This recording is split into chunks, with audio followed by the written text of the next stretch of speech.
played it against Vici Gaming. I feel like Lina needs something. Like, she just can't stand on her own and be like, okay, I'm doing whatever I can, even though she's super tanky. She's maneuverable with the Aghanim Scepter. But they did have Shadow Demon. They also did have Winter Wyvern to give their that extra bit of protection. If she gets initiated on, to try to split a fight or give Disruption by a little bit more time so you can maybe get your BKB off. So I would love to see something for Liquid along those lines, something that can, you know, give a secondary life to Lina. Yeah, you want save or frontline when you have the Lina mid, because she basically plays this every 15 seconds, can kill a hero if you have vision, and can just cut your spells off with the Dagon, with the Ags, the 25 talent, all this stuff. But if you're the one that's having to just cast spells by yourself with nothing in front of you, or you get jumped without a team behind you, you just die. We saw Falcons when they had the Marine Lina, they had a lot of save around him. So he's able to run around the fight, and with all the magic resistance, with the save, it just feels impossible to kill the hero. You can fly over cliffs with the Ags. So I definitely would like, you know, some Tusks, some Winter Wyvern, just anything that kind of delays his death in this game. This is a Mirana for Spirit opening up the phase. Just nice standard. It's looked good. I want to say I was not a big fan of it a couple weeks ago. I was about to say the same thing. Really? Yeah, but me and Seb, like, we were really hating, like, because there was Mirana in almost every single game, So and it we was were just not she was impressed. over-prioritized. Yes, yeah. Okay. And definitely over the time, like, I'm becoming a fan of this. Yeah, I would say the more I play within pubs, the more I've seen it. It feels a lot more consistent.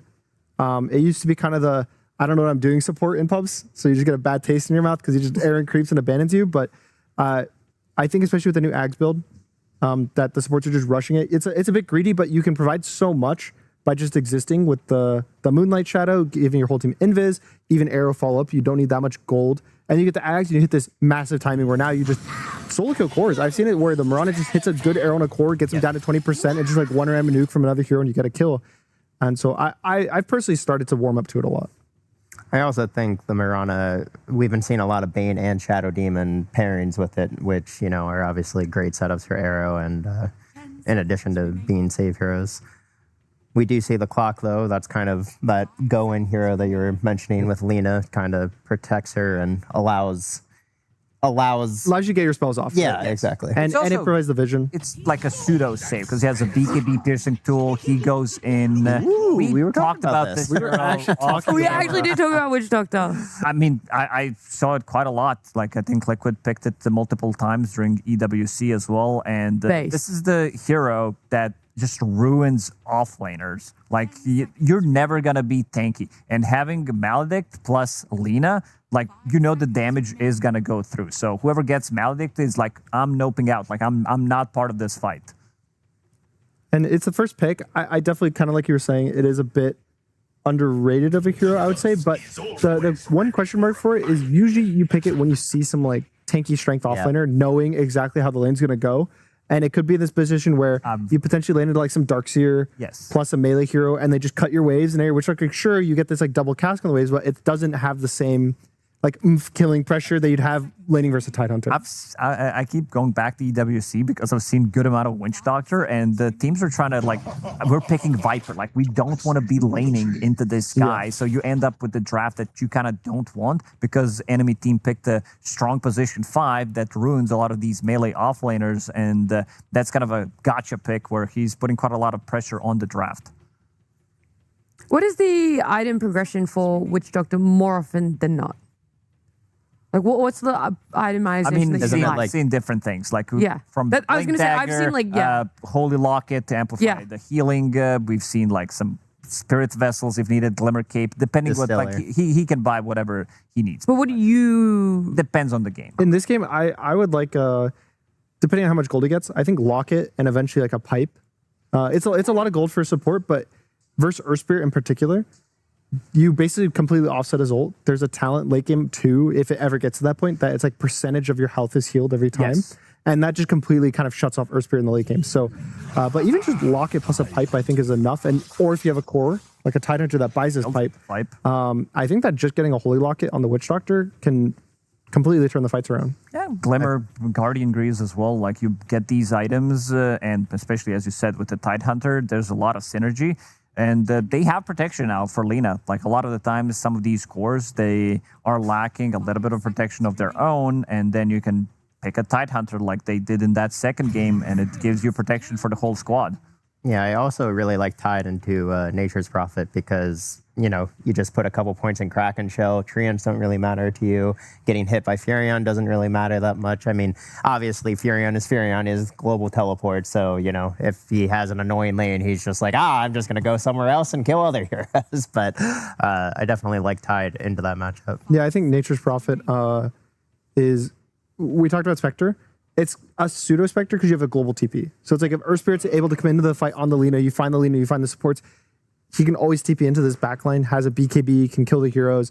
And it's a much better blind pick. And kind of like we said, since they have this overall last pick, they guaranteed get to know where the Lina's going, whether it's safe lane, whether it's mid.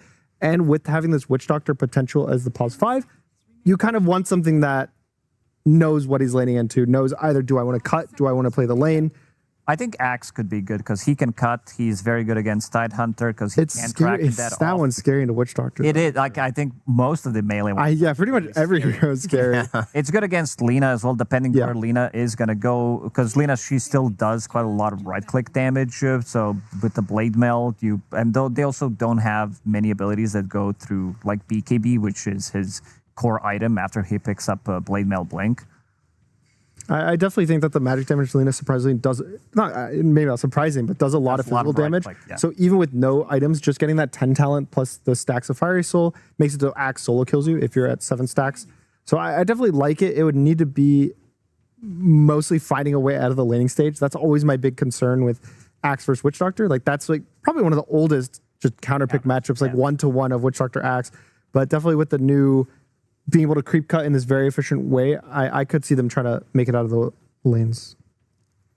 I mean, is there really any hero you want to be playing against Witch Doctor other than Darkseer? I mean, you mentioned Darkseer with the cutting. But... maybe like a Lycan. Okay.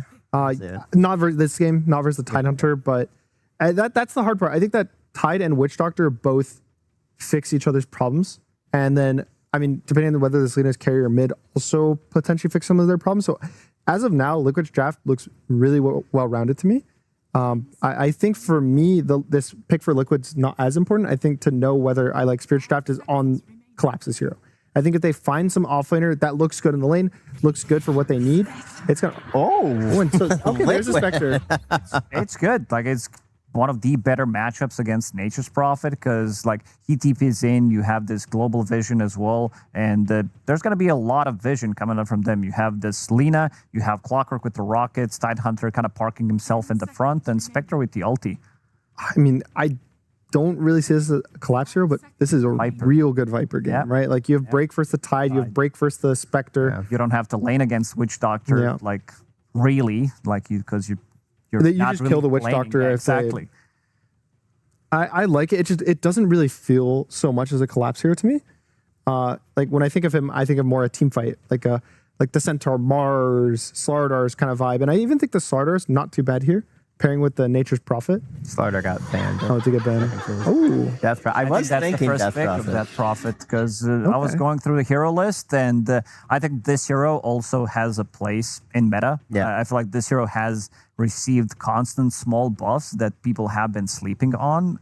Tried it a couple of times, and it felt good every time I played it. I feel like this is also one of the old school classic counters to what Tidehunter wants to do. With the Spirit Siphon Exorcism, you just run him down with the BKB. Multiple options that you can go with the itemization as well. And in the lane, I think this DP, of course, being the range hero, playing into Witch Doctor and Spectre, she's going to get a lot up from the lane. Yeah, and also you really don't have to worry about Maledict that much as Death Prophet because you heal up more than you take the damage for. So Maledict, like it's supposed to be this very oppressive ability in the lane that just like makes you never want to approach creep waves. But Death Prophet is one of those heroes that can approach creep waves against a Witch Doctor. I do worry a bit for their catch. A lot of it's on the Earthspear and the Tusk. They have to do pretty much all the work. The arrow setup. It's like, go roll on an Earthspear and then I'll arrow off it. I promise bro, it'll land. Like, I got you, man. So it's definitely for me, Team Spirit's a tempo draft, which they're good at, but their tempo I feel like is more the mid game. It's not so much on average like the Death Prophet tempo, but they do have the perfect carry to match that tempo of the Death Prophet, right? You have this guy who's going to Exorcism, take the towers. You have Yotoro's going to be able to TP and do it. Earthspirit's going to be follow up. So I think if they kind of hit all their timings, I actually do really like the Team Spirit draft. And Lacoste, do you want to quickly put it out? Liquid, Spirit, it's game 3. I think I'm going to give a slight edge to Spirit. Like, we've seen 2 very one-sided games that did go on for, like, relatively long time, but I think this one's going to be the most even out of the 3. And I'm already just going to assume Monks is going for Liquid here because he loves the Tide, so I won't even let him speak on this one there. I'll just say it for you as we're going into this game 3. The winner comes out on top. A 3-0 team for their group. It's with Sunspen and Syndron. Thank you very much indeed. Game 3 it is. 2 stomps so far for each respective team. Will it be even, Syndron? It'll be closer than any of the previous 2 games, which is, I guess, not. That's not saying much. That's not saying much indeed. I do think this time around, though, first of all, we've changed the carry away from Luna. Not that either of the previous games per se was Luna's fault, but she was in those games, so it is her fault. That's right. That's how it works. I think the overall looking at the pacing of the lineups, if there were to be a very one-sided affair here, it's because Spirit run them over with DP and Prophet. So Prophet and Prophet, if you will. The nature and the death variants. I like that last pick a lot. It's cool to see Death Prophet in this tournament. First pick of this year's International, and she has a lot of things going for her. Like they mentioned, the laning phase into Witch Doctor is good. Death Prophet is one of the best heroes you can pick against Tidehunter, in my opinion. You can't Kraken off Spirit Siphon. You do a ton of damage with the Ghost that does not get reduced by Kraken Shell because it's damage block and these ignore damage block. And it matches the tempo so well. That's the biggest part of the pick for me is I love watching teams play Prophet with heroes that want to push. It gives him an incentive to get an active from the carry role and move toward enemy towers, to take objectives like the Tormentor, like Roche. And in my personal opinion, I think Nature's Prophet, that is criminally underpicked this tournament. I think this hero is S tier. S tier? Really strong. In the absence of, let's say, Shadow Fiend, Lone Druid, and Drow, I personally think this might be, for me, the most well-rounded carry hero right now. It has very strong laning since they've buffed Nature's Call. People are actually skilling this in lane. It makes Prophet lose basically no lanes. He can win every single lane because he can join wherever you need help. He can itemize in different fashions and farms really fast. He is okay at taking objectives. And, you have Global Teleport, right? So, very, very strong hero. I hope we get to see it more. I'm excited because this draft for both teams is just so much different than every other draft we've seen at this tournament, at least the ones that we've cast. Yeah. Like the supporting cast is totally different. Like Witch Doctor, even Clockwork, you were expecting this to be more of a mainstay. Yeah. Hasn't been in that tier at all. Like it's only a couple of heroes that we've seen a decent amount of, which you talked about the mid of the tournament, which is the Earth Spirit. And of course, Tide on the other side. Otherwise, other than Tusk, of course, which Rue is playing here, everything is kind of newish, which is nice to see as Lara will survive the Dragon Slave. But in terms of the Death Prophet, to talk about that a bit, we've seen some stinkers from this here in the last couple of years. But and a lot of those come down to the teams not wanting to push for some reason. It's like, why pick this hero then? So if they're able to put something together a little bit early, that does sound pretty cool. I'm very curious to see this itemization. I think Death Prophet is one of the offline heroes that has the biggest variety of builds. In the past, we've seen Death Prophet even go something like Greaves. Currently, he's queuing up Phase Boots. You can go an Aura type build. You can get Blink Dagger early. You can go Octarine Core to have ulti more frequently. Sometimes you get BKB. Sometimes you get Kaya Sanj. There is plenty of options. Shiva is a feels good item in all of those builds. I think this is the type of game where you want BKB on your Death Prophet as like third item, just looking at the threats, because this hero by nature is an equilibrium hero. You want to take damage, but not so much that you can't out-heal it. It's not ideal if you don't pose enough of a threat, however, so you also want to have mobility items so you can really get in there and use Siphon and Exorcism offensively. Yeah. That's the natural part of why you get Phase Boots. It's also a big part of why you often see Yules, is it's a multi-purpose item. It gives you mana regen, move speed, and of course the ability to set up your silence reliably. So I'll keep an eye on Collapse's build. I think it's very telling of how Spirit interpret the game that we're in. And I agree, pacing, right? Like, play fast. Don't get to late game against Spectre Lina. That's not going to be that fun. Well, speaking of Spectre, we haven't gotten to cast her a ton as of... I mean, when did they change Shadow Step to be the illusion? Oh, I have to hold that thought. Ace will be first blooded by Yatoro. Oh, Kraken Shell not enough to survive there. Tag team can offset that armor or that block. Very true. I don't remember exactly when it was changed. It's somewhat recent. Yeah, but we maybe have cast 1 or 2 games at most, but what do you think has changed with the hero with this new skill? It has better laning. So the laning was garbage before. It has Desolate as an innate, which is crazy strong because now you don't need to put skill points into that. So now you actually have an ability that connects you to an enemy hero in the lane, and then you inherently have Desolate. So yeah, that's pretty much it. It's a much better laner, which makes it more pickable. I'm surprised we've only seen it 3 times so far this year. This is going to be picked more, especially as we get to the main event. A lot of the time, teams pick. You see this trend of looking more and more towards safer and heavier late game and team fight, and Spectre is just, especially if 1 or 2 of the Chinese teams make the top 8, that region has always favored this hero more than the Western scene, I would say. What's the build these days? So typically you would go Earn into either Radiance or, if you want to go back further, Diffusal. Yeah, it's Earn Radiance most of the time. Treads Earn Radiance, I think, will be... It does feel weird that when Radiance, like right now, Radiance is really good. Typically that means Spectre should be really good, but we're not seeing it that often. Why do you think that is? I just think the hero is really good. So I don't... Yeah, I don't know why do the pros disagree with you is really the question. I mean, Foxy I killed wonder off. if... Toro's second kill of the game now. I wonder if it's just struggling a bit too much in the laning phase still, even with these buffs. In my experience, both playing and watching games, I think Spectre generally does fine. Like, we've had... If you compare this to the Spectre of old from a couple of years ago, I think its laning is so much better. And its late game isn't significantly worse. I mean, you don't have Shadow Step as the ult, which made for a much more global ganking playstyle more frequently. That was kind of stupid, to be fair. Yeah, that was probably when Spectre peaked in the last couple of years. Supports would just die anytime they showed anywhere. Yeah. As okay, Nisha making use of that Laguna Blade to decapitate Rue. Send him packing. But yeah, Level advantage in the mid lane. With the average game time in this tournament and how the flow of the games have been, I think this is the single most surprising pick rate out of any hero in the pool. Is actually Spectre only being picked 3 times. Yeah. It's always been a late game monster. I guess part of it is because we have these, like, let's say 4 or 5 carries that are just too good, right?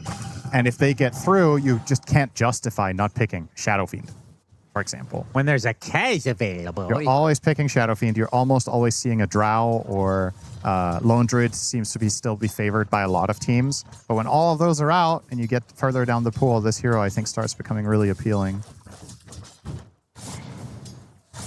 And I also think not all teams play Kez, I think. There's still some players that just don't... Well, they're not going to get far in the tournament. I don't know how crazy Kez is without the Slark.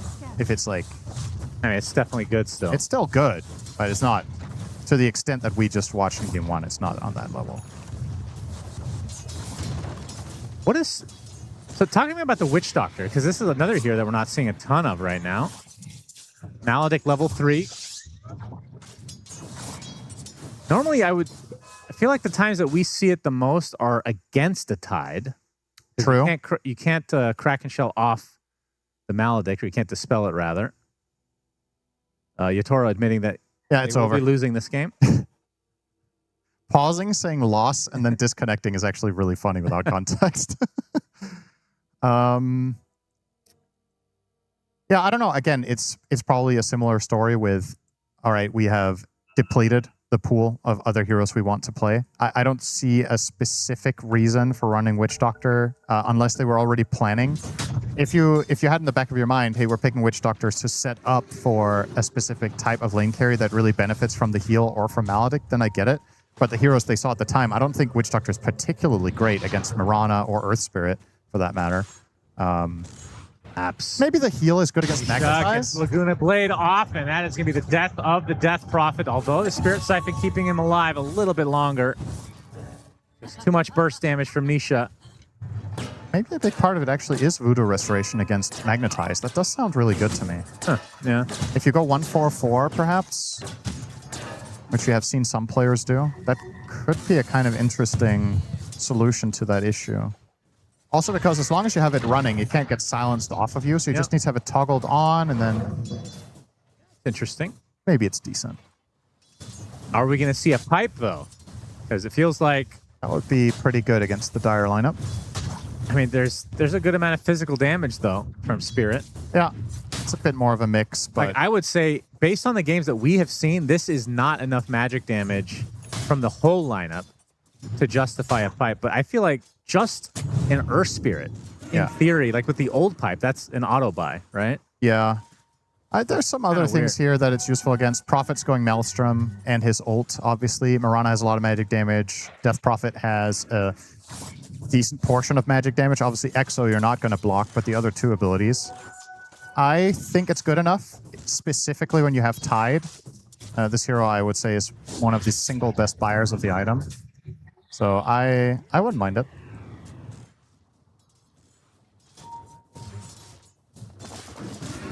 Mickey on the Spectre. Liquid have to be wary about bottom now, by the way. And Boxy is going to die in the mid lane. Spectre working on the Radiance now, so Earn online. This was a very telegraphed play. So if Liquid don't show up for this, they have just already conceded the tower. Death Prophet hit 6 and started pushing the wave. They know Prophet can TP in from top, so they are just like noping out of there. Now they pop a haunt, though. We're going to use that in the mid lane, although Nisha kills off Laurel. That is a very big kill for Liquid. Some early boots of travels on this Lina. Will be at the cost of tier 1, like you said, in that bot side. Yeah, you're right. Boots of travel.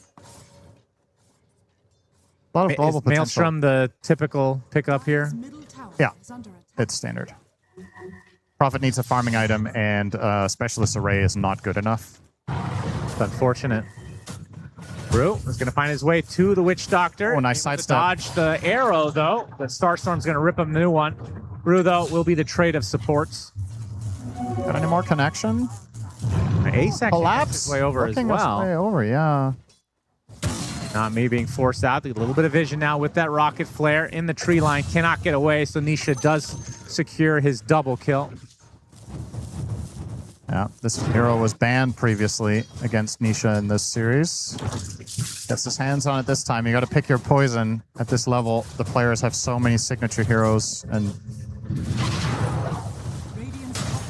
Lina was the choice this time around. And like the panel was talking about, Prophet is an interesting solution to her, but it's contingent on Earth Spirit or Tusk connecting in the first place. There's nothing else really threatening Nisha, and it's going to get a lot trickier once Nisha gets Ags, because then he can fly out of the shards. Yeah, a lot riding on Laurel again, but at least not as much as last game. Yeah, felt like for Spirit, if he didn't pop off in the first 15-20 minutes, that game was just doomed. How many games have we seen where an Earth Spirit flops, though? Feels like they always contribute at some stage of the game. Tofu is found by Collapse. Gonna get Spectral daggered, but you can see the rest of the reinforcements are there. Oh, not good Ooh, shards, separated though. from his team. Shard's gonna block Nisha. But Nisha's gonna turn this around, trying to go high ground. The Moonlight Shadow kicks in, though. Do they have the vision? They don't need it when the attacks come from Spirit, as Nisha extremely low. Will drop to not me. The last right click was enough, it seems. Lovely Earn shard. detail. Look at the Dire triangle. My eyes immediately went to the minimap to check. In the Dire triangle, the Dire have placed a ward themselves, so they can see the Ancients and the medium camp. This is why the Wrath of Nature did so much damage. They're effectively generating additional bounce targets. That was a max damage Wrath. That was super hard. As Root will be falling to Mickey's right clicks. Huge kill, though. Biggest kill of the game that Lina won. She was 5-0. How much damage does Wrath of Nature do? Was that 400? 300? Not that big then, Cinder.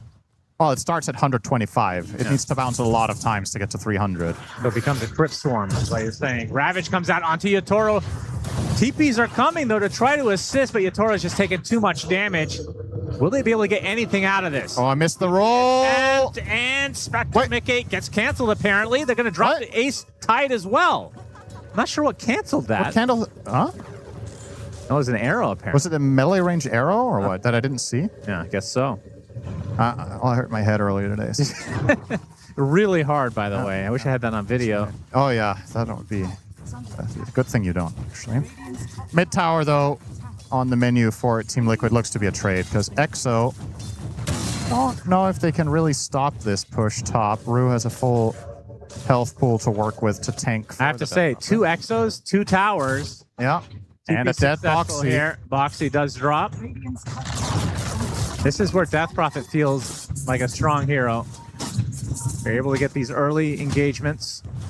We were talking about item build. He went Yules, and now he's going Kaya, and then BKB, and then I'm assuming Kaya Sanj.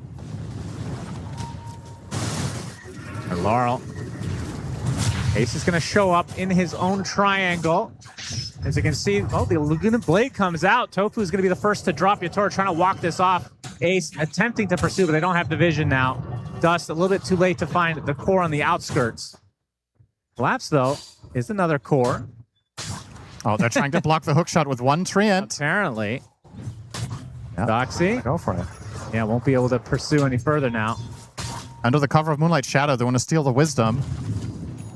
Collapse will show up. Boxy inside his own cogs. Ace on the high ground. Yatoro shows up, though, and they're going to get that snowball surprise. Ace takes a tumble. Right click's coming now from afar. Yatoro is going ham. The Collapse now in a little bit of trouble. Nisha, the cover is here too, has to go towards his triangle now, trying to attempt to get away from these 4 members of Spirit, but the Yules keeps him in place, and he gets arrowed and killed off. Double kill for Laurel as 4 perish on Liquid's side. And I believe the wisdoms are still there for the taking, right? So they could just go back and get both of those as well. That's a landslide victory for Spirit. Looking real. It's been a stomp after stomp alternating, so. Yeah, cursed that one as well, saying this one was going to be a closer game. To be fair, Spirit, this does feel like an early-ish game line. I'm not saying they don't scale, but they want to get into these early engagements in this game, especially with the Urn, especially with Death Prophet and Nature's Prophet always wanting to push these towers. You got Earth Spirit always want to fight. Just feels like this is a good peak for them at this stage of the game. Yeah. And this, of course, is the downside to Spectre. This is the price you pay, even with better laning stage. The hero doesn't offer much this early on when Haunt is on cooldown. But I would argue there's a lot of carries that play like this anyway, right? Where you're kind of just AFK for 15 minutes off on your own in the jungle farming. His Radiance is about 1,500 away, so look at something like 18, 19 minutes for Mickey, which is pretty slow. Not having the best of times in this game, and that is, again, credit to Spirit putting all this pressure. He only has a single death, but they're just forcing the issue so much. Nisha. They get a little bit of vision thanks to the Essence Distiller. Arrow does hit, and that is enough. Nisha down and out again. Spirit in the driver's seat. Essence Distiller is so good for Earth Spirit to play with. He doesn't have it himself, obviously. He has the Vessel, but Mirana with the Distiller. If Earth Spirit can track heroes through fog, it's just such a crazy hero given its reach and everything. That is true. And Yatoro is monstrous. Yeah, this is just genuinely for me. This feels like every top tier Prophet game I watch goes like this for himself. That it's a matter of whether he wins the game or not. We'll see, but this is why I love the hero so much. Like, wins its lane, farms super fast, joins fights, does a ton of damage. Now they have the vision on Mickey. Again, the Essence Distiller is setting it up. The Walrus Punch to finish the job. And Mickey, did he buy the Sacred Relic at the very least? Yeah, he has. Okay. So not a ton of gold lost.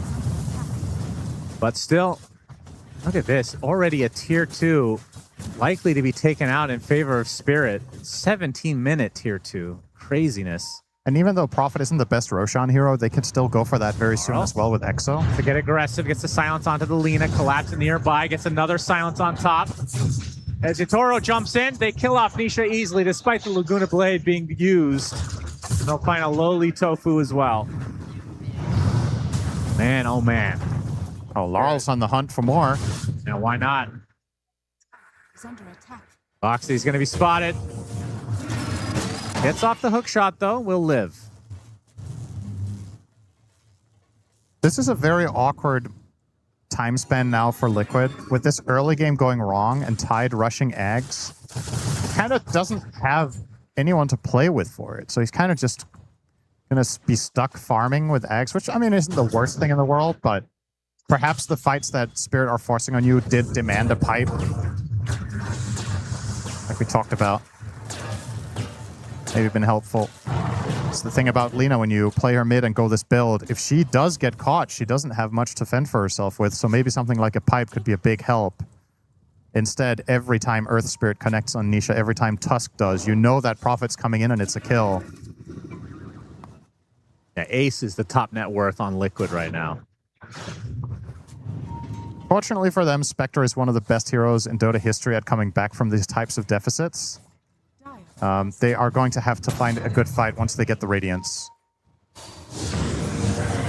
Not me in the tree line. Spotted. Freebie. Arrow does hit Mickey. Attempted TP, but the Shadow Step and the Dragon Slave. So Nisha getting something to go his way for once. Yeah, he wanted to try to give the kill to Spectre, but it got too close. It was like after his kill. Was he 5-0 to start the game? Yeah. 7-4 now. Yep. So until the kill he just got, he went 1-4 after being 5-0. Not a mid-game you see very often. But that's the risk-reward of this hero. It's exceptionally good on offense, but defensively, probably also, if you go back through this game as Liquid and you look at the replay, maybe there was some matter of support positioning. I think it's very important that they protect Nisha. You can see they're starting to play that way more now. But in my eyes, looking at their draft clockwork should kind of just have been on Nisha duty for the majority of the 10 to 20 minute span. Because who else would he play with? Tide offers no kill threat. You're not protecting Spectre, most likely. Rather, if you're playing with Lina, you actually give yourself the opportunity of making counter plays where they go on her, you hookshot, you haunt in, maybe you find a killer or two, even if Lina dies. Because she has a lot of counterplay potential in her on her own if she does get to cast. Whereas if you're protecting Spectre, well, what's she gonna do? Dagger and run away. Not exactly all that inspirational. Torment time, if they want. The Spirit, hookshot. Oh, very nice cog work. Nami cleaned up.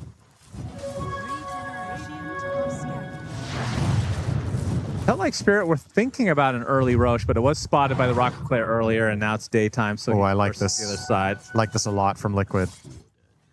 It's the 20-minute mark. The Mirana is dead. This smoke could mean anything. It could be Roche. It could be... well, it probably isn't Roche for them, but it could be this, which is even better. Yep, Ravage comes out. No time to pop that BKB. Right clicks come out as well, and that is the death of Yatoro. Huge kill for Liquid. And it's multi-purpose, too, because now Spirit are not going to do the Tormentor. So this smoke... I thought for a moment maybe they were going to try to Torm with it, which I think could have been cool as well. But very high risk. This also worked out wonderfully. And with that Prophet dead, they also protect their own 21-minute wisdom. So now Tofu gets level 10. So that should be 4 points in Voodoo Restoration and the level 10 talent for 200 health. This makes Witch Doctor significantly harder to kill. And maybe, just maybe, he can stay alive and get off some Voodoo Restoration against the Earth Spirit. I think he should buy a Glimmer Cape first item and just do anything he can to stay alive and just keep popping out heals and focus way less on Maledict, if possible. Moonlight Shadow. See you later, Boxy. Goodbye. Might find another support in the form of Tofu, so both supports bite the dust for Liquid. And the tower. Exorcism still available as Laguna Blade popped from Nisha. Forcing Yatoro out for now. I'm actually going to defend the tower with that. All right. Yeah, the Ags from Ace starting to see some of the use. Oh, that's a convenient rune for Mr. Yatoro. As we head into the pit. 2 heroes dead, no Laguna, no resources on Lina. So Liquid, even if they know this is happening, they can't do anything about it. Rocket Flare. Close. And it's an Aegis for Nature's Prophet.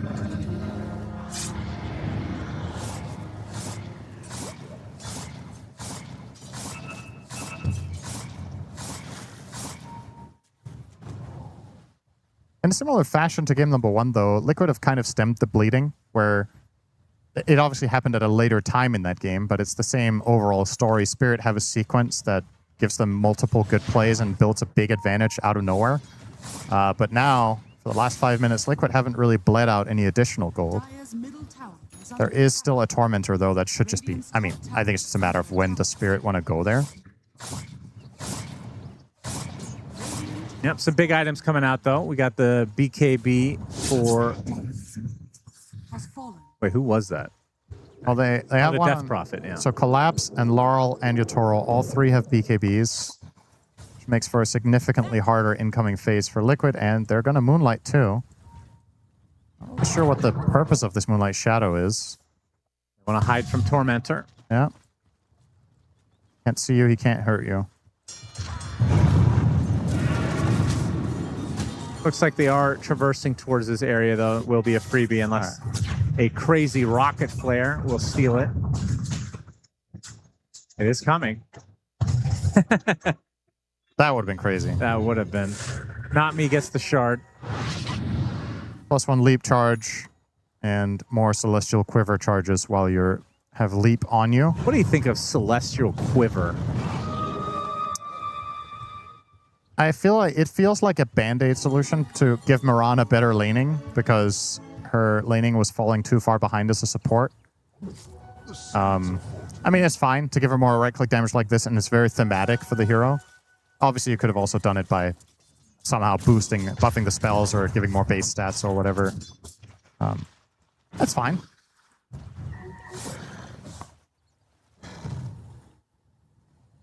I do think if part of the plan with it was to try to bring her back as a core, that did not really happen.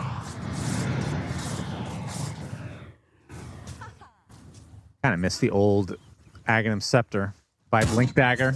It just Starstorms happen around you every 7 seconds or whatever it was. Yeah. Pretty cool. Yeah.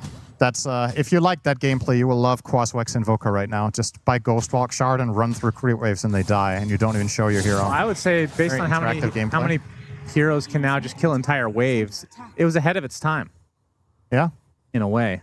true. Could bring it back and it would be no different than a lot of other heroes. If you brought that Axe back now, it'd be significantly worse than it was back then relative to the field. That's very true. Aegis for 2 more minutes. What can Spirit get out of this? What do they want to get out of it is maybe a better question. There's still 2 tier 2s. Do you think they group, or is this a farming Aegis? I think they wait for Yotoro to get his Silver Edge, and then maybe they make a move. Oh, hang on. And Isha Okay. attempting to TP. Looks like he's fine. Oh, he actually baited 3 TPs. They think he flew north. That's pretty nice. Give some space to Liquid. Thing is, they don't know they have the space. Mickey is still terrified in mid because he didn't see them TPing. It's a bit of smoke and mirrors for both teams, really.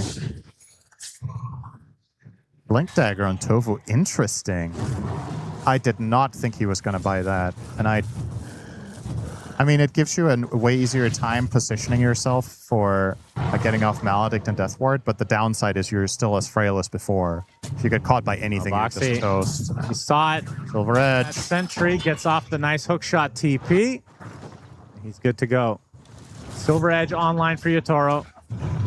Less than a minute, though, on the Aegis, so I'm not sure this is enough time to really get any more objectives, so got to give Liquid credit. Even in that game that they were completely stomped, they did fight back reasonably well. Better than expected, in fact. Kind of seeing that to a degree now as well. Oh, Ace spotted, though. He's There's broken. the break, and there is the death. This hero is not tanky anymore in this game until he gets BKB. They can literally just do this every And time. Laurel wants to get the action started. Able to fly away, though, is the Lina. Still pursuing. It was Nisha able to sidestep. Laurel. Very, very confident with this shield rune active.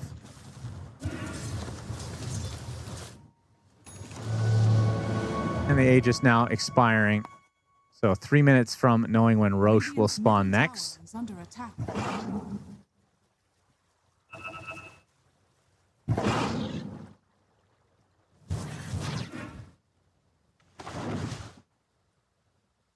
What would happen if they changed it so when the Aegis expires, that's when the Roche could spawn? Feels like there's always this like 3-minute period of a stalemate in a way where both teams are kind of just waiting around, waiting for potential Roche. So you're saying the 0 to 3 minute timer starts on Aegis expiry? Yeah. And if you use the Aegis, when does the timer start? It would be the same how it is now. Okay. As Silver Edge breaks Spectre. 2-for-1 special, potentially. Mickey, one more right click does the job. Yatoro with a huge kill. He's going to get Laguna Bladed, though. Boxing with the hook shot as well. This will be a trade. So, Favor going Liquid way in this case. Quick response. Nobody near. If Spirit had a singular hero nearby, I think they could have saved him. Yeah. Those were individual plays.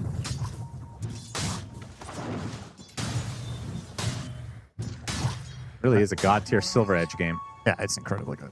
That's also why the panel was talking about picking Viper instead of Death Prophet in the slot. They've got a lot of value out of the Viper, or out of the Death Prophet, though, gotta say. Really liked Collapse's contribution to the game so far. Boxy gonna tank the gank. Easy kill for Spirit. Well, easy-ish.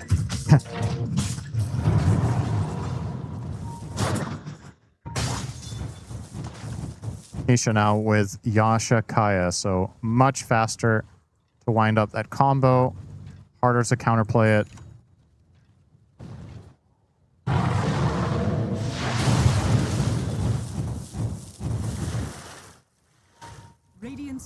What's the next item for Nisha? He didn't end up going to the Maelstrom at all. Oh, on Lena? Yeah. No, it's. Did I say he should? Yeah. I thought, weren't we talking about Prophet then? In the beginning of the game already? Maybe I have brain damage as well. Yeah, I think so. So what's the typical progression here for him? I think for a game like this, I'm not sure what is better here. I think sometimes you see Linus just buy a dagger or Shadow Blade to navigate better, be able to get the combo off. If you want something defensive, it's not the best Lincoln's game at all. It's kind of useless, as a matter of fact. Octarine is, I suppose, always all right. E-Blade is a pretty standard thing on this hero when you play the Spell Cleave build.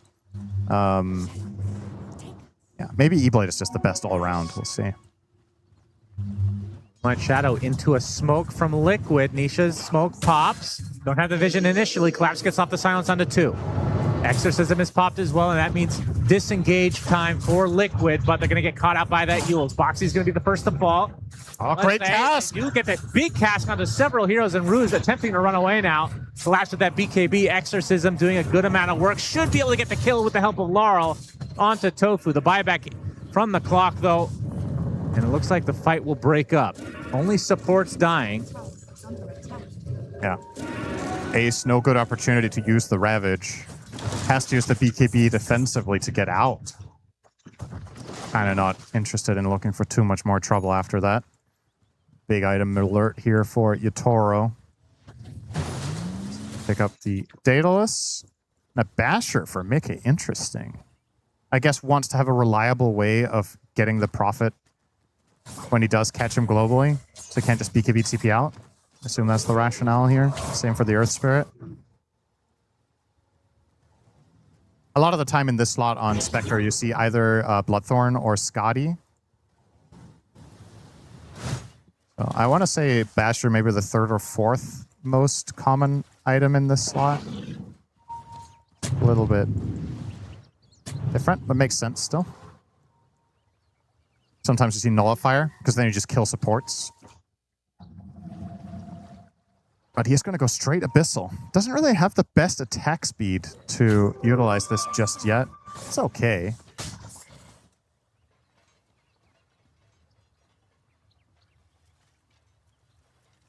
$12K lead for Spirit, though, as Roche up in 40 seconds.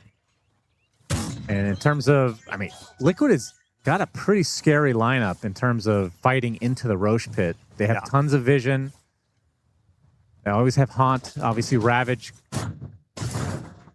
Even have Lena that can just fly around. Like, there's a lot of opportunity to contest the Roche. Shiva on Death Prophet will prompt the Moonlight. Again, in similar fashion to other Liquid deficits, doing a good job at not getting caught out too much. And if they do, they generally tend to find some sort of a trade.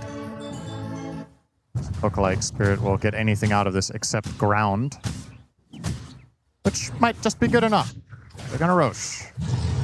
Yeah, he will belch, though. Yeah. And you can see the smoke now from Liquid. We're going to try to counteract this. We're going to kind of show in this mid lane, though. Despite being smoked, see some spells being used. Scan comes out in the triangle, so Liquid are aware that nobody's in the pit. The old wraparound now. Spirit are trying to have Laurel be the first point of contact, and then he's just going to instantly BKB and get his spells off. And they have a Blink Snowball as well if needed. Pops the smoke, roll, not going to hit. No, he's going to take the Ravage just on him into the Laguna Blade. Laurel blown up. So he tanked it, Cinderin, but I don't think he was planning on dying. Does have the buyback if they really want to try to engage here. Boxy does get cleaned up. You can see Yatoro with no mana to speak of, so he just gets the hell out. And now Collapsing Company stuck in a bit of a weird spot, but can always come back with that hero as Rue taking the right-click damage from the Lina. 2 supports dead for Liquid as there's the right-clicks from Yatoro as he comes back into the fray, and Mickey bites the dust.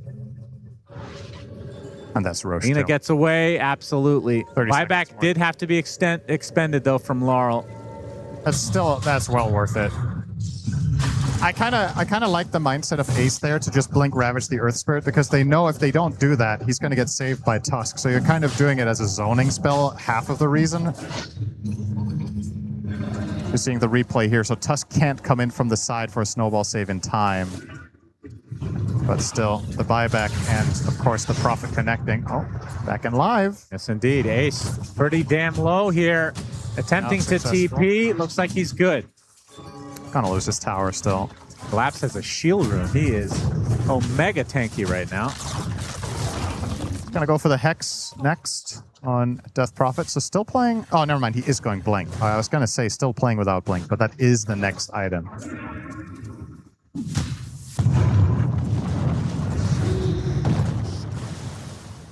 Is Hydra's Breath Mjolnir combo common on Nature's Prophet?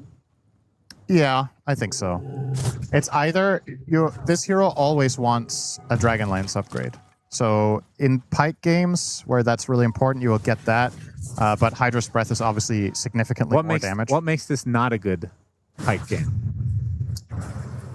I think it's less important against a hero like Spectre because she's going to stay on top of you anyway. Most likely, I don't think you could create enough distance for that to be meaningful. And the way Lina is played here, the range doesn't make as much of a difference. Let's say he was playing Prophet against Terrorblade. I think he would be much more likely to want to buy Pike so he could reset position. Also because if you're playing against heroes that buy Pike themselves, it's really good to have Pike to match.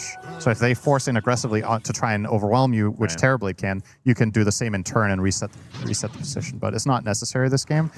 The main upside to it is having it against Clockwork, but evidently it hasn't really been enough of a problem that Yatoro has felt like he needs it. I don't know if he's been hookshot a single time this game. Yeah, that's true. It feels like most of the hookshots are Boxy getting away from trouble, more so than anything. Nisha has a Daedalus. And looks like it will be a Hurricane Pike coming up. So he's going Pike now. That does change the equation a bit for Prophet, but I mean, he's committed at this point with the Hydra's Breath. Tofu's sitting on a lot of gold. He's got 3,000 gold and still has the Gree. I forgot that was even a thing. I mean, at this point, it's probably too late for Glimmer. He's going to go Ags, it looks like. So more damage. All right, Roche Banner plays from Spirit. Gonna force the action here. Lina does have some good range to try to take out the banner eventually. The tower's dead, though. She has to be super careful with Blink Punch when she goes to hit the banner. That's what Nisha's scared of. Yeah, hook shot, Boxy. Okay, Yatoro ends up in no man's land. They do get the kill on the Clockwork, but Yatoro's taking a ton of damage. Maledict is applied, so BKB's not going to do much. That's life number 1. Roll in from Laurel. Not going to find a connection. Pops his BKB. Oh, good Yule. Yule's onto the Onto Ace, gets off the Ravage, finally does clip the Nature's Prophet, but the Tusk is going to save him with the Snowball, and now they're going to turn this around on the Tidehunter instead, so Ace is dead to rights. Meanwhile, Collapse in no man's land. It's off the Exorcism. He's maledicted. Still alive for now. hurt. Nisha ticking out in the base. Oh, the cast! Attempting to get out. Collapse gets saved by the Snowball again onto the creeps. He's going to get healed up by these Exorcisms. Now they kill off another core hero in the form of Mickey. And just like that, okay, finally the Death Prophet does fall. But it's at a heavy, heavy cost. 4 dead for Liquid. And Team Spirit get a lane, and they're going to get more. Such a heads-up play from the Spirit supports in that moment. That is the best Jules usage I've seen all tournament, I think. Not me, very quick thinker, gets in there, duels the Tide to prevent the Ravage out of the Prophet Aegis. Then they Ravage after, and it still clips him, but they created enough distance that there was time for a follow-up Snowball save. So, very beautiful stuff from Spirit, coordinating, keeping Yatoro alive with everything they have, and he pays it back big time. Second lane secured for Spirit. Looking very, very good now. And Liquid, can they find a way to hold on? I mean, how is their high ground, would you say? It feels like it's okay. Not incredible, though. The Gush, very annoying. Yeah, Lena's annoying too, for sure, but the thing is, the way Lena kills in this game is pretty counterable because they have Tusk in particular. So, I don't know. If you just have an Aegis and you go and hit the tower from long range on Prophet, you're probably going to see a situation similar to the one we just had, where if Liquid want to kill him, they kind of have to dump a lot of stuff. And if there's any clutch Snowball save or any Geomagnetic Grip to get him out, maybe Earth Spirit could even buy a Blink Axe. I wouldn't mind that. Looks like it's going to be Octarine, though, for Laurel.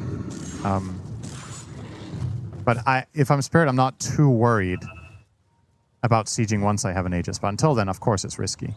Like, we're going to try to take matters into their own hands here. Smoking up. There is a very nifty rune down bottom for Nisha. He's actually going to find it here. So we'll get an Arcane with him. Nice. Immediate Flame Cloak, but not going to find anyone. Going the literal only way on the map that they don't interact with a hero.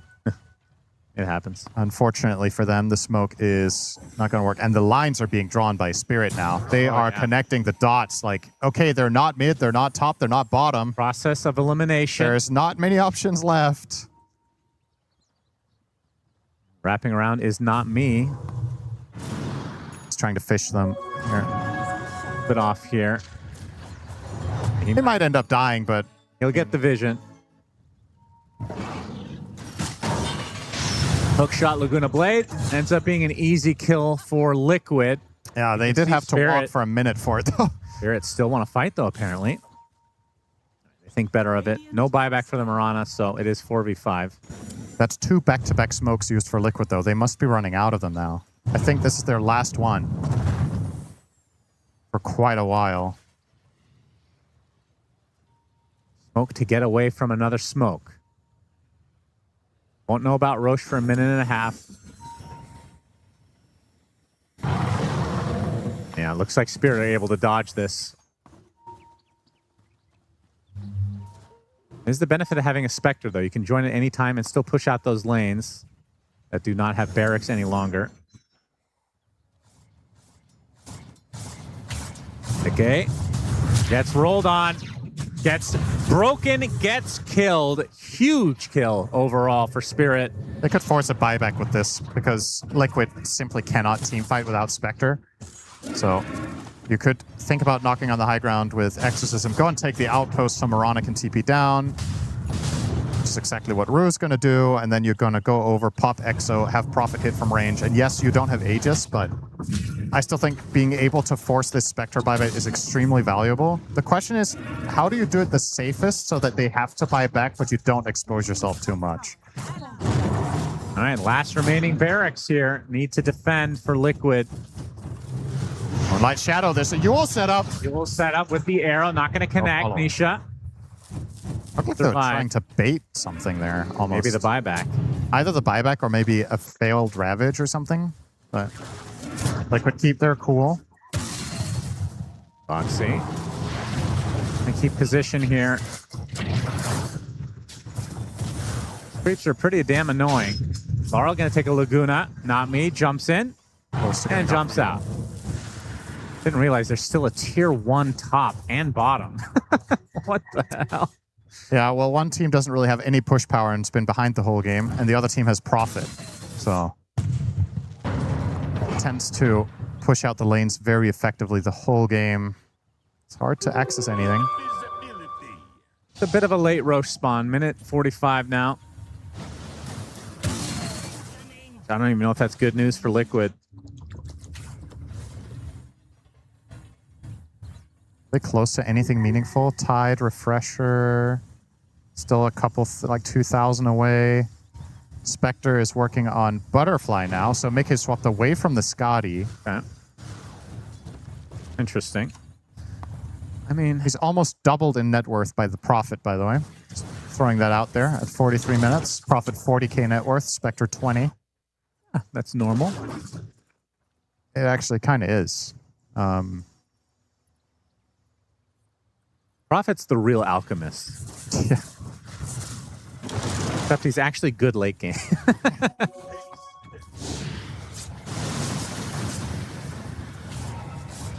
I mean, is there any room for him to grow, though, at this point? Moonshard, eggs. I think that's pretty much it. I don't know. I don't know what else he would get, really. I'd say either of those are that big. No.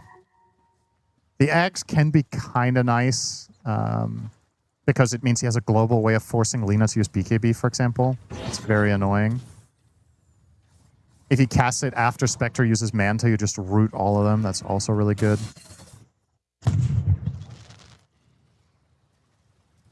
"20 seconds away from Roche. And Liquid definitely have to contest, or else this might just be it. Did Ace just craft a tier 4 neutral item at 44.5 minutes? Nice. Well done. I mean, maybe he had the tokens for a long time and was just keeping something else and now eventually decided on Conjurers. Otherwise, they have not hit a lot of neutrals. That is kind of crazy. It's a big Roche. He's got all the goodies now. 31k lead for Spirit.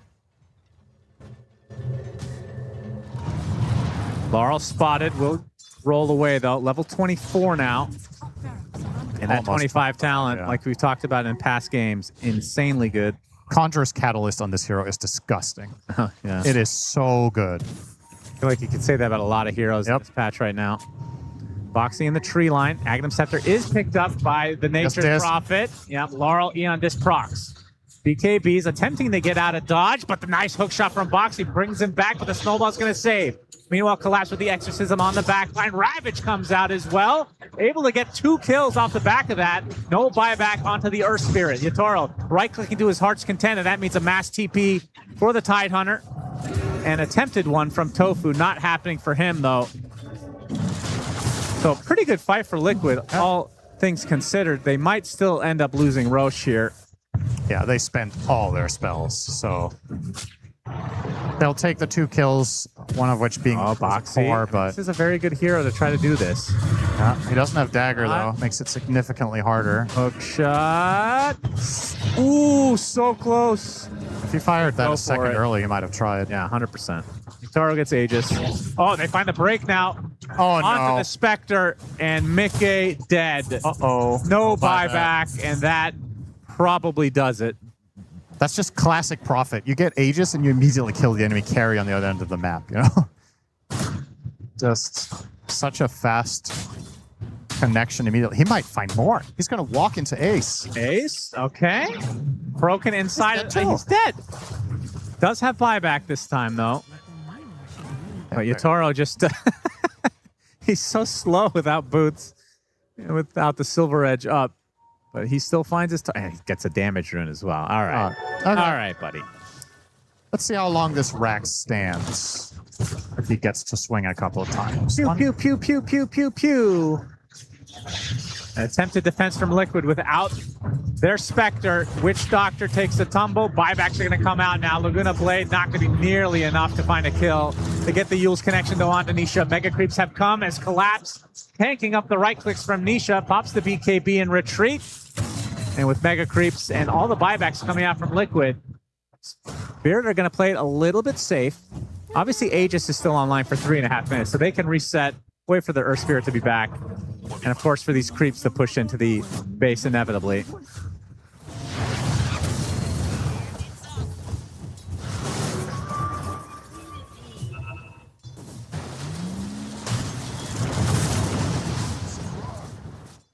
Not going to wait that long, though. Spirit ready to pound. They know there's no Ravage, so Roche banner no reason placed. to wait.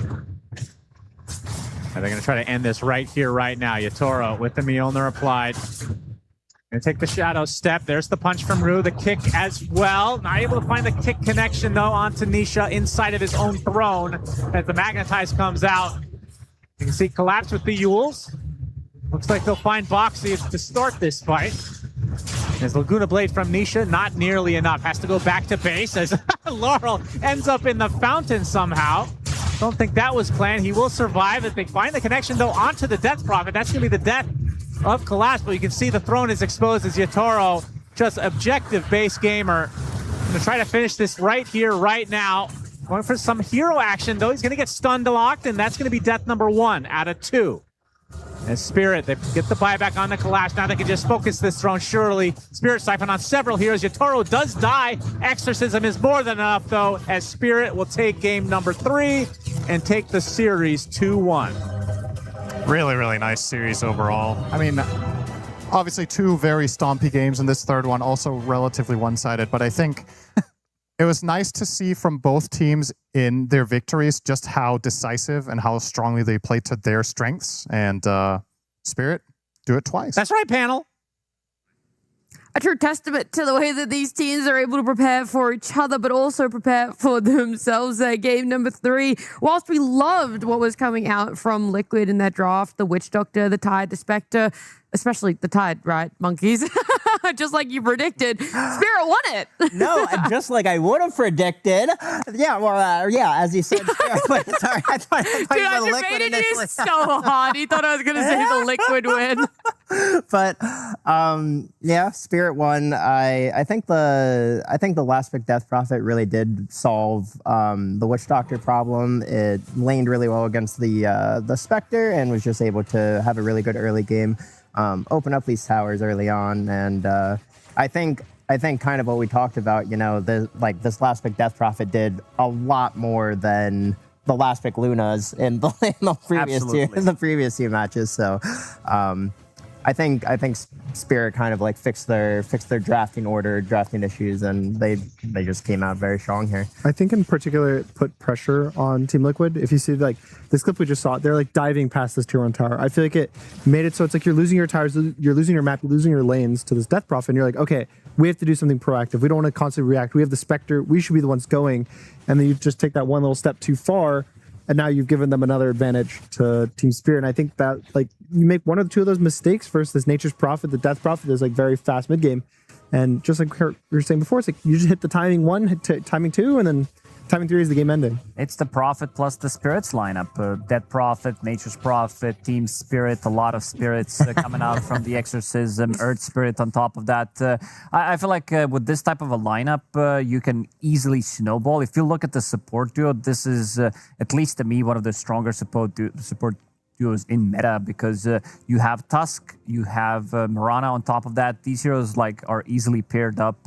Like maybe ideally you could throw in Ember Spirit instead of Earth Spirit because it's an easier setup for the spells, but they play the map so well. They like between after 6 minutes, they're going to be in your face. You also have Nature's Prophet who can TP on top of that. So it's very difficult to try to outnumber these type of heroes who are going to be in your face constantly and looking for kills, which makes it like, you know that they're going to play aggressive, which also means that you need to respond. And if you don't have like the support duo, the mid that can respond to some of these engagements, it could snowball out of control, and definitely did in this one. The support duo of Team Spirit being so pivotal there, and the inverse I do think as well for the side of Liquid, because whilst there were so many good things about Witch Doctor and what he can do, at the end of the day, so much of it is down to positioning, and I feel like the counter positioning of Team Spirit was just that little bit better. The silence always coming out as soon as the ultimate for Witch Doctor comes out. It's like you feel pretty much useless once you leave the laning phase, once early game isn't really there, and teams can start sustaining through your Maledict. And you're like, well, am I even a hero at this point? Like, what am I offering to my team? Because Cask also isn't necessarily that reliable. Yeah, it's like, oh yeah, guys, I have two people stand just like you don't want them to be right on next top to of each other, yeah. because then the sun's so long. So they have to be like, like just that little bit away from each other. It's a perfect casket range. But I like the experimentation, but Of course. didn't really work out in this game. I do just want to shout out again Collapse. I think the Death Prophet was like really good for a lot of things they needed, and the Nature's Prophet. A lot of the fights we saw him like TP in right on top of like the Lina on the Spectre with the Silver Edge getting these kills. I think a lot of it was just him making like the correct kind of TP aggression plays, like knowing where he can go without dying. Right when we were talking about, there aren't that many like global mobility heroes coming out, like where have they gone in this meta? Both of them pick one for themselves, and feels like we know which one is slightly more superior. It is that Nature's Prophet. And just when we think we've exhausted every possible aspect of this game number 3, well, Purge is here to prove us wrong. There's so much more we get to look at. That's right. There's always a really pivotal moment in the game, at least in the last match, and this one as well, where the game turns around a lot, and they kind of snowball with really good teams. And this is that mobility that we're talking about. Spectre jumps on the Nature's Prophet. You think, haha, I can get on top of the Nature's Prophet. I can kill him. And Liquid was successful here in this moment, but unfortunately, the great reaction from Team Spirit results in both of these heroes dying. So they actually get punished moderately hard by this. And then things start snowballing a little bit. They push into the mid tower, and in the meantime, Earth Spirit rolls on the clock in the mid lane. Nature's Prophet teleports using global mobility in the other way, and that gives them another window of 30 seconds where they get to hit buildings with no response, because nobody can get close to this while they're hitting these buildings. And on top of this, they're also stealing stacks at the exact same time, and nobody ends up dying from this either. So they're getting one small team fight win into a gank mid, into a tower killed, into the stacks cleared, and all of a sudden the game that was even ends up being a 4K gold advantage out of nowhere. And then they say, okay, we're not done yet. We're being aggressive right now. We're going to go contest the Wisdom Shrine. Great aggressive TP there with the Mjolnir. Tidehunter does not have the survivability for this. Witch Doctor dies as well under the tier 2 tower. They even run down the Lina. This takes a little bit of doing the Yules here finally into the arrow, and she ends up dying. So the snowball really just comes out of nowhere. These good teams are so good at keeping the pressure up. A minute later, they're again looking for kills. They catch Lina just barely with Essence Distiller. A really good arrow there from Not Me results in the Lina kill. They didn't even need to build or bring Prophet to this. In the meantime, Prophet's just hitting creeps constantly, always looking to TP, and he even thinks about TPing in this pressure here. Spectre, keep an eye on his items, actually. He's got this urn, but it doesn't actually do anything because he hasn't been getting any kills. Their team is behind by a lot, so he can't even join fights now. So his HP is low. They end up having vision with the Essence Distiller, so despite Mirana leaving, he ends up getting dove under the tower, and they end up pressuring the tower afterwards. We almost saw Nature's Prophet TP before this, but he realized, like, I can finish this creep, and then I can take the 2-2 tower. So they're basically constantly ready to go at all points in this game, with the global mobility coming from the Nature's Prophet, with the high mobility coming from the Earth Spirit, and all of their other jump heroes. Even Collapse, just completely invulnerable, basically, to something like Maledict. They get to dive and kill all of these heroes. So this is just a big snowball that all started from that one fight in the top lane. You cannot make any major mistakes against a Prophet lineup because their ability to take towers afterwards is so good, but very well played by Team Spirit. And very well explained by you, Pudge. Thank you so much. I appreciate that breakdown there of the pivotal moment in which we do end up seeing Spirit use their lineup to their full advantage for them to close out a game number 3 and now be the second team that is 3-0. It's down between Spirit and Team Vision as to who can be our first our one and only, I should say, 4-0 team. Obviously, that's not going to happen today. That's going to be tomorrow. But alluding to it, Lacoste, do you have a little bit more of a favorite between Vision, Spirit? Because they both went to a game 3. They were both pushed to their limits. Sure. I think Spirit, maybe I would give more advantage in this matchup to Team Vision because Spirit, they are powering up. It's TI time, but they also didn't have the best season. You can definitely feel the magic happening again for this team because all the things are clicking. But I feel like Team Vision, they're just the next, they have like the upper hand when it comes down to drafting. Even though Miposhka is back, I feel like some of their drafts are like very hard to execute. If you give their draft to any other teams, they would not be able to execute them. But seems like they know what they want to do in and out. And I think the team talked about a lot ever since the puppy joined, like how he's doing the draft and everybody else is just, you know, chilling. We don't have to do much because the puppy, he is in charge of the drafting. Yep. And that guy has been around for so long. He's got to pick up a secret or two about how to draft. And you're pulling back references from like TI 5. He's pulling it all the way back from TI 1, you know? From Dota 1. Even before that. So I do really like the new version with Puppy.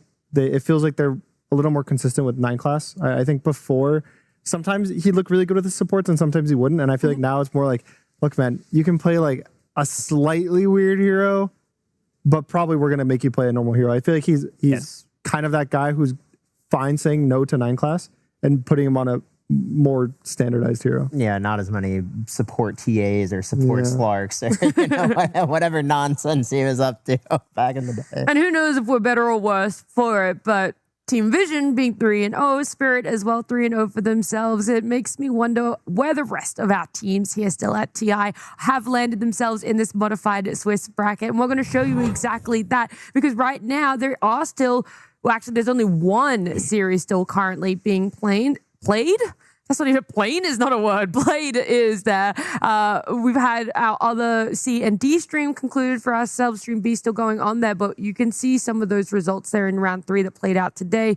Boom Boys losing to Team Vision in a quick 0-2. Spirit being able to take Liquid there. Both of those series we covered here, but the Iron Wing and Falcons one went incredibly long. It finally went the way of Iron Wing. Enigma Galaxy won theirs. Aurora and Yandex is what is being played now. Unfortunately, Monkeys, Gamer Legion losing their second series for today, but VG Gaming looking like they're warming up a bit more for themselves there. Yep. And Team Resilience and Extreme Gaming getting some good wins for themselves, which leaves OG and Uligani Gunner in a bit of a question mark position for that TI group stage. Yep, they basically have to win out now just to get a chance at those tiebreakers. So unfortunately, one of those teams will be going home tomorrow in the matchup. And it's kind of sad. We're getting to that point.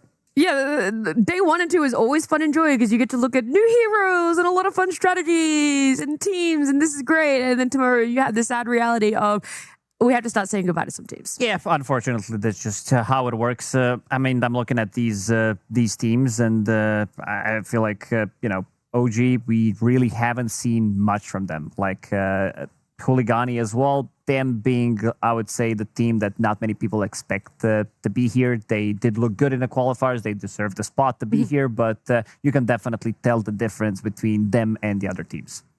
And I even think they kind of had the mentality of like, this is just like a learning experience. Yes. We're just excited to be here. You know, I mean, obviously, I'm sure they wanted to do better, but I mean, what team doesn't want to do better at TI? You know? Everyone has, that dream, that Thompson dream where it's like you come in for your first TI and you just win it. Of course, everyone would love that. But our day isn't over just yet for day 2. Of course, our series on Stream A here have wrapped up, but Stream B is still going. It is Yandex up against Aurora. And we want to jump on into that action and see exactly how game 1 is unfolding with Lyrical and Trent.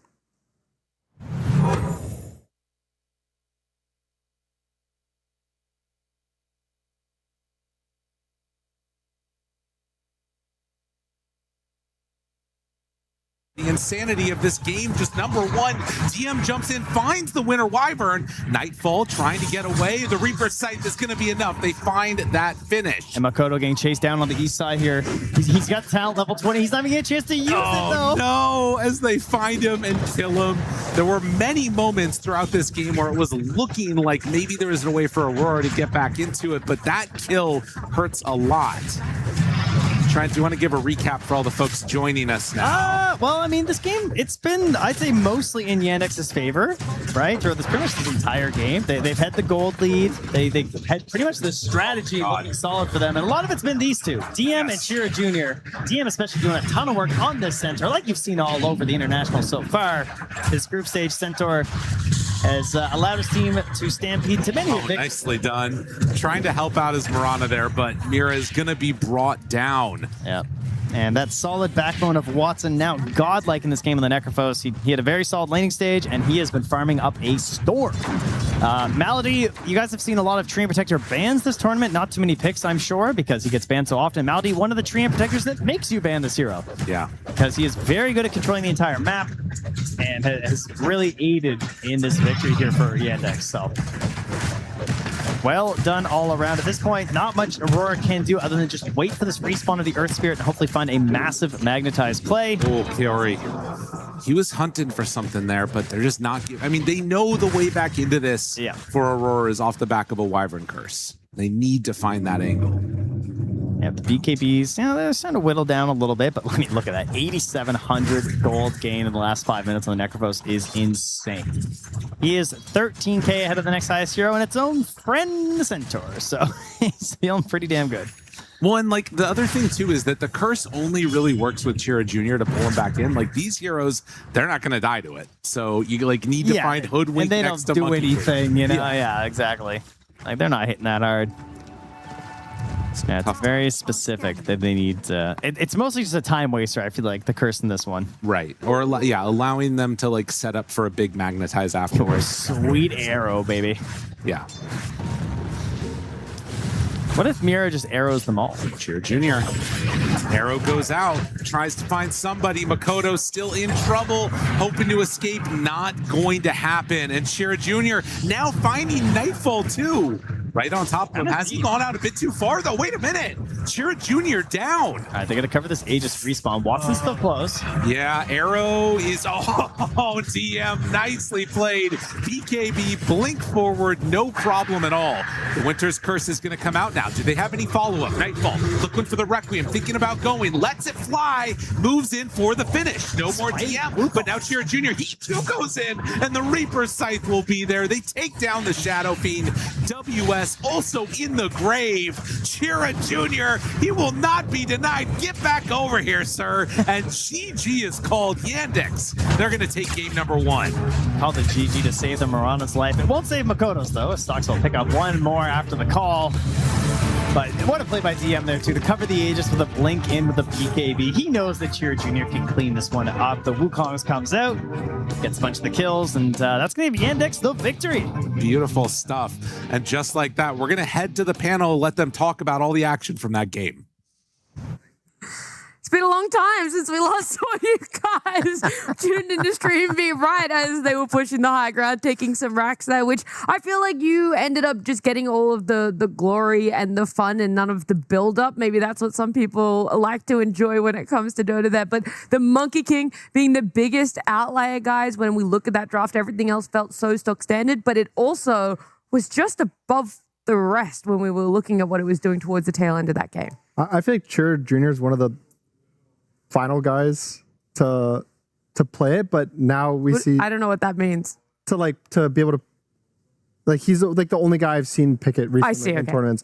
So it's nice to see like Monkey King being picked up by other players, and I was just impressed with the Earth Spirit.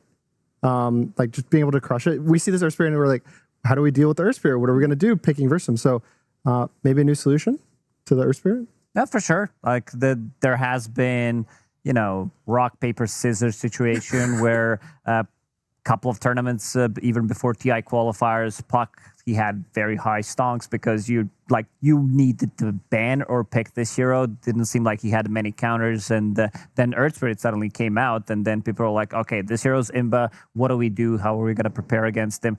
Some Huskar, some Necrophos, Linas that are working out. But like Monkey King against most of these melee heroes, he does work really well. And there's a bit of a new trend build where people were not going for Diffusal or anything, so straight up going for Desolator, just increasing the damage. You get 1 Wukongs, and if you have any abilities that can keep inside Wukongs for 2-3 seconds, everything's going to die.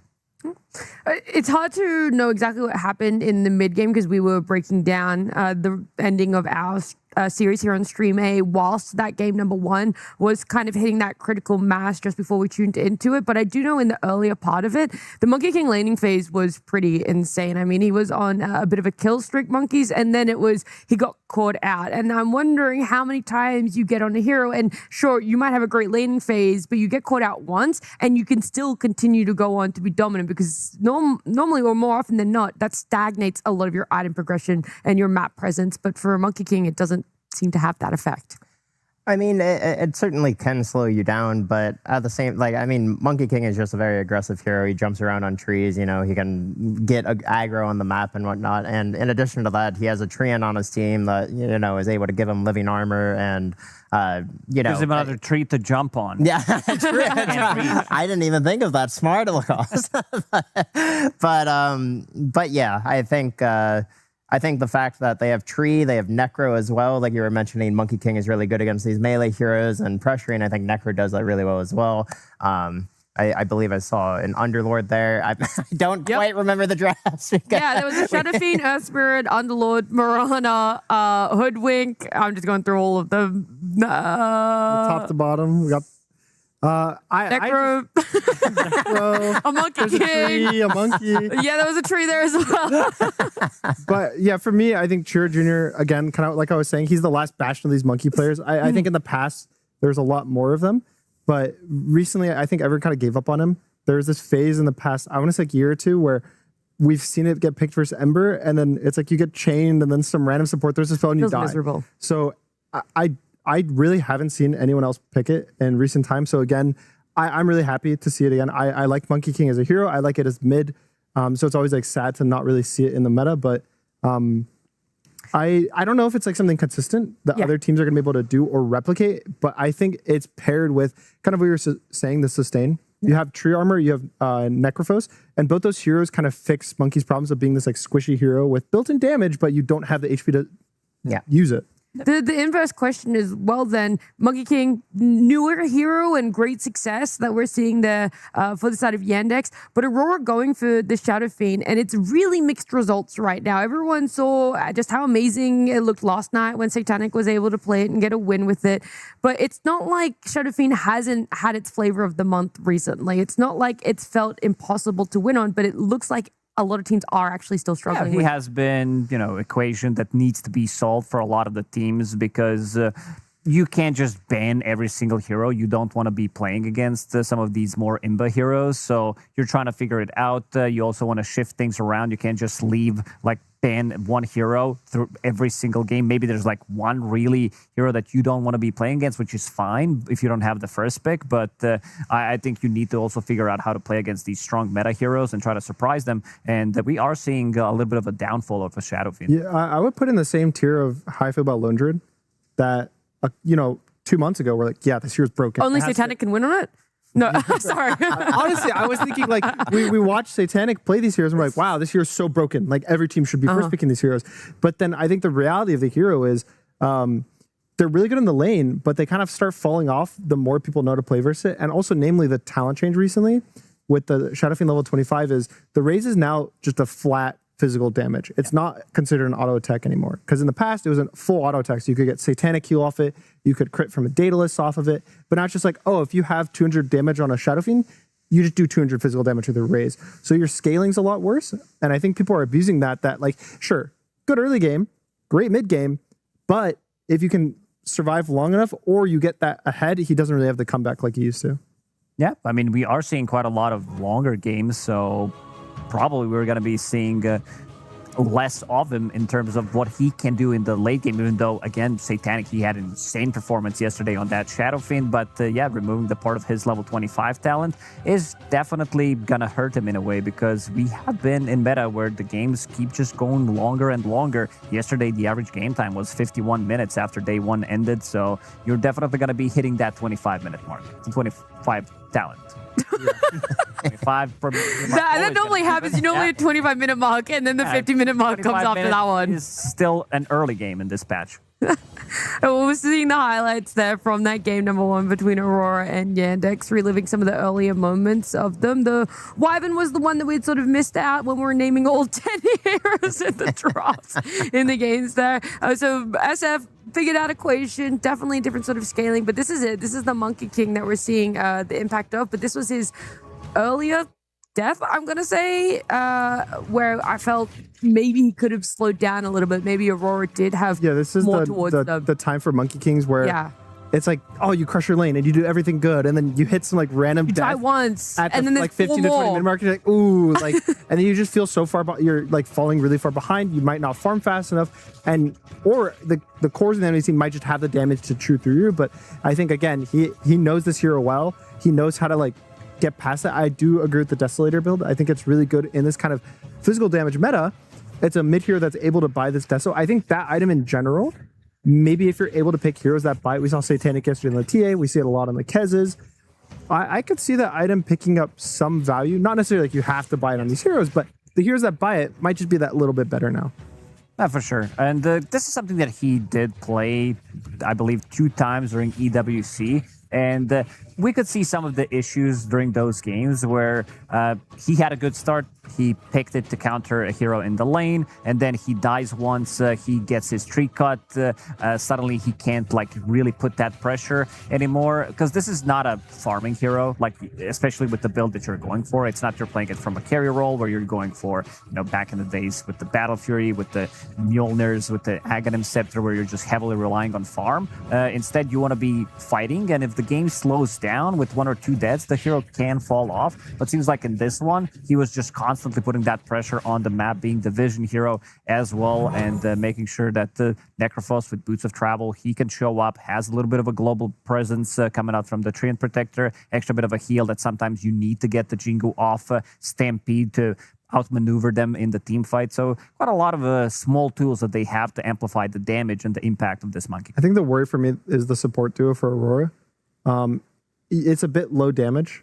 The cores have the ability to kind of back it up, but I think we've been seeing a lot of success with high damage supports, at least one of the two. It's like they'll run some Hoodwink or a Tusk, or even like we've seen the ones where it'll be like a Shadow Demon +1 or this Mirana plus a Wyvern. You kind of have the Mirana scales into damage, but you miss this mid game of an easy similar damage. To what happened with Spirit in game number 2, where they had the Wyvern plus Rubik, and then they didn't have like the most damage coming up in their mid lane, and suddenly it snowballs out of control. I think it's also going to be a very thin margin when it comes down to these higher caliber teams that we've seen in 2025, 2026 season that are winning the tournaments. Like a couple of these small mistakes, like one mistake in the draft, is going to be much more punishable because these teams are so good that they're going to try to exploit that, and one mistake turns into 2 more mistakes, and then it just snowballs out of control. I do think that's why we're also, sorry to cut you off, Monkeys, why we're seeing such long games, right? Is because when you see drafts on paper, there should be a slight favorite more often than not, but everyone's making smaller mistakes. Everyone's really good at being able to capitalize on those mistakes as well. And so you're just getting pushed further and further. And so I actually think seeing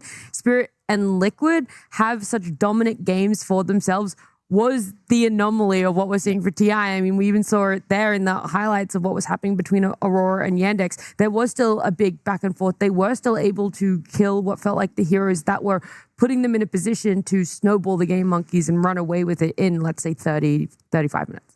Yeah, I mean, it definitely looked like Aurora was hanging on there for sure. But I mean, I from my limited info of the game, it seemed like Watson did kind of pop off on that Necro. He had 40,000 net worth, I think, by the end of the game, which, I mean, that's very high net worth for a Necro. So, I mean, absolutely, it looked like Chira Jr. was, kind of taking over the game and creating a lot of space. But, Watson, he certainly did his job and, pulled his weight and was able to, really just be the menace that Necro carries really become, with it looked like he had Radiance BKB. He probably had a heart in the late game, just classic Necro stuff. So I think Yandex just probably they again. I'm theorizing because we Sure, because we were watching the Spirit versus Liquid one. That's totally fair. But everyone on the side of Yandex stepping in, doing their roles, whether it's from the supports, from the mid laner, from their carry. But on the flip side, when it comes to Aurora, it felt like they also had their hands on some pretty meta heroes. It was rough for them to not be able to get a game 1 win. It's still a best of 3 for themselves. But before TI even started, before we had our group stage kicks off, we had Nomad talking to Nightfall and seeing how he's feeling coming into TI 2026. I'm here with Aurora's carry player, Nightfall, and we're going to talk a little bit about TI. So, Nightfall, coming into this one, firstly, when you look back to last TI and how that all went, what do you think about that situation now? For last TI, it was, I'd say, like the roughest TI for me. I mean, just didn't really go our way, but we played like elimination game and we kind of threw quite easy game, but what can you do? Life goes on. So I'm hoping to do better at this one. Do you feel like you learned anything there which you're now taking into this TI? Not necessarily. Okay, just play better. Just play better. Easy. So you have 3 new players on the team. Has that kind of changed how your core gameplay works? Has it changed your sort of overall strategy, or is it still the same team? I'd say it changes, especially depends on your like trio, of course. I'd say each core playstyle can be different in like other teams, and like depends on what you really need. But I'd say just my gameplay with time became more active. I see. So are you going to be sort of leaning towards the greedier style of gameplay now then? Yeah, just kind of what Dota makes you now. And is that what you like to play, or do you like to go fight? Do you like to go hit people? Kind of depends on the mood. But I guess hitting people and like taking a lot of risks is like more funny gameplay. That is true. So with the international team, you've got a lot of new voices coming in. What have they sort of brought to the team? What's WS brought to the team, and what's Kaori brought to the team in particular? If I take WS, I think he brought just some confidence, and he also making calls around his hero. And for Kaori, I'd say he bring, some calmness inside of our comms, and he also bring a strong laning phase for our safe lane, even stronger than it was, I guess. You and Mira have been playing together a pretty long time now. Why do you think you guys are so compatible with each other? I mean, it's just nice to play with Mira. He's like, I'd say, one of the best teammates I had in my careers. Like, such a nice human being. And obviously, you want to lift the Aegis yourself, but is there any part of you that gets more motivation from thinking about, giving Mira a 3rd Aegis and having him be the first? If I wouldn't think about like myself lifting it and like it's been dream, I guess the second thought it will be like for Mira, like for the one, yeah. But ultimately, lifting the Aegis is your #1 goal as a player, isn't it? Great. And is there any carry player you think is playing very well right now and you've sort of been watching a bit? I'd say which I can highlight is probably Satanic and Mickey. Mickey been playing good, I'd say, recent like month. And Satanic just won in Paris, so he played, I think, amazing at the tournament. And what's it been like having KP on as a coach as well? How's his sort of impact on the team? Having KP is nice. I think he's one of the best at analyzing games and just making good replay analysis out of all coaches. And he can make it kind of informative and quick and at the same time productive. Brilliant. Well, Nightfall, thank you so much for coming to talk to me and good luck at the International. Thank you, guys.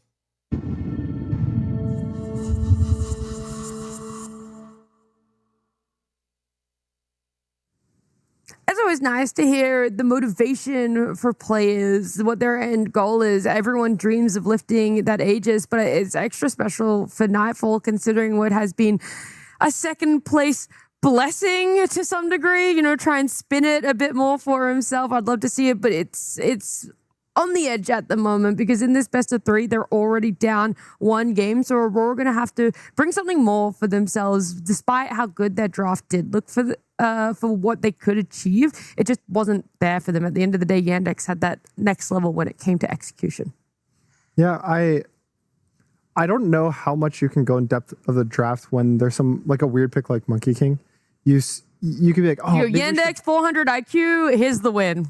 Yeah, you could consider banning it, but I don't think that if it's banned, it's not a replaceable hero. There's nothing they could be like, oh, this is going to do the exact same role Monkey King filled for us in the draft. So it's really easy to say, okay, all of our heroes are fine. The way we want to play is correct.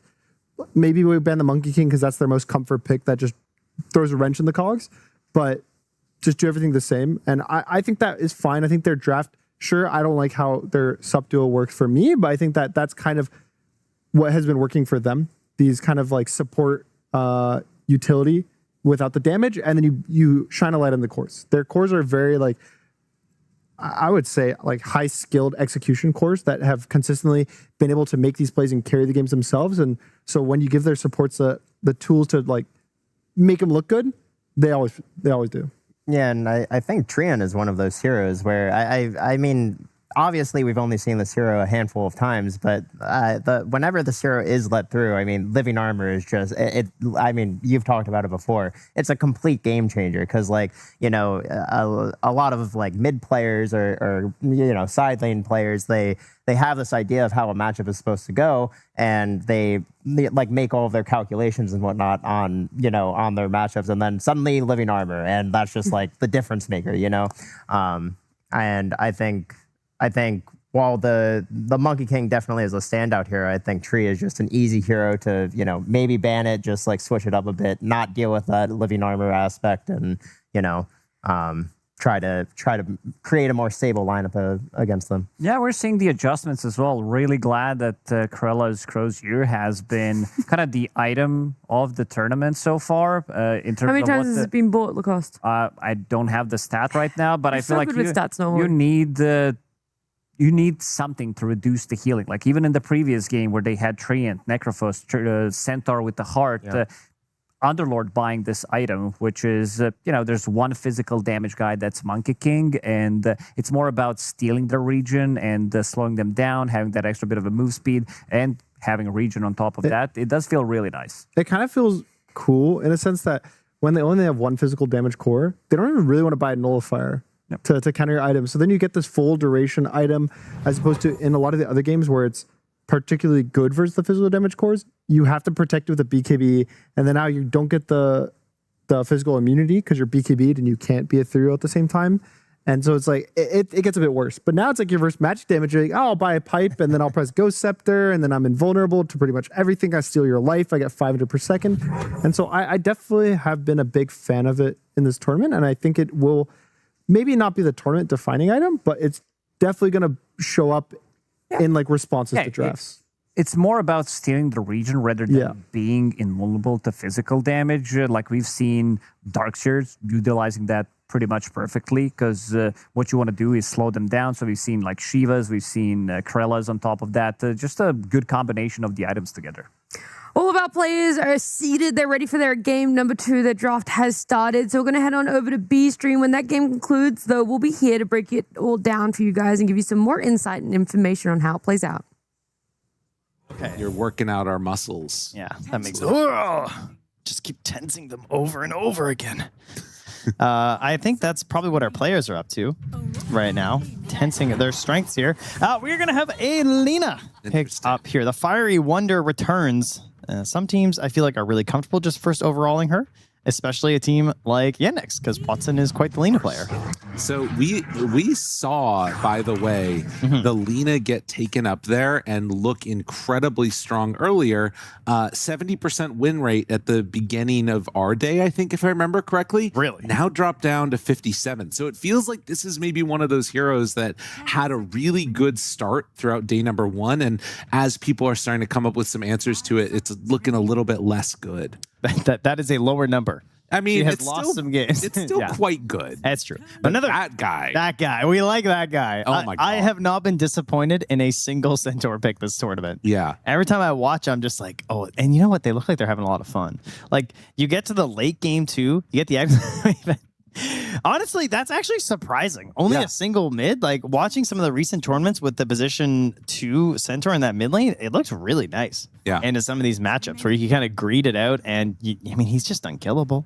He gives a global stampede. And it's interesting too, right? Because a lot of times when you see these heroes that can flex into a different role, they tend to flex down, has been my experience. That's true. Like, I know what you mean. Yeah, it's like, yeah. It tends to go from like a 3 to a 4 or like a 4 to 5 or 2 to 3, and this one is now moving up in priority. And I think it just speaks to like how mid can sometimes be a little bit weird with so many bans focused on it.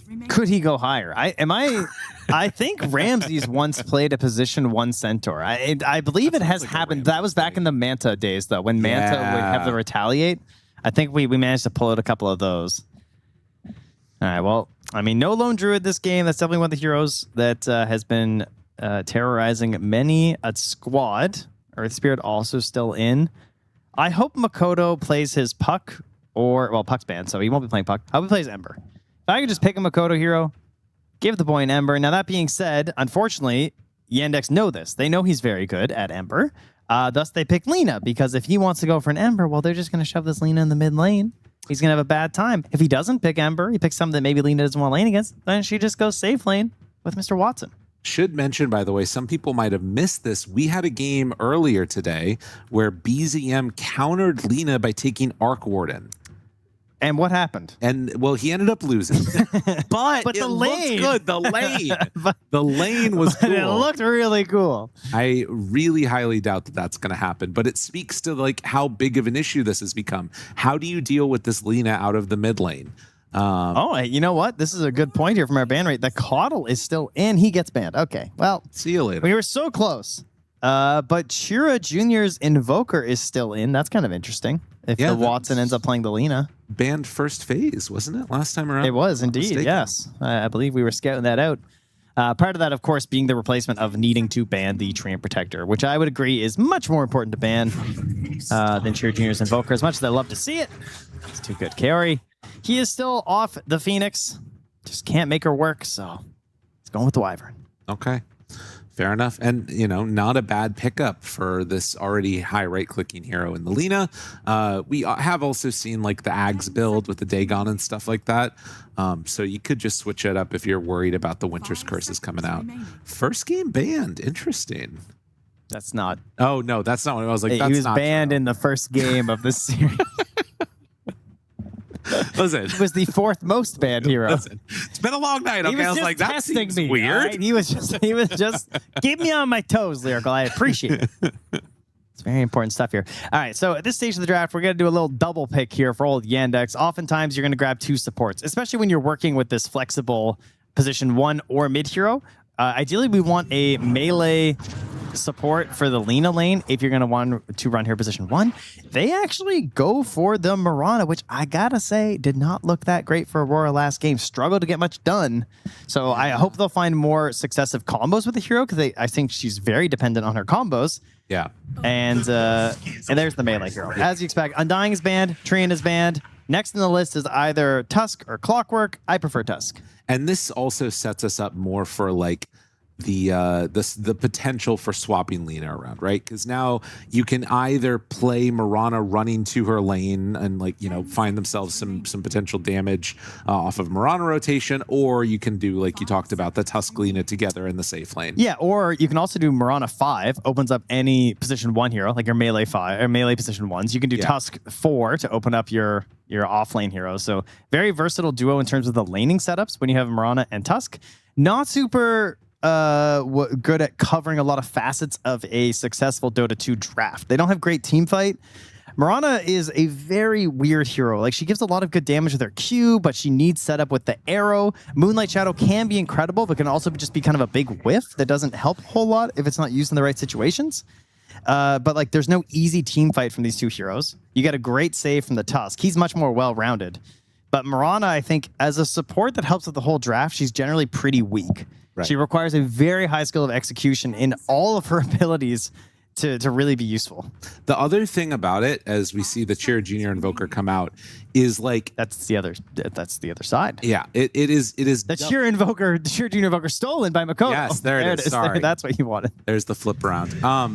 But the one thing about it is that you've also sort of, with a Mirana support, committed to going for like that solo kill, right? Like you're gonna be trying to isolate somebody, get them with the arrow, and this is where Centaur shines. And this is part of the reason this hero's been so good is the save in the late game. Like, yeah, you can be a big damage dealer, big hoof stomp, double edge, whatever else, but also being able to keep somebody alive when they otherwise wouldn't be able to. Clutch stuff. Dark Willow. Been looking good, getting those stocks going up a little bit. Yeah, she tends to be this hero that is just like, I mean, she's in that next level, I think, of position 4s. So she's on the come up here. Has a lot of good team fight, of course, and early burst damage. So very similar to the Hoodwink in that regard. How is her Shadow Realm this game? Not bad, right? I mean, you got the LSA, you got arrows and stuff, but you can certainly slip away from a Tusk in some situations thanks to that. Could be useful. And yeah, we did. We get Makoto on the Invoker and Shira Jr. on the Ember. So they're each going to show each other how it's done properly on two of their signature heroes passed over to another. And of course, this is what they needed last game. They needed the Ember with the Mirana. I really think that would have done a little bit better there for Aurora because it's just too costly in the Mirana to not have a mid that helps her. Right. She's a finicky hero. Yeah. Like I think that's why she often looks so bad is that you don't do enough in your draft to support her, and that feels like a bad thing to do when she's potentially your position 5 or even position 4 to have to draft so much around her. But she's still doing all right. As you can see, 25 picks, 48% win rate. That's not too bad. Yeah. Well, and already has now an ability to rotate towards mid if needed with that Ember. I'd like to see a pretty like self-sufficient offlaner for Yandex. Yeah. In the last phase, you could think about like a Tide or a Timber or something like that maybe.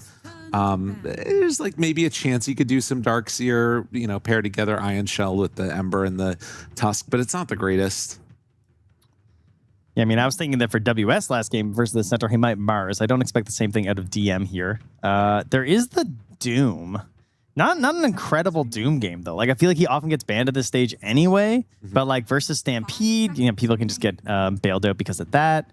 You could go for a Beastmaster, I think would be kind of interesting with everything they have. It sets up for more arrows. It gives them some solid lockdown versus Stampede.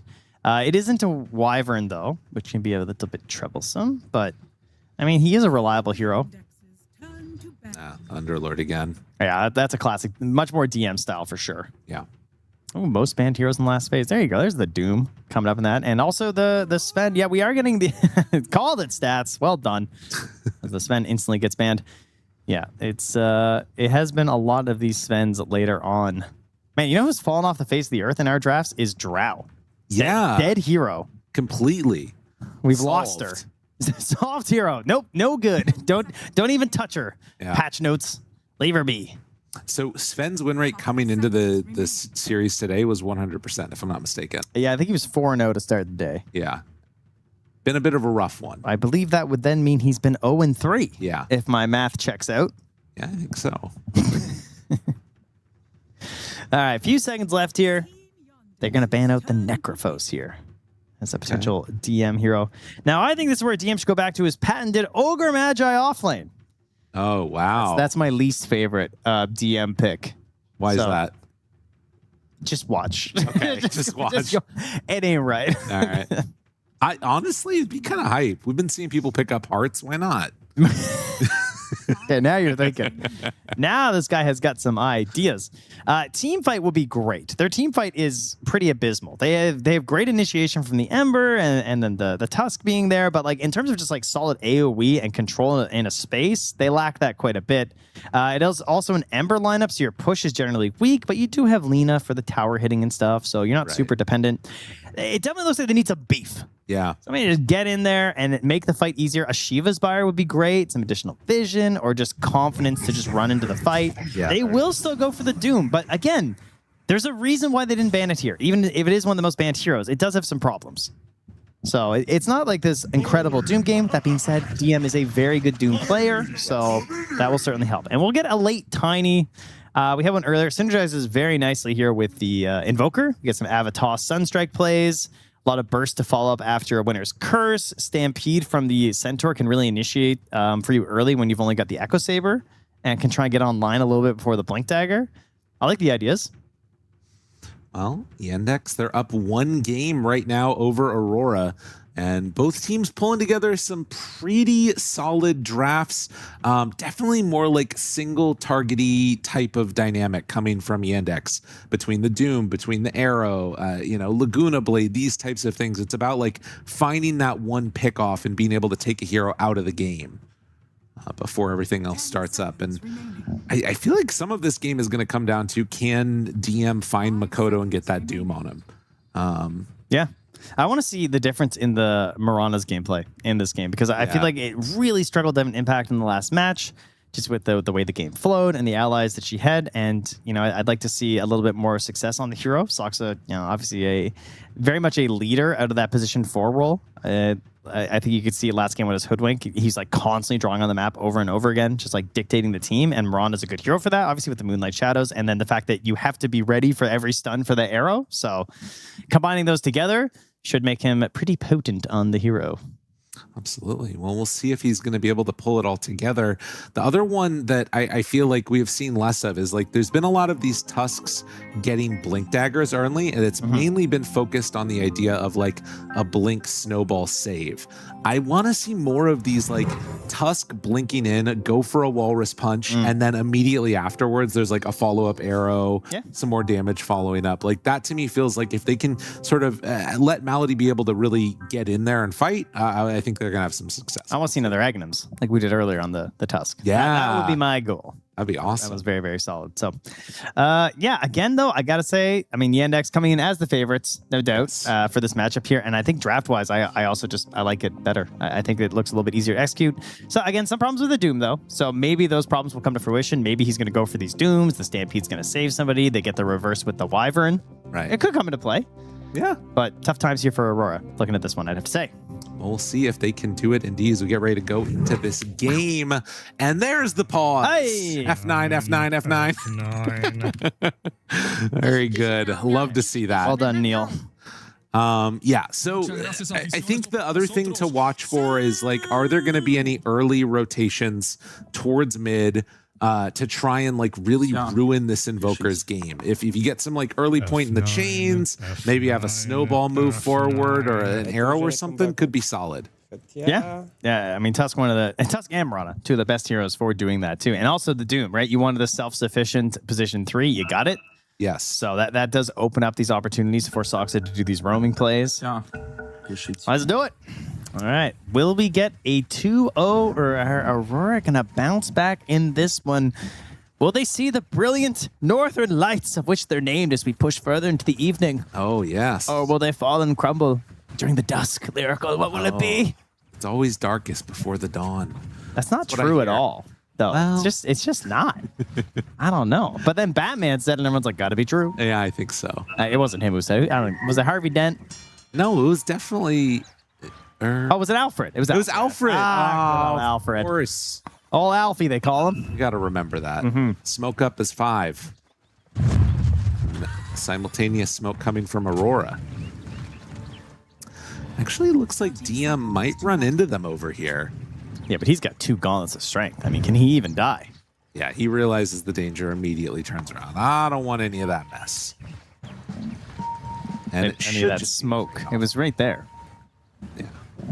It should be a trade-off of 2 apiece. Yeah, still just popping them there, seeing what's up. I mean, neither level 1 is particularly inspiring at this rune battle, is it? No, it's not. But they'll let it go, yeah. 2 for 2. All right, so Lina and Tusk heading into a matchup of a Centaur and a Dark Willow, huh? Yeah. Okay. Call it. That's good. I hadn't seen that one before. They're feeling pretty good about it, apparently. Yes, so yeah, things to watch for. Of course, you know, very annoying to play against Lina in any lane. As Shira Jr. going to try and put some early pressure here onto Makoto. Flame Guard starts to hit. And we'll see how he ends up dealing with this lane. Yeah, but you see that Sunstrike on the creep, though? He hits that every time. Hey, you're not wrong. Easy peasy. Oh, right in his face. Another one. Nah, he's backing away. All right, decent start here. Soxa already trading some blows here with the Wyvern and losing out on them, obviously, with that Arctic Burn. It's a bit of a pain. Oh, yeah. More damage here on the Soxa. Yikes. I mean, he's got 4 Tangos and a Fairy Fire, but getting so much value early here from Kaori. And just left his courier there to get taken down. DM now chasing him. Getting some more damage onto Kaori.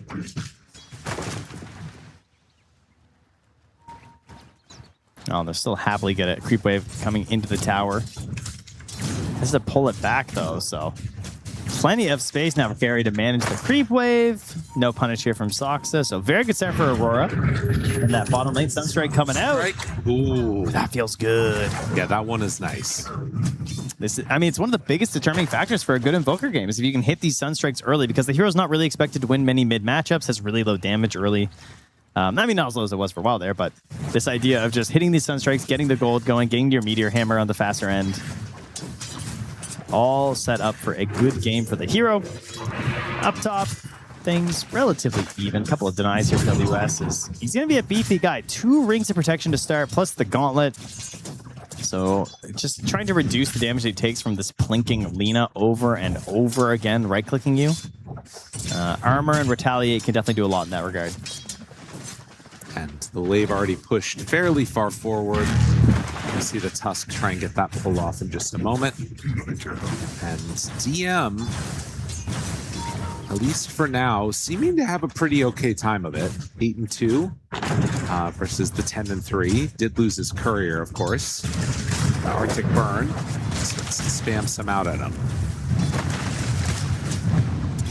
Well, it's such a frustrating hero to try and lane against your like any strength hero versus Winter Wyvern.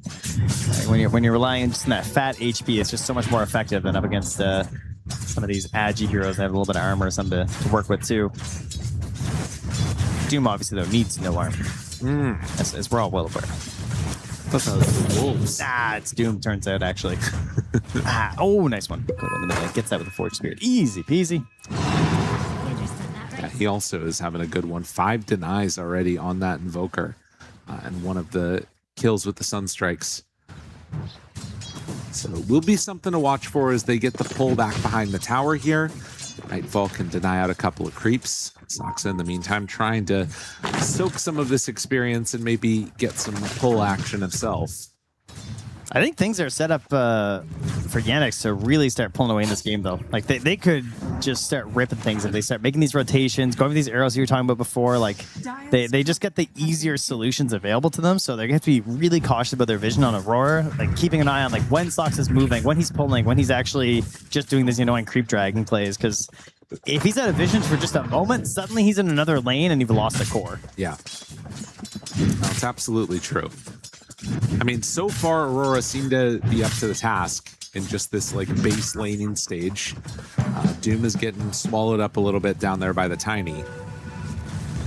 And then you think about this first 15 minutes, what you want to do on Aurora. Like, Centaur are going to be very static with the Helm. Invoker going to be quite static, looking to help out with Sunstrikes. And then Tiny, maybe he can make plays on heroes in his lane, but oftentimes they kind of retreat back to the jungle. They farm through to their Echo Saber, then they go for the Blink Dagger. Like, right. It's a little static and stalled out. Now, that being said, the last hit's looking pretty good for Aurora. So if that is the game plan, at least they're off to a solid start. They just have to watch out for that aggressive potential from Yandex coming out. Right. And that means 6-minute runes could be the first time we see those moves.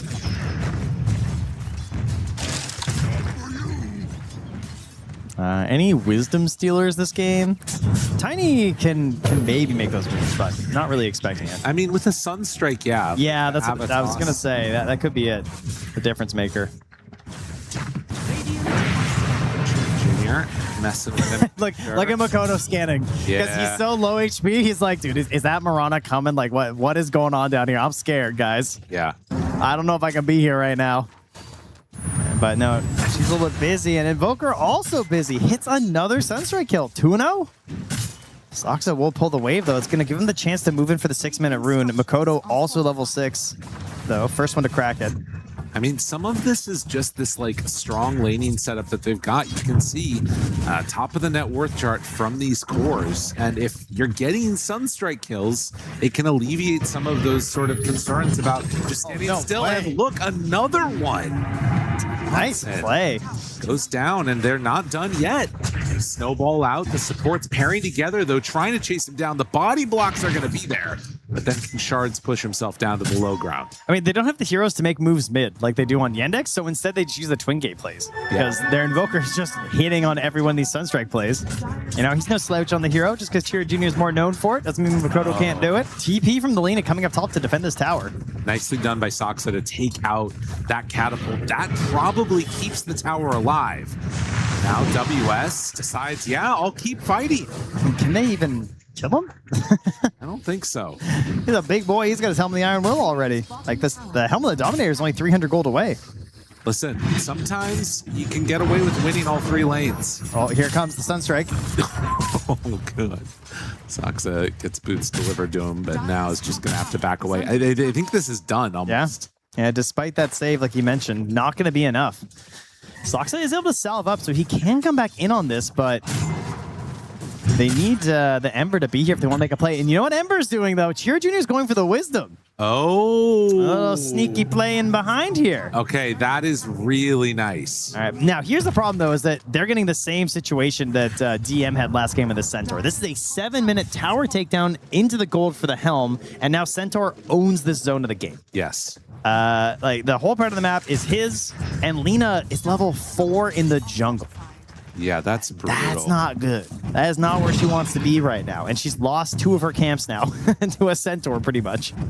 Yeah, this is... I mean, they need to make this move work. They actually got to kill Makoto here, I think. Arrow goes out. Makoto does get hit by it. Does he end up falling with the snowball in? Definitely. So, Yandex pulling something back a little bit for themselves. You can also think about maybe going for like a Doom play eventually when he gets 6 online, and that could be a way that you maybe punish this Centaur. Yeah, I guess you have to Doom him, right? Obviously, another target that's just gonna stampede away, so it could be a play as Soxa rotates up here. Nice D-ward. Gets a sentry. He's gonna steal a creep.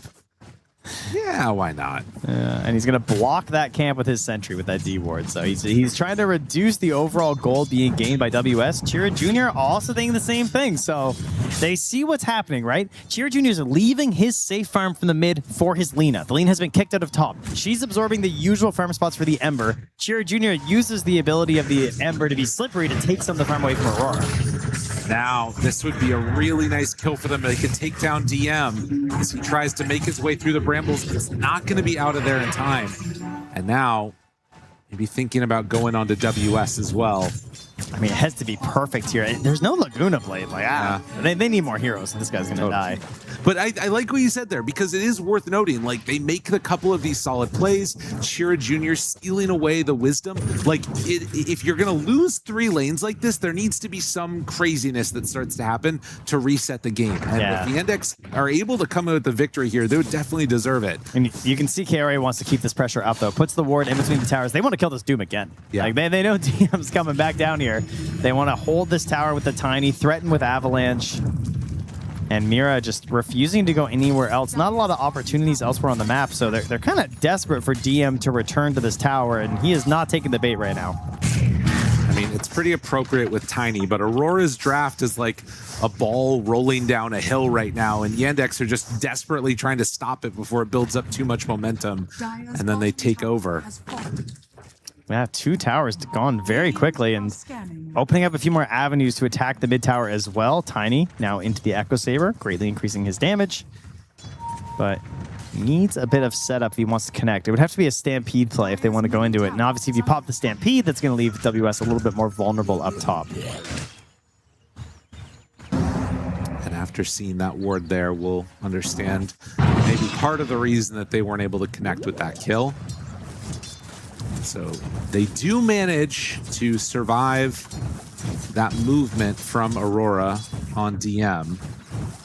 Watson now trying to play some catch up and get into that Maelstrom. In the meantime, Invoker finishing off the Meteor Hammer. Yeah, let's get that mid tower. So let's go and knock him with the hammer, you know? Why not? The hammer in our game, it doesn't build, it breaks. Yeah. You know? Okay. It's not a carpenter hammer, it's a meteor hammer. That's why it's called that. It's dropping rocks on stuff. It sucks. Bullied back here once more.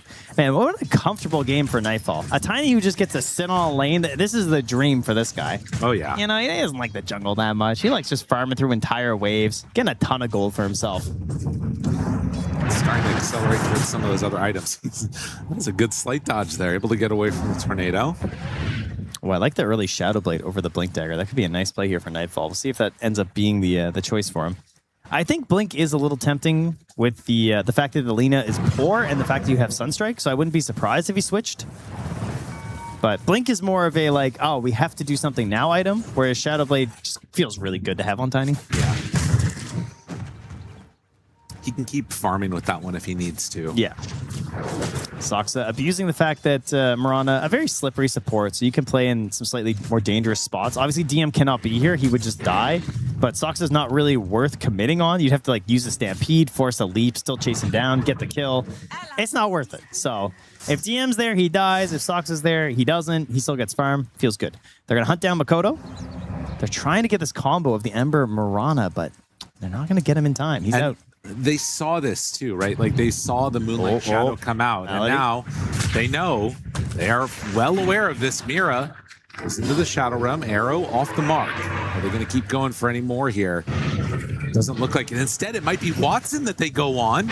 WS shows up. Well, Sunstrike, yes. So the Lina will fall again.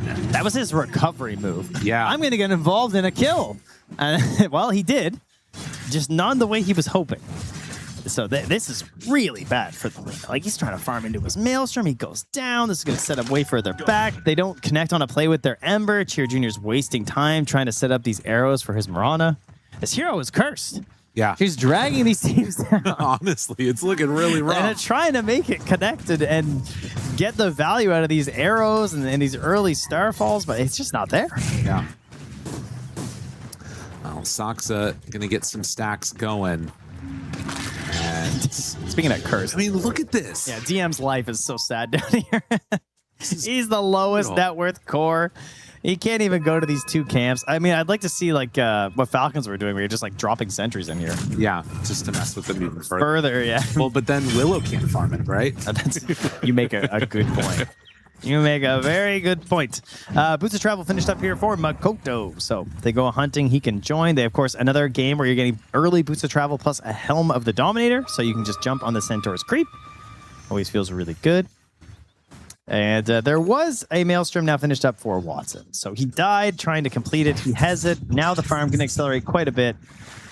And boy, does he need it. Yeah.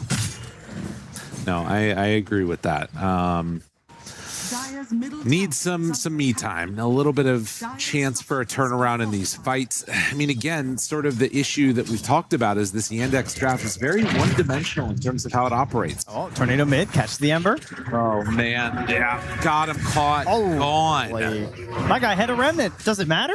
No. Not apparently. Nope, not even a little bit. 468 from Ori the Hunting, Sunstrike. they're still going, man. He is not letting up for a moment here.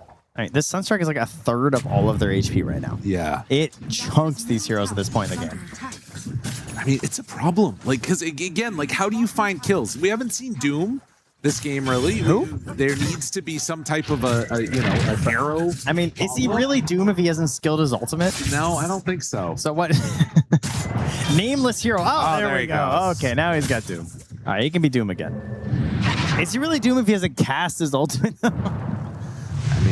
That is a very Doom thing, to be fair. They just want to keep farming. All right, I mean, he's going to have to because he wants to get a Radiance this game to try and bounce back into this one. This is not a blinkable game. I definitely agree with that take on this one. Of course, I also don't feel like a Radiant's going to instantly make things much better for them either. No. It is a long road to recovery here for Yandex as we get some faces interacting up top.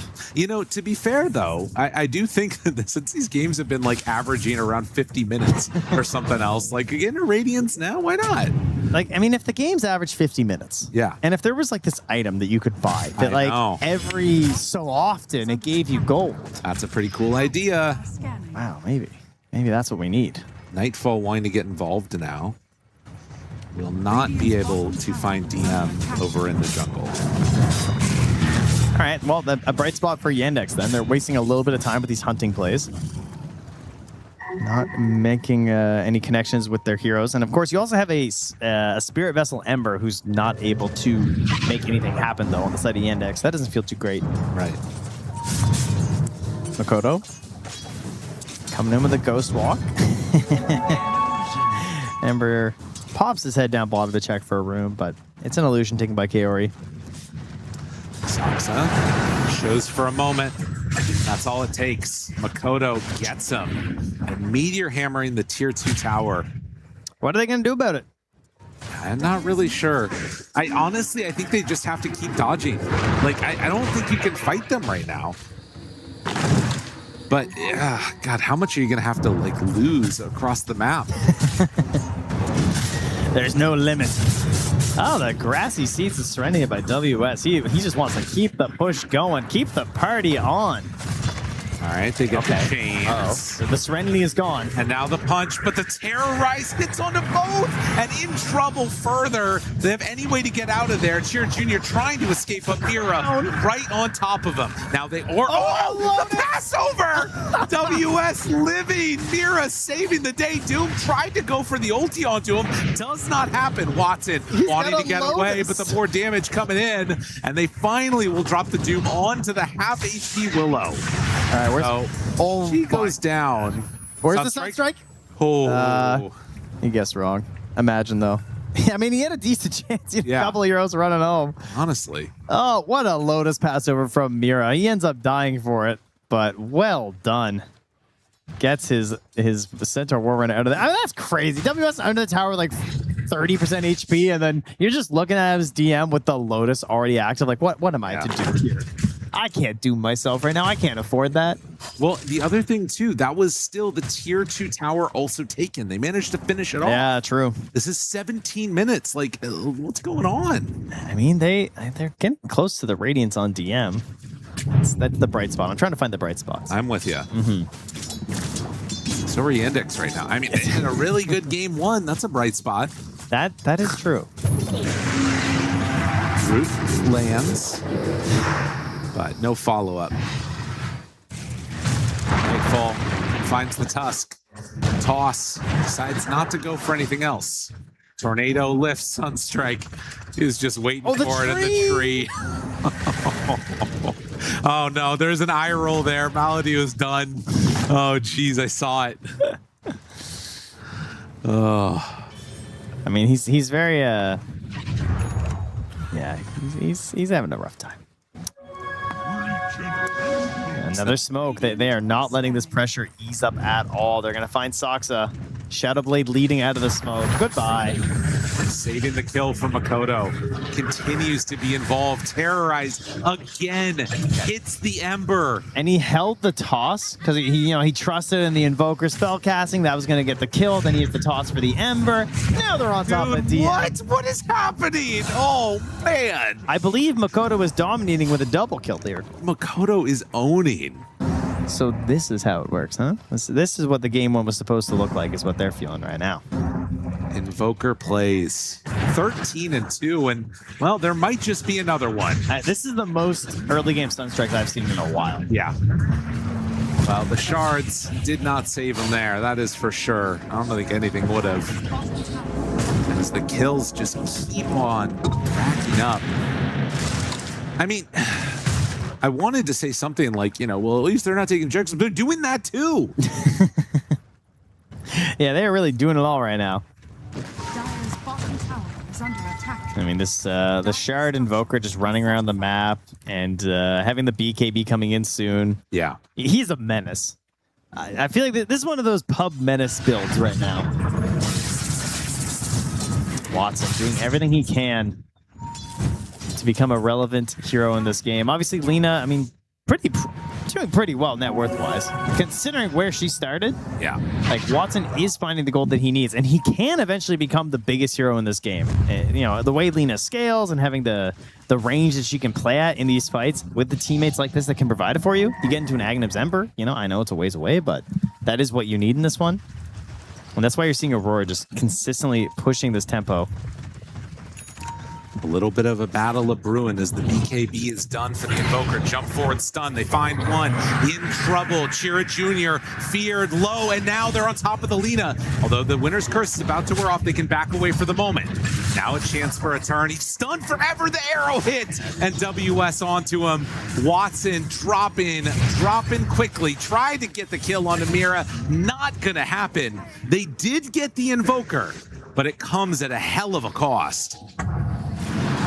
I mean, had to drop the Doom on them because they needed something desperate. Great target, of course, but it is the one way they're going to get a high-value kill, and then it's just time to run toss in.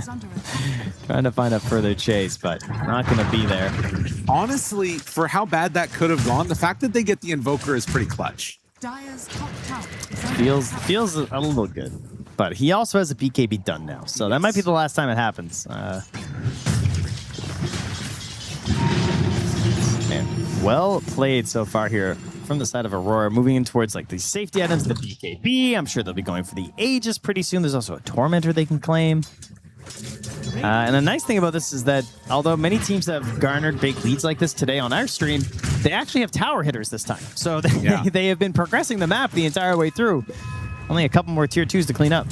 It's not as big of a gold lead as we've seen in other matches, and I think that, you know, there is a little bit of fragility that lives here, but you know, we'll see. It's not a foregone conclusion. Stomp.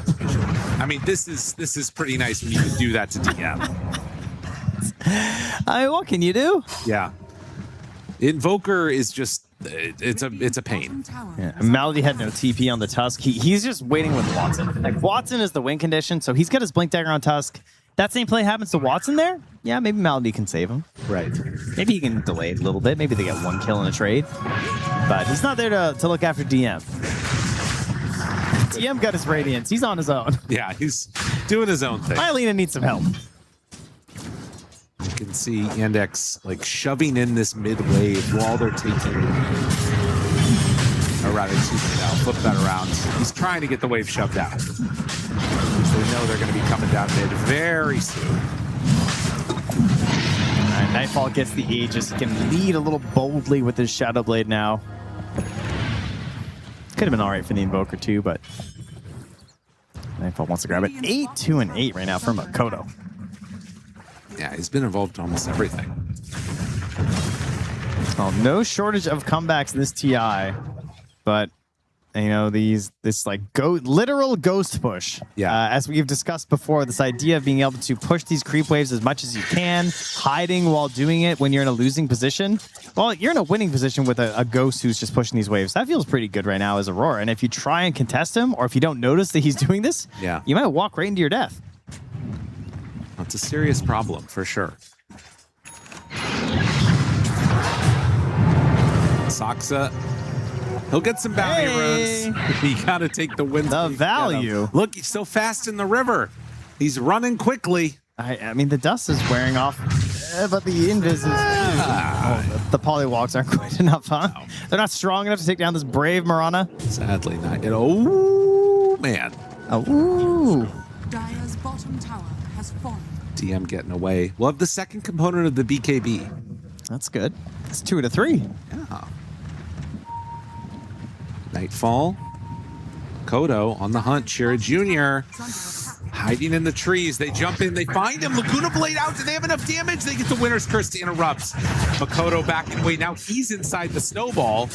Melody will get hit there, and Chira Jr. realizing it's not quite going to work the way he wanted. Oh, he gets all his mana drains. DM can't get anything off there. Needs that BKB.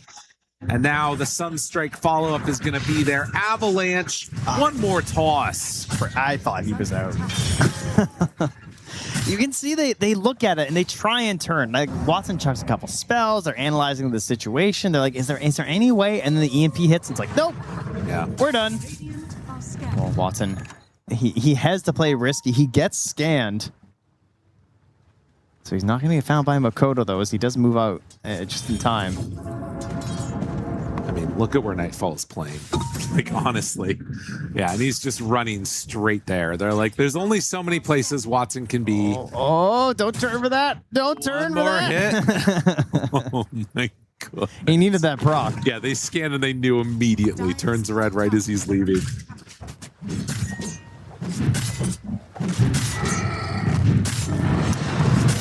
And there's still a Tormentor they can do if they'd like. But they're a little more bloodthirsty right now by the looks of it. So they're going to bring the Willow and the Invoker through the Twin Gate. Moonlight Shadow. WS, he is the bait right now. They have a sentry down. They see Makoto. Essence Distiller stun lands through him. Arrow going out. Not going to land. Oh, and these moments, like, that's the one you got to get if you want to make these comebacks happen. Oh, the Croaker. Oh, he doesn't get him. Good juke. And the Force Staff has one more leap in 7. Not sure if he's going to be able to make it out all the way. Is he really living? Looks like it. Oh, all right, nicely done. Can't take down Sox. They're too strong. DM actually in the jungle between the team of Aurora right now. Yeah. Dire Scan connects, knows that he went through. DM so desperate for farm that he's actually finding it here. It's kind of crazy.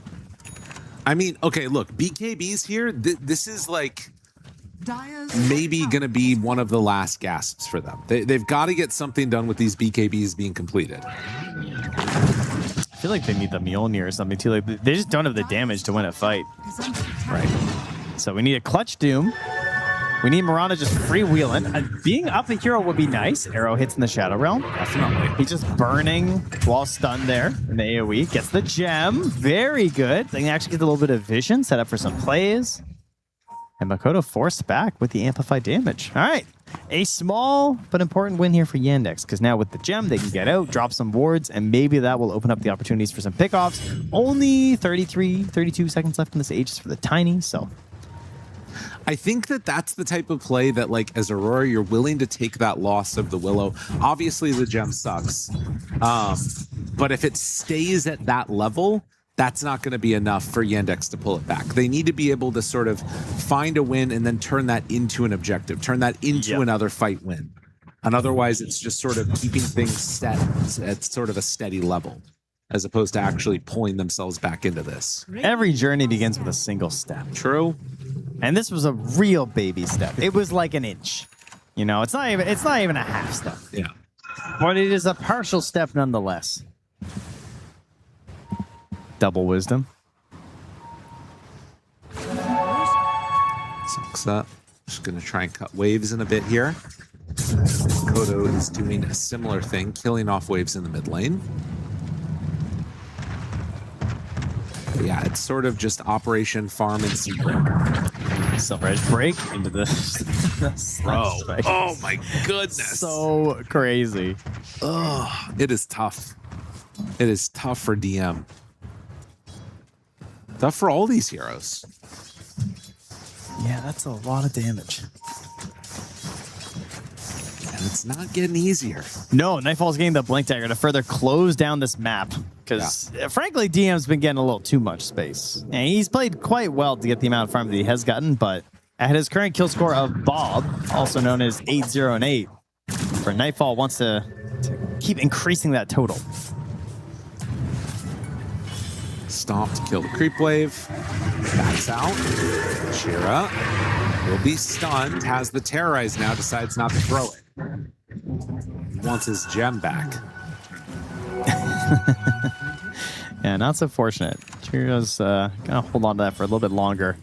Octarine Core on Makoto. Okay. I mean, more and more powerful. Also about to be level 20 here as well on the Invoker. So, yeah, a little frightening. All right, well, the risks of going high ground. How good is the defense from Yandex?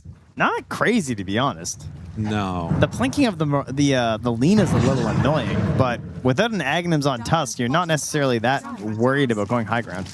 The flip side to that is that the only hero that can like go and hit towers, and it's not even comfortably, is the Tiny. Like you can Meteor Hammer, I guess, but it's a little sketch. I mean, Invokers right clicks are good. They can Alacrity as well on the Tiny too, so it's not as bad as usual. Right. They're going to go in for the Tormentor now. Should be pretty quick. I mainly mean that, like, if they're going to do that, they're presenting themselves as a target. Oh, did Doom just sneak down there? Yes. He definitely did. I got to give credit to DM. He is finding the farm. Yeah. Like, this is really impressive stuff. He's stealing it He's right like, out from wait a WS. second. There's somebody here. Somebody's down here. Oh, God. Yeah, he's just got to keep running. I mean, he's just going to BKB TP, you know how it is. And he'll just TP out nice and early. All right, that's the Blink Dagger. So, Okay. Step one to a good fight from Yandex. Dooming a strong target. Invoker, great Doom target. That guy gets Doom, what's he? Now, he just stands and watches. Mira. The Essence Distiller trying to run this down, finding him. Terrorize off the mark. Soxa is going to be stunned. Sunstrike is there for the follow-up. Oh, he finds the nice little path out of there. And the TP away, not going to happen. That's hate right there. That is unfortunate. All right, big value item picked up here. Getting themselves a Vlad's on the Tusk. So Malady just recognizing when you're in these situations where the game is going poorly and you don't have a lot of gold, Vlad's is one of the best items you can get just to increase your team's damage. And that is something they're definitely struggling with. Right. Vlad's, drums, very cheap items that can give you a chance in a fight that you have no right winning. But it does mean that the dreams of the Aghanims are quite dead at the moment, unless he gets some crazy fight wins. Of course, it was never happening anyway. He's not getting any creeps to hit on a Tusk this game. It's definitely been all going into the coffers of DM, Ember, Lina. But if they win a fight, then suddenly a huge injection of gold. Yeah. Do we have a Shiva's Guard being worked on? No, WS is going for the BKB first. Shiva's Guard has just been so clutch from high ground. Uh-oh, jump in. Chira Jr. gets the BKB off and able to separate himself out. So that's BKB used by Nightfall. Malady goes forward for more. Now the Doom used, chasing down, no Wyvern ulti. So they have already taken down the Willow. Can they fall more? Nightfall trying to get out of there. Laguna Blade, TM still on the chase. They've also caught the Centaur. Okay. Yandex waited so long, and it ended up working for them. Malady, he might burn out here. Yeah, he's going to end up dying to that one. Dude, the camp was about to respawn. He didn't have Snowball anyway. Okay. All right, big win. That's a 4,300 gold swing. That's big. 10K experience as well. Buyback from the Willow also used. 5,100 XP for Doom. Yeah, that's nuts. That's a lot of experience. He's level 20. Yeah. He's got plus 66 damage. He's a beast. He's got the number of the beast. So I think this has been like one of the sort of things that we've noticed throughout the day today, right? Like teams kind of waiting for their moment to take that one big shot. And then when they finally hit it and they win a fight, it doesn't necessarily like completely change the dynamics. Definitely Aurora is still winning, but you can see a pathway to how Yandex could win this game. I would be so bold to say they've now taken 2 full steps. Okay. That was 1 step plus like 90% of the other step that they didn't have quite yet. Yeah. No, this is good. Very much pulling it back into something resembling a chance. Aghanim Scepter done for Mirana. I mean, they can't resist inside of it. No Mirana player can say no to it. So they're going to go for the safety of the Aegis here on Aurora. Nightfall runs in. Roshan has roared this only 35 seconds. I mean, if this is not a bait to come fight us, I don't know what is. They're running. They want to take this fight. Again, this is Ags on the Mirana, and they are going to... This is such a strange time to Rosh. Smoking back out. They want to get it on their side. Like, it screams they want to fight them. Thinking about it. Nightfall. He spots him, Soxa. But they don't have that gem. It's still on Chira Jr. Oh, man. So they're running into Moonlight Shadow gemless. Yeah. Are they really trying to take this? Malady down low, but now the stun. Trying to back away from this one. The snowball, I don't think he's getting out of that. Do you really need a Sunstrike there? Apparently. He really wanted that kill. He just get it either way. Roche is heading down. Under attack. Very interesting stuff here. Can someone get chucked by Roche so you can speed up? That would be nice. I like when that happens. Ember. He needs the Aghanims so desperately. It completely changes this hero. It opens up so many more opportunities for the Doom, for the Lina. And that's what it takes being down, 10k gold, is that he's just a little ways away when like this pivotal fight is happening and Nightfall walks right in. They find immediately onto the Lina, toss back Watson. BKB now trying to run out of there. Doom getting lifted up by the tornado. He pops BKB as well. Turning their sights on a Nightfall. It's going to be a retreat for DM. Still holding Who's going to get stunned? The Winter's Curse, the turnaround, it's there. The follow-up kill. Now it's a 1-for-1, but Doom being gone for 75 seconds, they do get the Aghanim Scepter on the Ember. He's got it delivered. Jump forward. Great dodge of the stomp, but then ends up just dying for nothing. Yeah, they don't have the capability to fight this. Like, they need the Doom right now. They can't just jump in with Ember and try and lay into them with the Lina or something. And they know that too. I mean, he could try and be crazy and go for a steal with the Remnants, but... Sox is arrowing the waves now at this point, so looking very much like they're... Wait a minute. Hold on a second now. He has an open slot. Tries to go in Did for he a get moment. anything? No. The banner was down, but... Soxa gonna be found. Tries to leap away for Staff, but in the end, it's not gonna happen. Mega kill streak. Firma Kodo putting on an absolute clinic in this one on the Invoker alongside all his teammates. Very good synergy, making it work with the Sunstrike. Just what they were missing with the arrows last game for themselves, and also what has not been glued together in this one by Yandex either. Not a lot of solid coordination plays coming out of that combo. And right back to controlling 80% of the map here from Aurora with that take of the Aegis and death of some dire heroes. It's feeling like it's a good spot for them. Yeah. I mean, it is still just a 12k gold lead, but it's sort of that momentum, and obviously, like you talked about, having the Aegis ready. Terrorize out. Malady is there to help if they want to make a go of it. Nightfall to the side, and no, they're just going to let him die. And, they saw the Aghanims. They probably know he has no buyback. Yeah. Like, rough. that's a no buyback item for sure. And Ember at 37 minutes is not saving buyback for an Aghanims. He wants to play out on this Ags and be the hero and win the game. He gets caught. He gets bursted down. It's such a bursty lineup here. So much chain stun from Aurora. So just a simple flaw in your movement is going to result in the death. WS, speaking of death, sacrificing his creeps to the tower, hopefully to garner the favor of the gods. No, Look at it go. There you go. Let's go. I think for Malady, there was like a question of does he go in there and try and snowball save, but it was like not looking good, and it was into roots, and well, now they jump forward, get some good damage. The turret Lita starts to beat down onto WS. Watson continue to lay into these heroes. Nightfall is going to be found. Nightfall is dead. All right, what do you got? Second salvo. Doom is ready. Do they want to commit for this now? Arrow as he lands. Big jump in. The Hex is already out. Damage coming. WS is off to the side. They're waiting for their target, but DM doesn't like what he's seeing.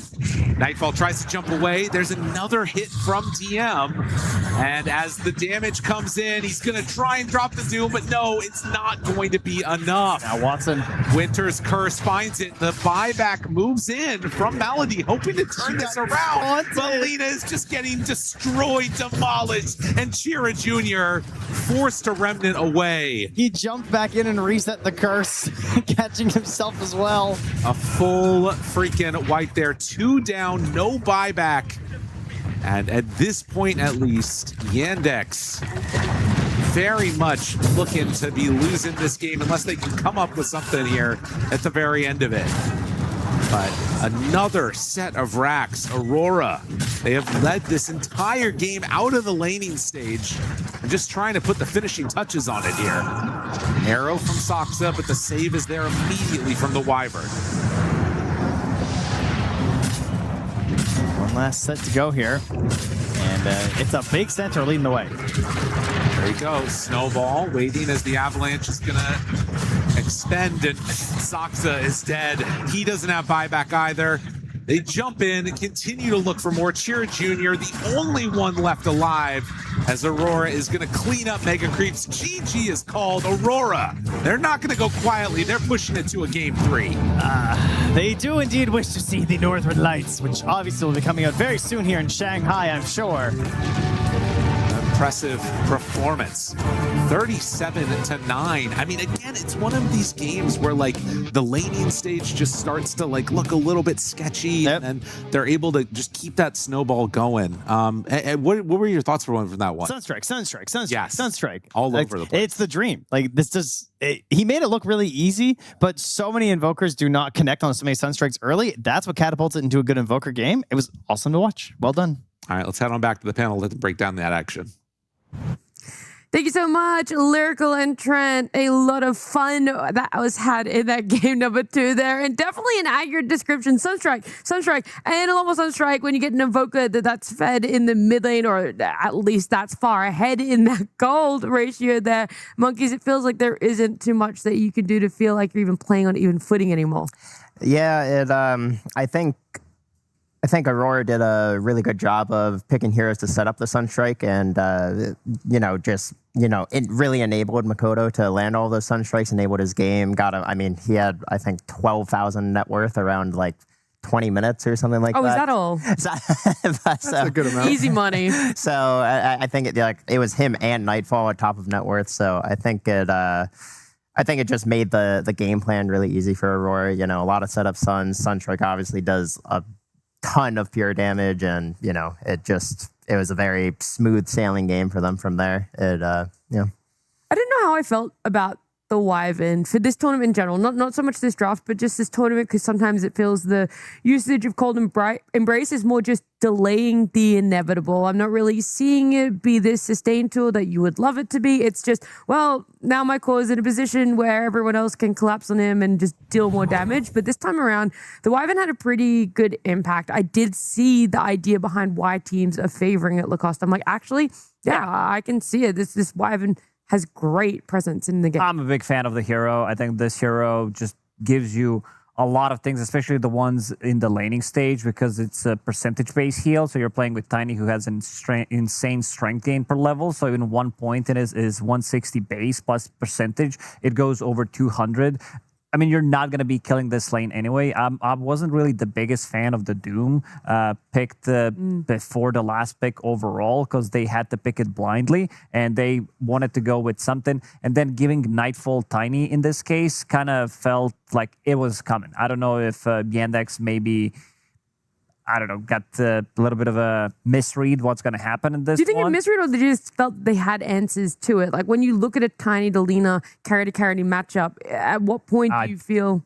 Like Lina traditionally had, I don't know the numbers, but from the top of my head, I'd say the win rate for Tiny against Lina is pretty high. She doesn't like always, it was very bad because she could get tossed back, having the stun, skewer pretty much when you were playing against Lina as well. Any repositioning tool against Lina feels really good, even though it's a carry Tiny, so he plays a bit of a different game. But I do feel like in this, he has a lot of status resistance. Playing against Doom, it's always going to benefit. They have ways of resetting the fight. They have Centaur on their side with the Stampede. So a lot of ways to bail him out of the trouble. Yeah, I think for me, this was a big game for Aurora. I was definitely, for me, and I think a lot of people were putting them as potentially they make it through, potentially they don't. And Yannick was, for a lot of people, probably in that top 3 spot for the group stage, either 4-1 or 4-0. So I think being able to show not only, it's like a close game. It was a convincing game number 2 for Aurora, and potentially if they take the series, I think that puts them in a super good position to feel pretty good getting out of the group stage. Did you have Aurora going through the group stage? Oh yeah. Oh, like yeah, 4-1, or it's like they weren't even considered to be not put through. 3-2 getting through. but Okay, so elimination a round. confident 3-2. Okay, confident 3-2. What about you, Lucas? Did you have them I going through? think I had them the same. I can't remember from the top of my head, but I do remember that Monkeys didn't put them at all. They didn't put any other team. I heard he actually put every team not making it through. Yes. I haven't gotten the Except projection Game wrong so Legion. far. Except for Game Legion. He put Gamer Legion 4-0. Yeah, maybe that's of a wrong course, of prediction. It is that weird team where I know a lot of people just put them in losing the elimination round. Like you already said this, Gunnar, but it's because what's been happening recently leading into this. They had lost confidence as a team. I know that there was a little bit of commotion around what their scrim results were giving as well. And it's that question mark of maybe if another team was having those results, they would be feeling even worse for themselves. And more often than not, though, we see that when you're having tough scrims, you come out into an official and you actually end up being one of the better teams. So I think as well, seeing them have a confident a lot game of too. learning experience. That's what I'm saying. You There's win or way you more- learn. And Did you say you win and you learn? you win or you learn. Or you learn. Okay, I was going to say, I don't think that's the you saying, can't bro. lose. You cannot lose. There's Go no down. losing in Yeah, this it's situation. always- that's why you pub every day, just because no matter what happens, it's a great getting better, experience. But I think Aurora, unfortunately for them throughout the year, they've had a lot of actually pretty good performances of getting to that like top 4, I think a couple Second top place. 2s, and they haven't really hit that mark of making it to the win. But kind of like you were saying, as the year went on, I think they've started to fall off a bit more. So some question marks for them going into the biggest event of the year, and I'm hoping for them to kind of find their stride in the group stage. I really want to see them because when they look good, they look really good. A fun little fact as well while we're talking about the Aurora Yandex. I don't know if you guys know, every year Tsunami does a blog on the teams that are participating at TI. He released his yesterday. Did you guys read it? You could say no, that's fine, because I'm about to give you I usually do read it. I always read it. That's my bedtime morning. I really read that thing. Is that your like, prep for TI? You're like, I gotta wait for him to prep for me. No, I love the way that Tsunami writes. I think he is just genuinely so eloquent. But that's not the point of what I'm saying. The reason is because some of the fun things that he was pointing out with the teams, especially for Aurora, is like this joke that we all have about him coming second place. He's made fun of it before as well. He calls it Munacy, who also had a great success for himself in his career recently. So for him to have this many second places, he's like one of the highest earning Dota players without having won a tier 1 event. Like that's a testament to how good his results are, like how far he can go. And all of Aurora has had that. They've gone so far so many times, so that when you see them being a team that bows out in a group stage, you really do wonder, where is the bounce back for them? Where is the mentality? And then when they lose a game 1, are they still that older style of, a more Eastern European team that might struggle to get back on the horse? Or is it the mixture of the RCA that brings them back together and they can have a dominant game too? I think what's going to happen with them, eventually they're going to win a tournament, and the same thing is At some Thank point, goodness. I mean, they just Thank gotta goodness keep Lacoste, someone going. believes Yeah, in them. basically, like at Someone one- believes in them out there. No. I think they're good enough. I feel like they have. My point is they have a little bit of a mental thing where something similar happened with the Boom Boys, where they couldn't really win for a long time. Went with the different roster changes, recycled some of the rosters and the players as well. And once they finally won, you could feel a lot of pressure was relieved, and then they started to kind of feel and play better in other. Even the losses that they had afterwards didn't really feel as bad. That's just how I feel about them, and I think the same thing's going to happen with Aurora. One step at a time, a little bit Exactly. after a little. Of course, it does start. They got in so many second places. This team, I know that a lot of people said that this kind of feels like a fraudulent team where they're squeezing. Who said that? I Give me a can't- list of their names, Lacoste. I mean, I can't really snitch on Gunner here, but no, it wasn't him. But I feel like they have been consistently good throughout the year. This is the mix of the players that I don't think a lot of people also expected to be this good, to gel this quickly, and they showed everybody that sometimes a weird mix can definitely work, and for them it's working. They're just lacking that first place. Sorry, you're like, my train of thought now is just thinking about when OG had that Toronto Tokyo period as well recently for themselves. So it is interesting to see what mix works, like what percentage works for them. But I'm going to move this along a little bit more. I know everyone wants to see a game 3, but our players aren't ready just yet to continue this series. However, we did have, just before TI began, we had Nomad sit down with Saxa and talk about how they're feeling as a team for Yandex coming into TI. Of the legends, it is Saxa from Yandex, and we're going to talk about your year leading up to the international. So, starting out the year, why did you end up with Yandex? What sort of took place there? I was considering the options, and it was like either take a break or like look to start a new team. I talked to Watson, I think, first, and I heard that he's going to Yandex. I heard the team, and at first, I wasn't really sure. And then we played some scrims. I started to get a feel for the guys, and I stood in for them for the visual LAN. And we got top 3, so everything was kind of clicking. So I just decided maybe I'll give this a try and see how this goes. So how are they sort of different to your expectations? I think they're all very hardworking. They're like open to listening. They're all kind of young guys, and they are very hungry. And I think anything I say to them, like they will listen and they will try to improve. So I think for me, it was like kind of refreshing to see like how like overall chill they are in real life, I guess. Yeah, it kind of feels like there's not really any big egos on Yandex. Would you agree with that? Yeah, there's like almost no ego. That must be nice. So you sort of followed Watson to the team then. I mean, what is it about him that you like as a player and a teammate? I mean, obviously he's a very strong carry player. He was like rank 1. He's like very high skill. Yeah. But also I think as a person, he's very chill. Like he's not like one of those carry players that has like a high ego and he doesn't really listen. He's like very open to advice and he's like very hardworking. So I like that about him. And I think there's many benefits to him. But is he still able to get across his ideas and, be a shot caller in the game when you need him to be? Yeah, overall he is. I think maybe in the past he wasn't so much. He was kind of just focusing on his game, but now he's like trying to take that leadership role more. And when he feels strong in the game, he's going to make strong calls. So I think he's improving on that a lot. I want to talk about Malady as well. Malady is a pretty funny guy in interviews, and when we get to talk to him, he always makes people laugh. I mean, what is he like as a player and a teammate? He's a bit quiet, I guess, like a quiet guy, but he's kind of like, cold funny. He's like, he's just gonna say something like with a straight face, but he's like gonna say some stupid joke. As a player, I think he's obviously very high skill and he knows what he wants to do in the game. I think him and Watson are like really good on the same page. Overall in the game, I think he's more of a quiet role and he tries to kind of let other people like take charge more.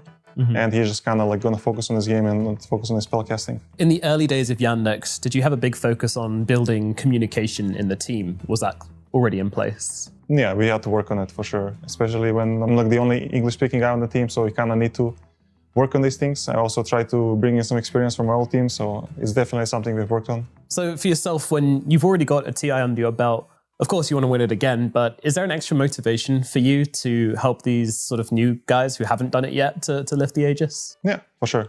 I mean, I want to win it myself and I want to win it for them.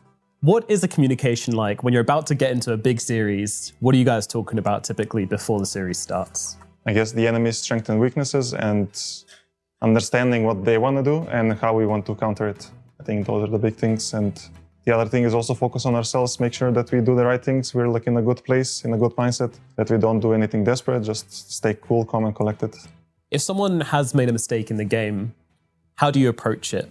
Just move on as soon as possible, like, just accept it. Everybody's gonna make a mistake, especially on a tournament like TI. People make so many mistakes and you have to be ready to make the mistakes. And once you're ready to do that, you can make as many as you want as long as you're like still trying to win. Just don't let it affect you at all. Despite having a lot of TIs under your belts and wins under your belt as well, do you still find that motivation, that hunger to go and play on that main stage and be in front of the TI crowd? Yeah, for sure. I think this tournament is obviously very important in Dota and is the biggest deal. And my whole career I was always striving to win TI. I did it once, but now it's like I see other people do it a second time. So yeah, I'm definitely motivated to do it too. Brilliant. Saxa, thank you so much. Good luck. I'm really looking forward to seeing you play at TI. Thank you. Thank you.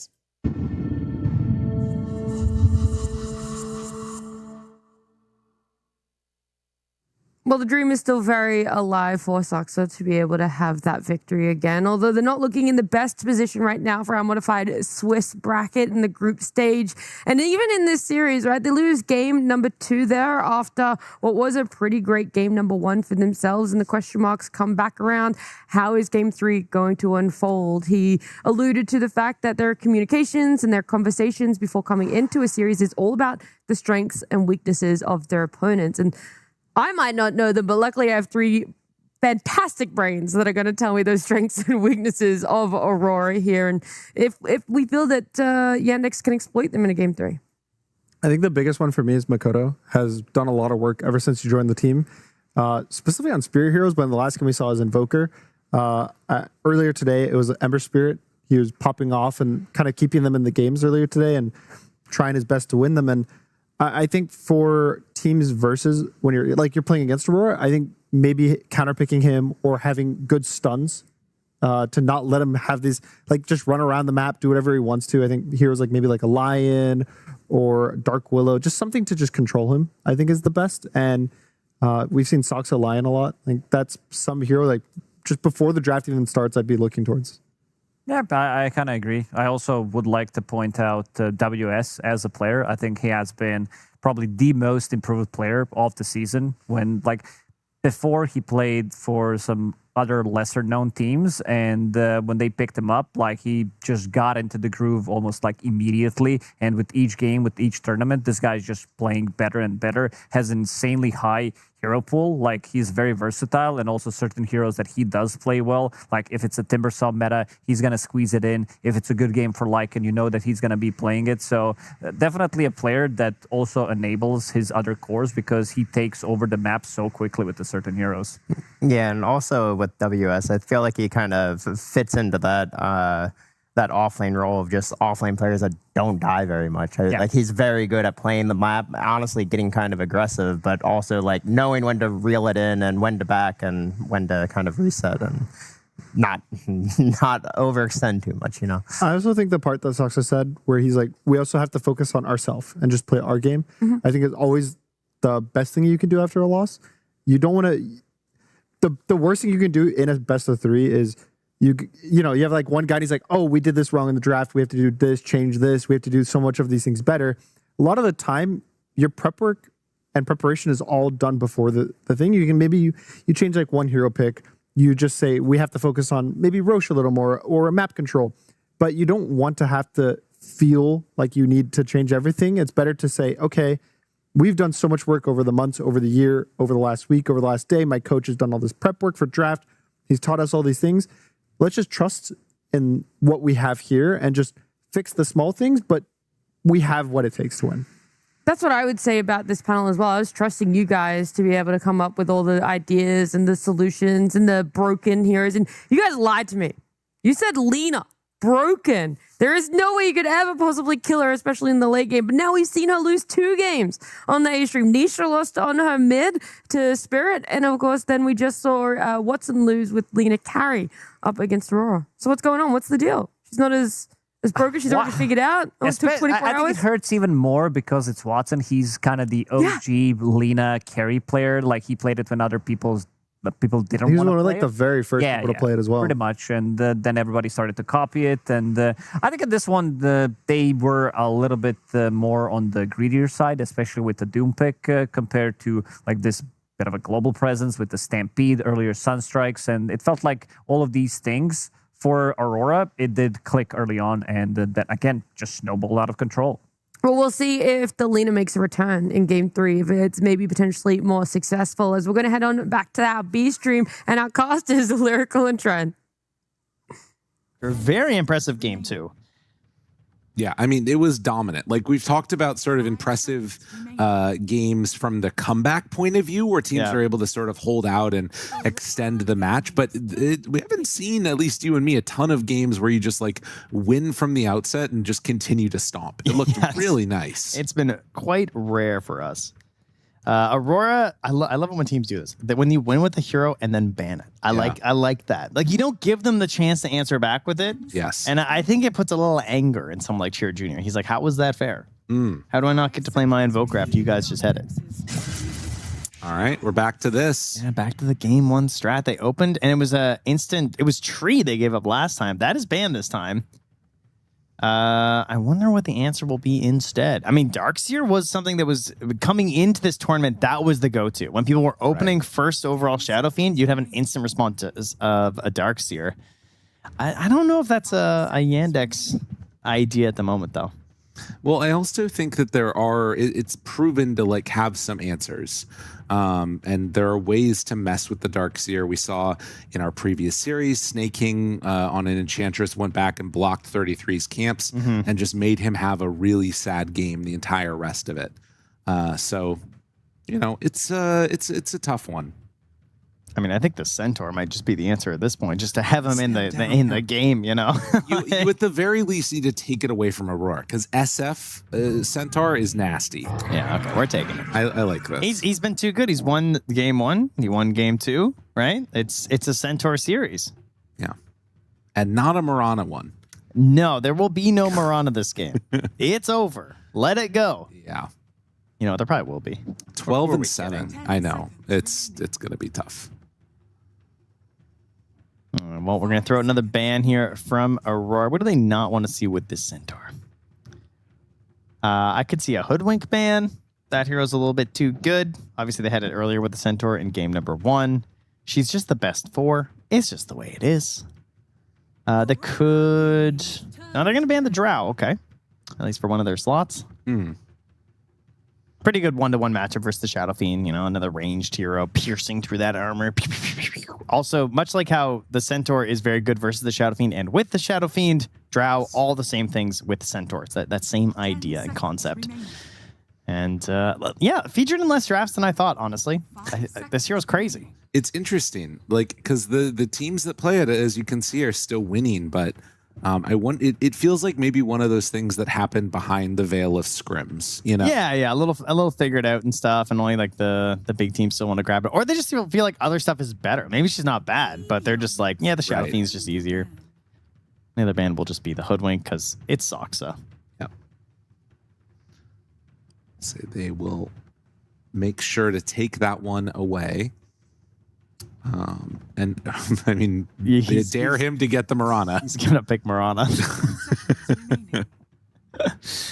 Honestly, I'd like to see him take the Tusk. Maybe Centaur cancels it out. Maybe Centaur is strong enough to bring Mirana into the winning side of this series. Maybe.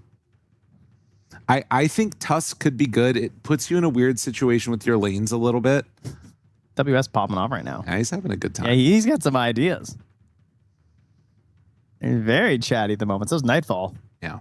I mean, that's a classic, though. This is what I need. I mean, the Tusk is, like you were mentioning, the Tusk is a big thing right now because we have the Shadow Fiend on one side, and just the fact that Tusk is also really solid. I like Tusk and Centaur together, too. Yeah. They can be a pretty annoying. For double melees, they can be a very annoying lane duo. I mean, it would still likely run into some issues against the Shadow Fiend, no doubt about it. I like it as a 5 that comes through the Twin Gate to help like the Hoodwink plus Centaur or the Dark Willow plus Centaur. I think you're at least thinking about banning it. If you don't want to take it yourself, that needs to be a thought. But they're going to go Undying, actually. Yeah, I mean, he's been banned in so many of these games today. Okay. So finally slips through. You know, it's Tree, Undying, and Tusk. Undying saves have been crazy. The Tombstone, it's very like sneaky the way the save happens. Yes. I feel like it's much more obvious whenever I see someone get snowballed. Tombstone, I'm always just like, where'd they go? I was like, oh, right, he's in the Tombstone. Yeah. The visual's a little clearer now, I think. It like grows more, it feels like. So it's a little easier to spot. But he doesn't have the initiation potential of the Tusk. And I would not be surprised if we still just see the Tusk picked up here. And this is interesting. The Jakiro to like both hit the Tombstone and then also just be a strong laner. I think they picked this earlier versus Spirit. I think it was them who had it. Okay. Didn't like it. Yeah. He got nerfed a lot. I mean, we all got a little tired of Jakiro. Yeah. He was a bit much for like a year. It's true. He had to get knocked down a few pegs. And I think he's still climbing the rungs back up. The other thing that we've got here now is 2 super hard saves on Yandex. You've got the Centaur Aghanims, which obviously it's been like going away from a little bit recently. I feel like we're seeing a lot of these other like hearts and the lotuses come up earlier, but then also like you talked about the Tombstone. So multiple ways to keep people alive. The Jakiro makes the other pick so interesting here, though. Oh no. Ooh. Yeah, they see how it just says picked. Just says picked. All right. Big For anybody fat that L's. just tuned in right now, Mirana has lost every game so far in this series. That sounds like a lot, but it is just 2 games. Well, she also lost some Every game. earlier. They're both correct. She's never won. Unfortunately, she is still sporting. She might be down to 50-50 with that last loss. She was pretty close. She was like 52% earlier. Okay. Depending on how she's doing elsewhere. I don't know if there's any other streams going. I'm going to guess no. I don't think so. But maybe a C or a D still going. Shoutouts if you're out there. We get another Necrophos game. So he's getting picked into quite a bit of magic damage. That is the first thing that comes to mind. It's like, whoa, hold on here. Kind of spooky. But he's still a very strong hero, and he's paired up with this Undying for just like push and sustain and Tombstone playing around. They're a dirty bog combination here. You're just stuck in the muck. Yeah. I mean, thankfully, at least for Mirana, you've got some leaps that are ready, but they're going to take the Shadow Demon to pair with this now, too. So drop the ultimate onto him. That's interesting. We saw this also in game 3 of our last series, which was the combination of Shadow Demon and Necrophos together. You double ult a target. Yeah, it felt more like it was there to prevent the Shadow Demon being picked against them, though, last time. You know what I mean? It felt a little forced. This feels just like they just want it. It does pair nicely with the Centaur, I guess, right? It's also kind of the same logic as the Darkseer versus the Shadow Fiend as well. Like the illusions are really nice. Yes. That's pretty powerful. Yeah, really interesting. But yeah, all the reasons that Shadow Fiend is good versus Necrophos, like having the Cleanse on top of him can be good. The Disseminate is pretty good on top of Necrophos too. But with all that magic damage and the weakness that he's going to have to it, they get themselves the Earth Spirit. But game 1, Makoto got this hero, and he had a bad time mid versus that Chiro Junior Monkey King. Surely that's getting banned, but we'll see if he has another solution up his sleeve. Yeah, the ban of the Monkey King feels like a nice get here. Again, that's just sort of the context of what happened in game number 1. Makoto got bodied a little bit and was never able to recover throughout the whole rest of the game. But we've seen how strong this Earth Spirit can be in terms of the damage amplification that you get up. You get an early Kaya, and then particularly once he gets into Bloodstone, it's just like nuts. It's so interesting how much Makoto and Mira and Nightfall are all talking right now. Yeah. While they're making WS his hero. Yeah. You know, like, is he just throwing them out there and they're just like, bro, you know, that ain't it. Do you have to check it? Little vibe check with the hero. I have been super interested in Aurora's Gaming's communications. It's such a like interesting team. And the other interesting thing about Yandex is they've gone this far in all of these tournaments without a coach during the draft. As far as I'm aware, I don't think they have any coaching during any of their drafts. They're always set up like this, which is quite rare for tier 1 teams. Yeah. Very unusual these days. And if it But broke, don't it was fix kind of a crew that got like thrown together and they've just like stayed that way. You know what I mean? Like they got their sponsorship and they're just happy with what they have.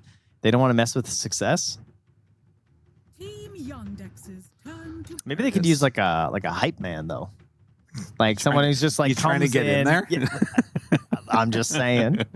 You know, or someone with just like the papers in behind. See, yeah. Distracting. I like Accidentally dropping papers with picks Yes. they're never going to use. Stuff like that. I like this. You know, these are the kind of tactics that I or another unnamed individual could bring to your There team. you go. Play a little defense in the draft. That's what we're missing. Exactly. Just like start waving across the booths up on the TI stage. That's really what is necessary. All right, Night Stalker Band out here, and as predicted, they do not want to see the Chiro Junior Monkey King, but they could Primal Beast though. Give me the Primal.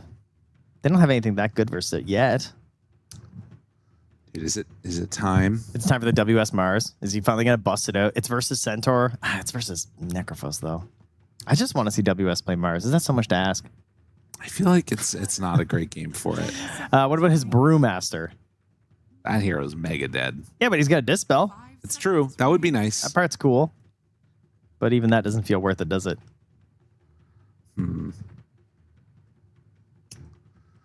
Yeah, I'm not sure what else we could run with here. He hasn't collected the gauntlet of spirits yet. He needs a Storm Spirit game, but it got banned earlier. I think a good laner, somebody that can provide some extra team fight oomph so it's not on the Earth Spirit. Maybe a Tide? Yeah, it's kind of rough. Tied into Tombstone and Necrophos and Centaur can feel kind of like you have to connect everything perfectly. Yeah. I think Axe. Axe is good. Like smaller pickoffs, jumping in. Like it. Okay, so not control, but the idea of just continuing the aggression that you get. Also, the ability to delay the game. Yeah. That is definitely something that you get out of the Lycan that you don't really get out of the Axe. I mean, it's kind of nice just to run those wolves at the SD in the midst of a fight. Or like if you can force the Undying to Tombstone himself. Yeah, even just tracking these two supports can be very strong. Yes. So should have the vision advantage in this game, most likely. I mean, a slippery hero could still be pretty nice, though, right? Because the lockdown's rather weak for Aurora. Like, if you want, like, some players would force a Storm Spirit here, I feel like. It'll be the Kez. Ooh, is this the coveted Kez mid here from Chira Jr.? No, it's the Chira Jr. Necrophos. That is an option, right? You can just run a mid versus the Earth Spirit. Okay. It means that their timing and tempo is a little strange, though. Right? Yeah. Like, their supports don't offer a lot of damage at level 6 or anything. There's no snap. There's no hoodwink. They're just kind of there. They're very much good enabling supports. They're ready to enable heroes who want to play in the early game. What does Chira Jr. want to do in this Necrophos? What kind of a build can he find to be aggressive? Or does he just, like, go Radiance out of mid? If he goes Radiance out of mid, what's happening with your Kez and your... This looks so passive from Yandex. Potentially. They could itemize to be a bit more aggressive, and there definitely are ways to do that on Necrophos, but we haven't been seeing that much here. How good are the lanes? Because that's the other question is, like, if they come out ahead in each of the lanes, then maybe it's not as big of an issue if they're a little bit more passive. Yeah. No, I think... I'd say it looks fine. Maybe slightly behind. Maybe slightly behind. Okay. Ever so slightly. But, like, we got Mirana on the other side, right? Who else we got? There's another screen over here I can look at. I'm going even lanes across the board. All right. I like expert opinion after looking. Honestly, I can't even tell who half the heroes are with the cosmetics now, too, because they're from so far away right now. And also, Jakiro's wings are like this, covering the entire draft screen. So it's kind of hard to tell what's happening. I mean, I think it feels to me like it's set up for one of those, like, game 3s. We're not going to be fighting too much. We're going to sort of sit back a little bit. And this one could be going a little bit late. There's definitely a chance. That's what's happening. Yes, I'm sorry. I made a comment. I was like, well, we finished at 11:17 last night by the time I got back to the hotel. And I said, it'll be faster tonight. And the second I said it, I was like, why, dude? Why would you say that? But you know what? Secretly, that's what I want. It is. I want a long game because it's been very fun. We have been blessed with amazing games here today. Honestly. I'm not going to lie. Our last game was, still a great game to watch, but it was definitely the most one-sided of the games we've had. It was actually kind of surprising to see a team actually keep the lead for once. Right. It's been like, I think I saw Knoxville post that there was like 4 different comebacks today that were over 10,000 net worth. So if you're just waking up wherever you are in the world and want to see some good high-quality Dota, go check it out. There was a ton of action all throughout today, and we're getting ready to go into our final game of the evening. Team Yandex facing off against Aurora. Both of these teams sitting at 1 win apiece, 1 loss apiece, and it's very much a situation where if you're dropping down to 2 losses, there's some scary teams you might run into. Falcons, LGD. You don't want to drop down there. Ready? What's that? F9. I tried to call it. There's been a pause at the start of every game. Yeah. Can you imagine, though? That would have been pretty good. No, we are ready to go this time. No pauses. They've sorted their configs. It's fine. It just took them a couple of games. Look at this move that they're doing. Where are Yandex going? Up and around. So typically they loop down in behind this bounty rune on the dire side, and they come at the strangest angle, and you find the one person that lurks behind for that rune in the river. Get him. The SF. He wasn't ready. Oh, I think having Shadow Demon and not hitting that combo with the Centaur is actually kind of a draft L. Yeah. You know, like you're forcing an opposition 4 and you don't make that play feels kind of bad. Can Coyote stick around and get the rune? He's thinking about it, but will not go for it. No, I mean, they're getting the other 2. It's fine. All right. No opportunities for a wolf play either here from WS. Doesn't like deny it. We saw some denied runes earlier, I think, from Ace. He denied 2 bounty runes at the start with his Lycan Wolves. This is the other play that people have been doing. The movement in and getting the range creep. Mira will take that one. Why did they do that, Lyrical? For our new viewers? To make sure that you are able to secure it. It's more experience out of the range creep, Trent. Oh, wow. Well, Watson's done the same thing. Yes. So we just got a 3v3 in the creeps in that bottom lane. Meanwhile, Jakiro, despite all the nerfs he's received because of his terroring of the pro scene in the past year, still pretty good, especially in the earlier parts there with his liquid fire. I like the last fix where it was like, oh, there it is. I was just a little early. When Jakiro, there was a patch note that said, stop Jakiro from casting liquid fire with no mana if it was on auto cast. Oh. Apparently it would just work.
Oh, yeah. Into there and finding the first blood. Watson able to take it. One of the downsides of this Mirana, if you're trying to max out that damage. If your opponents know arithmetic and see you cast 2 spells at level 2 that aren't leap, you might die. Some nice denies there, too. Watson stacking them up. And you're just going to deny. What a hero. I don't even want it. Awesome. I don't need it. He just wants to spend a little bit, you know? Yes. Got one more charge to go. Yeah, a nice way to punish there with the early tombstone coming out from the Undying. Oh, that was good. Shira healing his creeps enough so that way the Boulder Smash doesn't end up getting the last hits. Just some grotesque play, truly. This is really nice.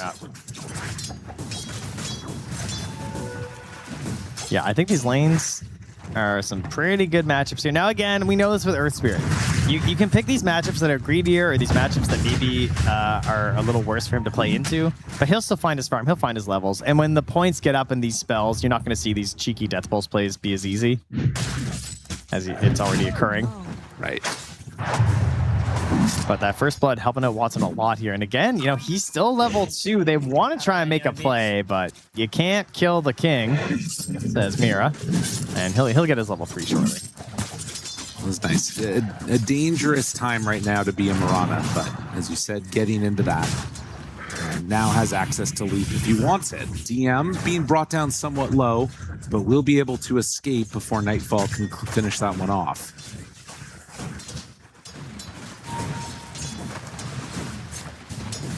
Nightfall definitely going to be the strongest hero in this lane. He just needs to be able to find the range to hit some of these raises here onto DM.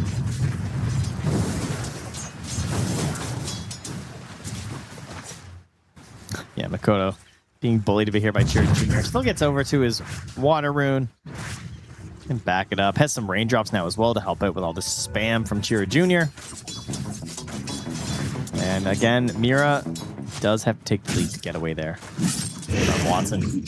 Another Wolf going to fall there as he jumps through with the Echo Slash. So, a Tombstone too with the Blood Grenade. They're going all the way in. Arrow, they're going to sidestep back away from it. Watson taking some more damage. WS there. Mira low, jump forward with the leap. Maladich going to end up falling, but still finds the double kill. Absolutely clutch. Yep, dies to the tower as well before they get back. No XP to be given to his opponents. Watson, though, I mean, he needs some regen, so I'm sure it'll get brought out on the Undying dying. You have to die there as the Undying. Yeah. It's so good for the team to just die. Yeah. Like, you need to bring some regen back to your Kez so you can stay in this lane. Kodo brought very low by Chira Jr. He's level 5 now on this Necrophos, getting close to that level 6. And Makoto, He could have got it. I mean, I guess he didn't die either way. Like, level 2 disruption, maybe there's something there. Yeah. So at the very least, he survives. Yeah, But yeah. this secures that Chira Jr. is going to get level 6 before him. So Yeah, now he can't come back either. I mean, I guess if he has some assistance, maybe he can. Saxa, DM, maybe going to try and go on to Nightfall. Lets the illusions do some work. All right, nice. I mean, meanwhile, Mira did make a nice play, rotated mid and just chucked a max range arrow to kill the catapult while Makoto was respawning. So that stops Chira Jr. from being able to just like nuke out this wave and get any free tower pressure.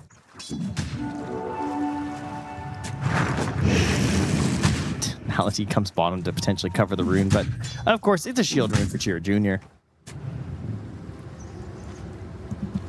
Going to be getting very strong in there. WS, as we've seen, is now needing to retreat back to the jungle to try and get the farm.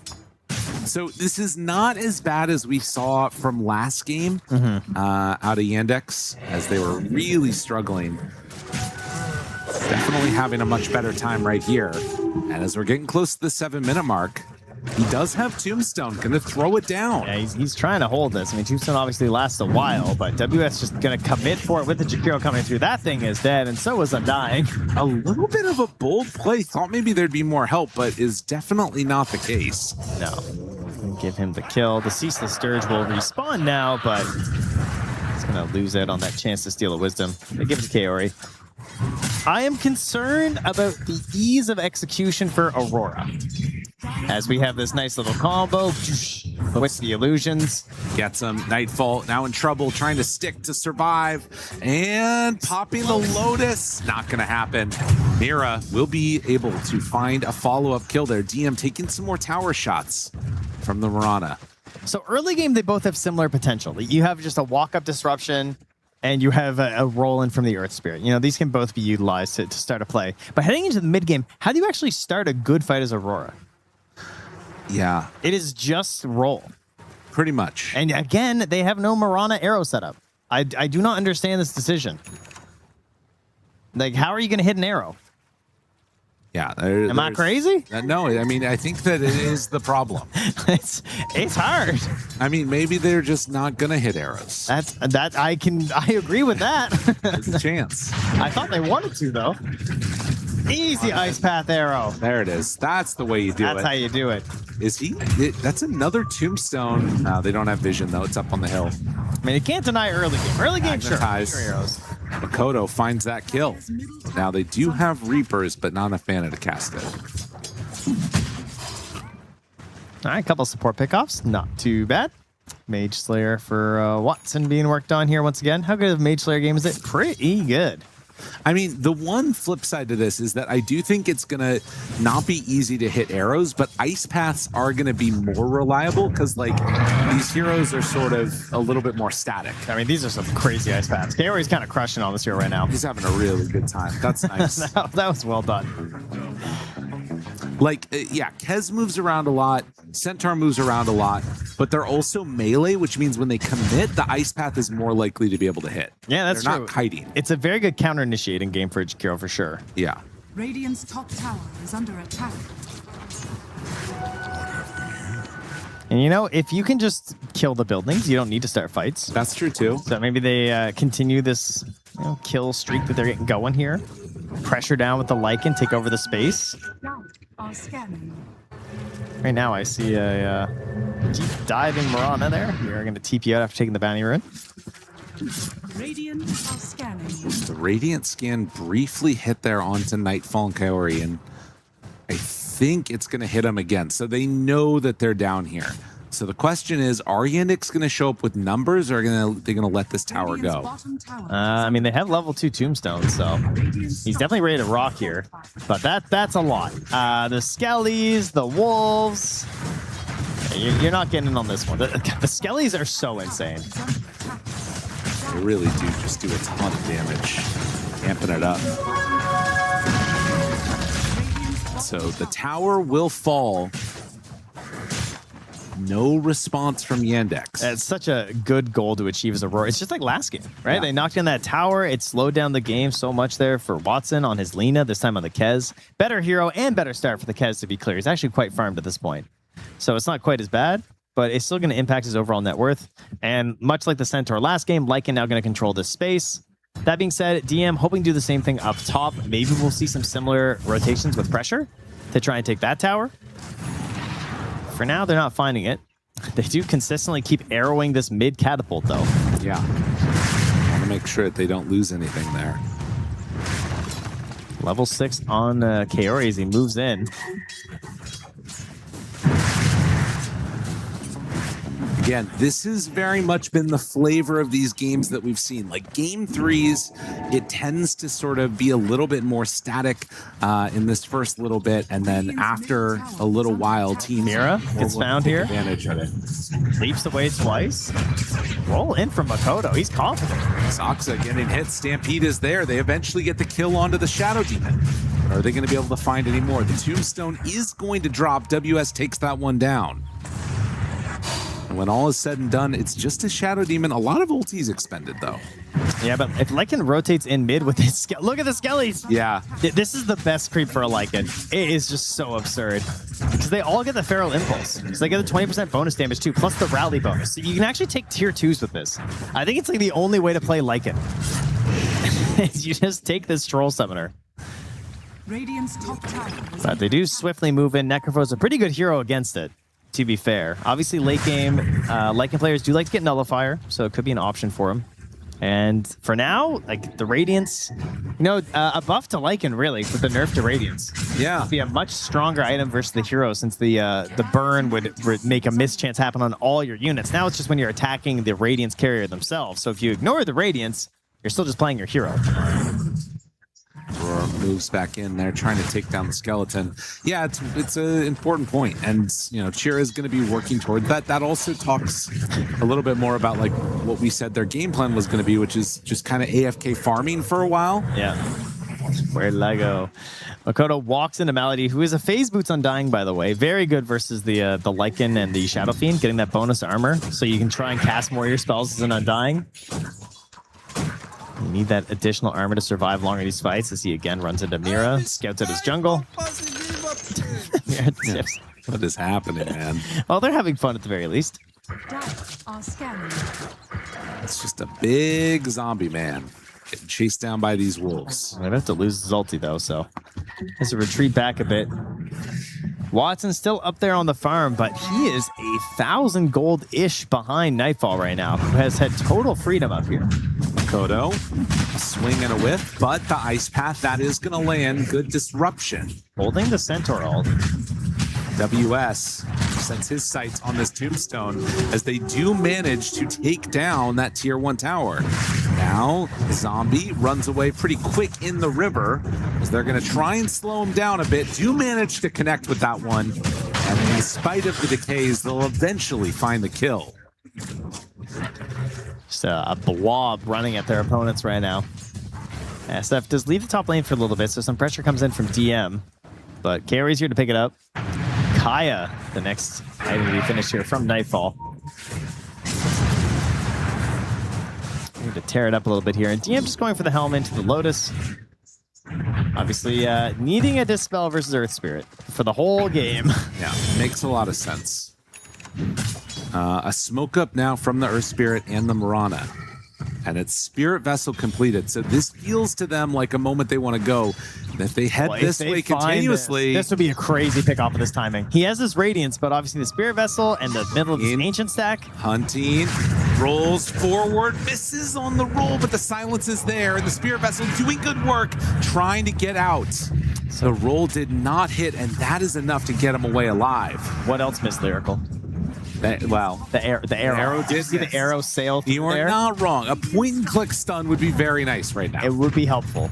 There would be a dead, very, very important core hero. Honestly, if Kairi was with them. But you know what? They're still going to get this top tower. It's still pretty successful. Yeah. And the Mirana has had other aspects that have been useful this game. As much as I'm throwing out some shade, she's been pretty solid at helping to lock down the kill on the Tombstone.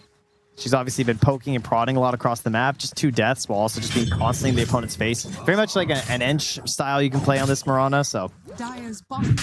Mira with the Essence Distiller, moving in towards the Yules to try and set up some of his own arrows. And having a Dispel versus Cheer Jr. too, when it's necessary. Very difficult game to execute, but Aurora are building up a little bit of a lead here. Or trying to, at the very least. WS has the dragon down bottom, man. Yeah. Oh, the help of the Overlord. What a creep. It's very strong. He's just going after him with the wolves. You better run. Melody just stole all those creeps away. And now pops another tombstone. Kez is like, I'm not helping you. You stole my creeps, sir. Lord. Yeah, you can't run from the dragon, can you? He just goes down quick. Makoto helps out with the assist. That gives him 2 charges on the Spirit Vessel and an amplified damage rune. This Lycan is really putting together some good results.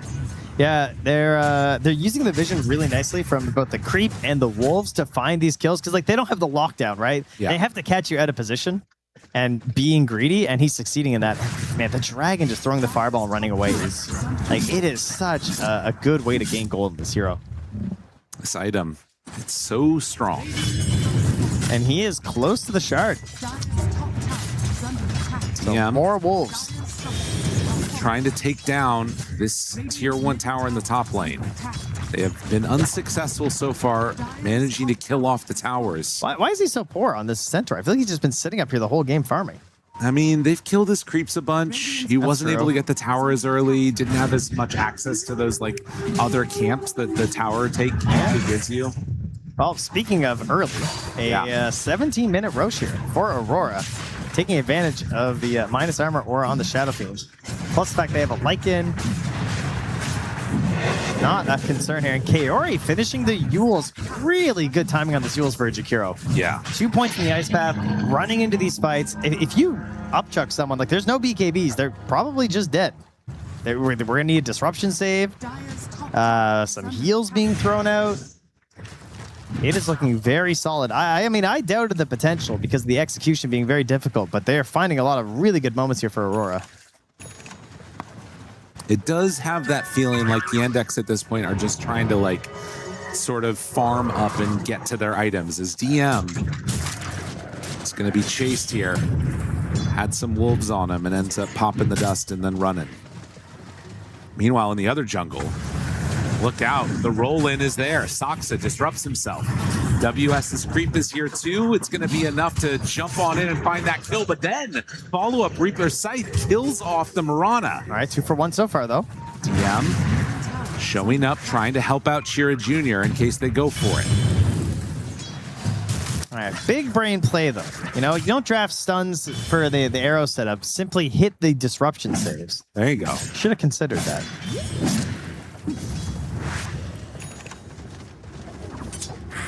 Watson done with the Deso, moving in towards the BKB will help a lot in these engagements.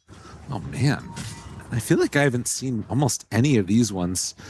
The Undying going straight into the Pavis and eventually going to be trying to get towards the Solar Crest. Yeah, it's much like the phase boots, you know, he's just he is tunnel visioned on the type of damage that is coming out from Aurora. Roll in, finds Kira Jr. again. Silence, stun, disruption though. Right there for the save. Does also have an Essence Ring. So Makoto now down to half HP. Do they have enough to kill him? Yes, indeed they do. That is costly. The wolves are coming in. Is there anything else? I think that's it. It's important. As they get those stomp, kill off the rest of the wolves. This is showing the value of this Shadow Demon. Yeah, I mean, he had a haste rune too. Like he was kind of trying to play a bit aggressive there to maybe bait something out and retreat, and just gets got there. Chira Jr. did just walk underneath the ward as well, as Maldi's getting chased down by WS. They're bringing in the Necrophos, hoping to get a little bit of heals from his buddy as they turn and try and take down the big creep, and they do eventually get it. Help! All right, good save. All right, mid lane. I mean, there is an Aegis here on the Shadow Fiend. They made a move without him up top there, and he just hits level 15. So he is a very big guy, XP and gold-wise. Takes the +2 armor reduction. So the physical damage shredding for the side of Aurora right now is they're going to... Uh-oh. Okay. I mean, happens to the best of It's us. not like... I don't think he would have died. No. So... Maybe could have like baited out some type of a Stampede or something like that, but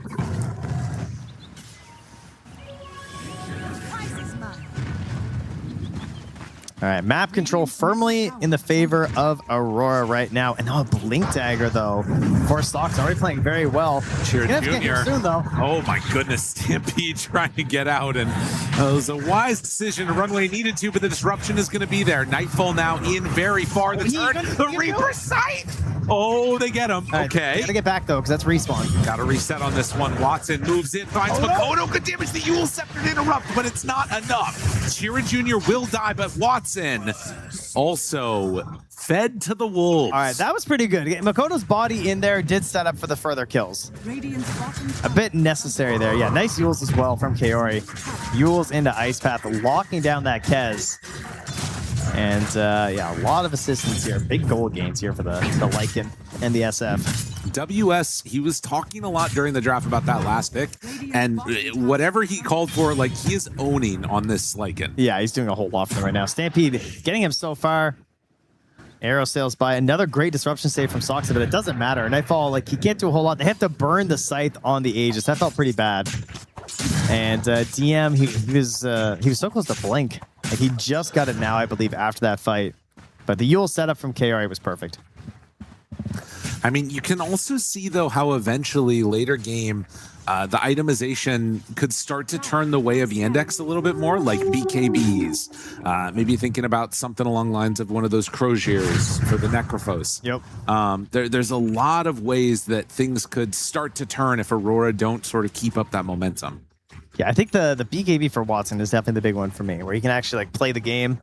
But that's also going to be matching against like the levels that stack up on Makoto. He also has his own BKB right now. We also have a second Yules now on Mira, so he can be a lot more frustrating to play up against since he doesn't have a dedicated setup. He can now provide his own. He can also just keep kiting Chira. Like, he is relying completely on Stampede to stay alive right now. Yeah. And if he just gets chain Yules, he will still just die if he dares to go that far out again by his, himself. So we're likely going to see a lot of shadowing here from Soxa. 8 to 15, a 3,000 gold lead for Aurora. Essence Distiller completed. And now TP's away, understanding there is some stuff coming his way as well.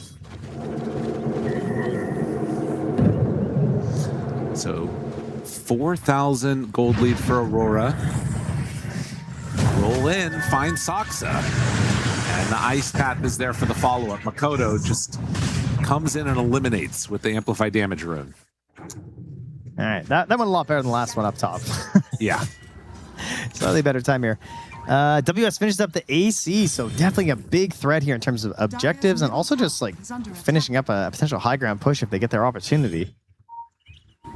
BKB for Nightfall, gotta wait for that. Next Roche is looking like a pretty pivotal moment here for Aurora.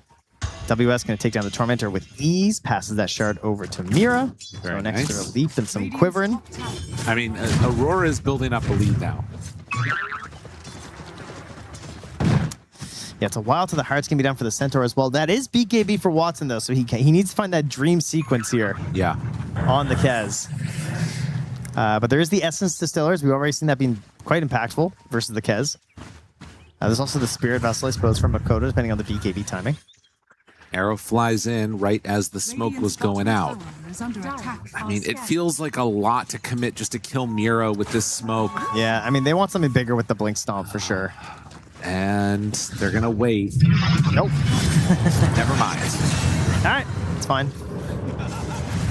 mean, he's value, 7,400 net worth. You'll take it. And I think, again, you're pretty happy with that as Mira too, for, not having your SF die. Yeah, there's a reason he's playing there. Yeah. Cheer Jr. taking this opportunity, though, with all the pressure his teammates are putting across the map. He's obviously ready to join in with the Boots of Travel because the Helm Creep is there following the Centaur Warrunner, and he is just farming through these Ancients, and he's a giant wave coming up top, which I think he's getting for free. Makoto doesn't have any friends to go for a gang. So that's a very happy Ghost.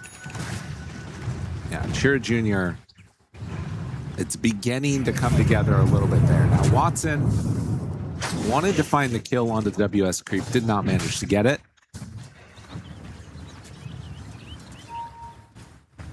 Still very comfortable, just farming and waiting for that Roche fight. This is the way these games tend to go, is that when it's close to not elimination, but pivotal things and every single match mattering, the teams are going to play a lot more reserved. Yeah, it's game 3. It's late. The mistakes happen a little more at the end of the night. You're tired. They're humans, believe it or not. Of course, you could also say that this is where they really get into their peak, because this is when they're all playing anyway. Middle of the night. They're all used to these hours, so perhaps they're actually just powering up, not weakening at the moment. If they catch Watson right here, it's the Wolves, right? This is what Lycan is really doing in a lot of these games, coming through, spawning some of these heroes. Instead, they might see DM. It feels like Yandex have a good understanding of the danger that could be coming their way. Or do they? Shira Jr., they've got Saksa right behind him. What an ice path. That is crazy. They're waiting, though, and there it is. Disruption immediately. Now DM stomp, but feared. Nightfall gets it off. Eul Scepter lift up after the fact. DM is hurt, and DM is dead. Can they find anything after? Watson hunting, still saving that BKB. It's crazy their initiation is ice path and it's working. Yeah. That's unreal. He's gone Aether Lens Jakiro to set up for them. And he essentially forces the coverage to come in from DM. Even with the ward, it's pretty nuts. Yeah. Yeah, very well done here. Carey believing in his two-headed Jakiro. And I'd just like to point out, if I may, the Phoenix. Oh, yeah. The Firebird. The hero we haven't Wyvern. seen today. No. Kaori's best hero. The Wyvern, the Icebird. What's he playing now, Lyrical? The Jakiro. What is that? It is a the dragon. Fire and Ice Bird. Oh my god. Kaori has one thing he does. It's the synthesis. It brings them together. He is all powerful. He has found his heroes. How Hegelian. All right, 6,000 gold lead. Well, the Nullifier is indeed coming out for the Lycan as well. A very common item on the hero, but really good. Do you see Nightfall, by the way? I do. He's right there. Why? This is a Yashikaya and into a blink. Yeah, it's a Necrophos. Yeah. Ready to let it rip. I haven't seen He's got a Lycan, That's fair, yeah. Yeah, he Lycan's shredding, so it's fine. Although it won't be as fun when he gets an Agnes, because obviously we're going 70 minutes. That's true. Well, Lycan in the meantime is going to be picking up that completed Nullifier, and Chira Jr. will be that much more in a sad way. Yeah, that is a tough one, especially because he's trying to go for the heart first over the Shivas. Right. I feel like Shivas might be the play, because he doesn't have a Shiva Spire in his team. And the item is incredible. It's also extremely good versus SF, obviously. SF and Lycan, obviously. Well, he also does have the backup, obviously, of the Shadow Demon. He is underneath the ward right now. The same ward, in fact. Get there in time. Soxon nearby, ready for a save. And Disruption is there. Nicely played. Backs away, trying to survive through this one. They throw out the Requiem, a dead Necrophos. Malady also in some more trouble, goes inside of his tombstone, and he tried to do a little sneaky play there. Gets the bounty run before he gets brought down. On the other side, Makoto was pressuring near the base. He gets out, had an Arcane Rune, didn't even have to use his BKB as they pick off this core Necrophos. Despite an incredible Disruption save, they don't have the firepower to jump into the engagement. Right. And actually do anything after. And look at the spread of the damage here, too. This Mirana, she's got the damage. She did the most to him. Yeah. Believe it or not, with that arrow and Starstorm damage. That's kind of crazy. Radiant's bottom tower is under attack. Big stomp here from DM. He wants to fight even without the Necrophos. It's risky. Watson making his move in. The Raven's Veil goes for it, finds Mira, but again, so much spent on this Mirana. But now can he take down Nightfall? Gets up to the high ground. Oh my goodness. Aurora. It's not looking good. Yeah, Watson needs to get the heck out of here. They got him caught. Kicks back down to the low ground. Trying to get his ulti off. Will not happen. They are playing insanely well in Aurora. I really do think this draft is so hard to play. And they're finding the fights. They're hitting these crazy stuns. They're positioning in some of these engagements. And the punishes they find on the positioning from Yandex, like, this is a team who's been doing extremely well at the top level of Dota. While Aurora is a team who's kind of been slowly drifting downward over time. Like, they were a team who was absolutely dominating. Had a win streak in the middle of this year of like 20 games or something, or 22 games in series straight or something. I put them getting eliminated in the bottom 8. They're hoping to prove you wrong right now. Absolutely. Keep climbing upwards in our group stage. Nightfall has the Aegis in hand and going for the Satanic now. So decides to swap off the Blink and go back towards some more right-click build. I mean, they're hitting their marks in terms of the control, so maybe feeling like they don't need it as much as he thought. Yeah. The Kez is not firing up here. We've struggled to get the Kez's involved here today. We had one that was getting locked down consistently earlier today, and somewhat of a similar problem here for Watson, but more so that even when he gets in, it just doesn't look that threatening.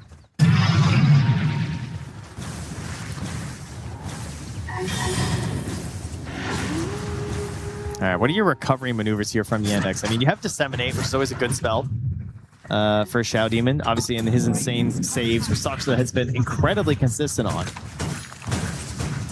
I mean, they're going to need something quick. I'm not sure what it is. They got a Shiva's done, and now they find the Undying going up to the high grounds. Yeah, this is so tough. I don't think they're going to stop. No, I mean, the AC is online for the Lycan, so this is just easy push. Get some SD illusions, and now Nightfall getting hit. The jump forward, the stomp, it connects onto several, but is it going to be enough? No. Nightfall healing back up again. They needed the Reaper Sight to combo together for it, but it's into the Aegis. Yeah, they don't want to do it on the Aegis. It's just a really hard attempt. This is post-Satanic. Whoa. He has to go in. He does have his BKB, doesn't pop it. No! Kez goes down, 70 seconds gone without buyback. Oh, a devastating flub as they find him, they kill him, and now nullified. Chira Jr., nowhere left to go. What we thought was going to be going late might just be ending early as Aurora are taking down an entire set of racks, and I don't think they're going to stop there. So some very good items for pushing the tempo right now. Also, Carey grabbing an Aghanims after everything he just gained right now, being delivered to this Jakiro. Mira rather, grabbing that mid wave right now. Soxa still has his buyback in 15 seconds to go. And obviously, there's not much he can do. Jeez. The very least is they do have a tier 2 mid, so they can't get the megas. Well, actually, you know what? They might just have time. They've got the damage, but I think they got this. If they're gonna hold, if Yandex are gonna be able to make a comeback happen, it's gonna be against Mega Creeps. As Nightfall is stepping forward. Well, they actually have one more glyph. Okay, I mean, are they even worried? I mean, I guess they know how the guess is BKB. Yeah, that's a good point. Stun now to start. Looking for the Eul Scepter lift up. Arrow follow-up is there. Tombstone save. It's something, but is it gonna be enough? They're gonna take down the creep, and they hold their last set of racks. So, well, stomp now onto 2. Not bad. Where's the follow-up? They don't have it. There's nothing there. And the Satanic comes out. Suddenly, Nightfall is back up to full HP. They get the great hit. Look at these Shakiro spells. Watson will pop the ulti, try and do what he can, but there's just not enough left in the tank. Yeah, there's no sight target that's viable. Chira Jr. going down. That's another dead. No buyback at all for him. They're going to take down Soxa in just a moment. GG is called. Aurora, they will not be denied. I'm so impressed. They didn't hit an arrow for the first 20 minutes of this game, and they didn't even need to. Yeah. Unnecessary. Mirana wins game 3. She is all powerful. Centaur loses a game in this series. I know, it's after crazy. dominating so much of it. Very, very impressed here from the side of Aurora. I really think, again, hard lineup to go with. I mean, he is given a talking to right now. Hopefully it's a very happy one because that was solid. WS, go ahead, relax. Take a lean back on the chair. You earned it. Oh, man. I think his Lycan was the highlight for me. So many close moments right there, and you can see again this disruption. Like we've talked about SD being such a great hero for saves, but in this game, if there's not a way to turn after the save happens, they just stand there and kill you. And they had the layers. They had the Marana arrow on top a couple times. They had the ice path every time, and all of the Yules as well. So the save is just not going to be a successful one here. This was brutal. Oh yeah. Like, what can you do? Watson just knew. He's like, oh, I have died, team. And WS ran this game in the bottom. Yes. Like, the wolves were everywhere. The tower push from the Dark Troll Summoner was extremely powerful with the rally creeps plus the Feral Impulse. And sweeping in towards that mid lane as well, consistently getting the pressure. And also, Mira, utilizing those arrows to get rid of the catapults in the mid lane, kept reducing any sort of a push that could come out from Yandex. And they still have their tier 1 mid and bottom as this game is ending. They lost one tower. That's crazy, man. They had such a good one. Unused BKBs, feeling bad. And in the end, they just did not have what they needed to pull this together. And Aurora, a very clear understanding. Like, I think sometimes people see a lot of talking during the draft and see it as like a negative. There's like disunity amongst the team. But also, if you can like share ideas and then come to like a final solution, look at this situation. WS knew what he needed out of his hero, just had to get his team to believe in him, and they did. And the way they prioritize heroes during these fights too, like they really recognized that this Necrophos had no game if they cast their spells well. Yeah. I mean, Chira just looked, he was on the back foot the entire game. He never looked safe. He'd be walking with like, a couple of units outside of his tier 2, and I'm just wondering if he's about to die from a single roll-in. And look at this, Marana. When all is said and done, finally wins a game. I mean, his name is Mira. It kind of makes sense. That's true. He just needed a second game to figure it out. And we didn't even mention that Bakary was crazy on this Jakiro. Yes. 4-0 and 17. Somehow he hit every ice path that they needed this game. You can really see a lot of success from everybody. Let's give it to Mira. Sure, this is production flaming me, I feel. That's right. I don't even blame them because I did not believe. And I was shown different. I might have given it to Kaori, but the supports, no matter what, definitely deserved it. I thought the ice paths and the arrows were both on point. Thank you. Thank you. Oh, look at that 4-0-17. What a player. Yeah, absolutely incredible. That is one. Sometimes I'm like, go emulate that in your pubs. Go pick Shakiro. Don't try that. You're not going to hit that many ice paths. No. I mean, you know what? I'm sorry. Go ahead and try because you'll get better, and maybe you will eventually. That's true. But it ain't easy. What's the phrase? You miss 100% of the shots that you don't take? That's correct. And that's how it works with arrows in Marana. You just spam them out there in the lane. He sure did. And you have a good time. They sailed on by. When they went in for the kill on the Necrophos. Dude, there's literally how many heroes in Dota? 118. There's 117 heroes to get that kill there. Okay. Let's take a look real quickly at some of the results that we had in Group A as we're seeing what happened here. And of course, this is the schedule for Stream A tomorrow. Results are coming up in just a moment there. Aha! This is what it was. Okay. Interesting. So Team Spirit. We saw that game. Well, yes. That was a great series. And I heard a lot of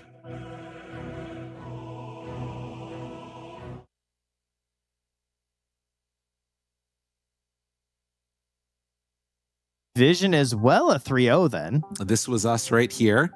As you can see, going the full 3 games each and every time. That Wouldn't have it lovely any to other see. way. And that's why we're doing the outro panel right now. Right? They're all back talking about what fun things they want to do. And you got Team Yandex coming away with the victory there in the end. Aurora, excuse me. And then Vici. They did the 2-0.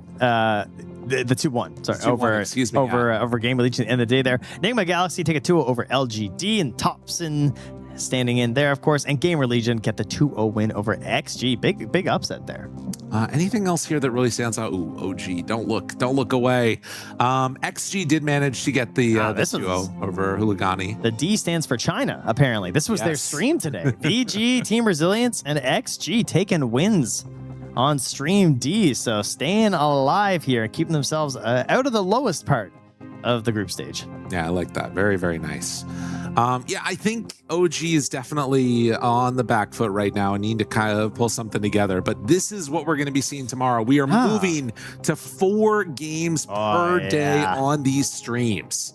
So LGD versus XG to start you off, and then Vision versus Team Spirit. Now, that one in particular is going to be the match that is set up for 4-0, right? That is the prediction breaker right there. The winner of that is that first team you chose in your client. So you'll see who that's going to be tomorrow. We got OG versus Huligani. Both of them sitting at a 1-2 record. Now you're 2-1 of Iron Wing versus Team Liquid as well. And then we're going to have some TBDs of the 1-3s and the 3-1s. Yeah, that's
Riki here.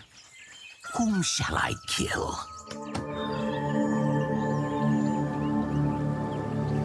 See no Prepare for battle.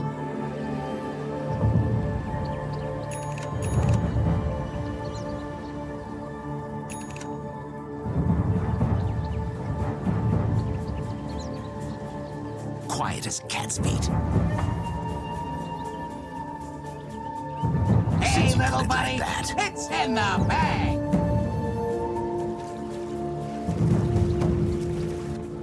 Oh, look, it's me. Here I am. Yes.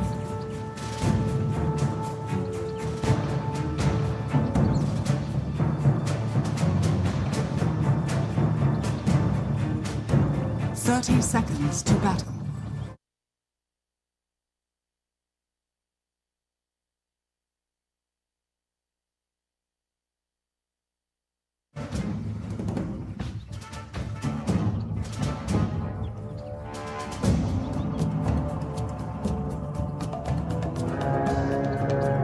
At your service. As you The battle begins. Into the shadows. Quickly, quickly.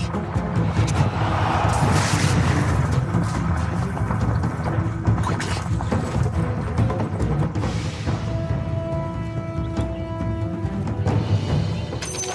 Yes. Oh, as you bid.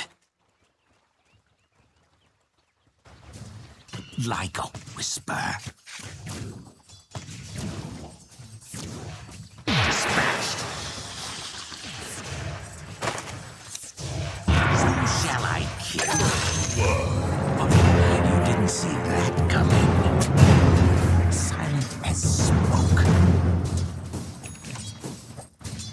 Liquidated assets. I sprint. Post haste. Quietly now. I go in silence. My cunning grows. Shh, like a whisper. Yes. Since you put it like that. At your service. Defend yourself.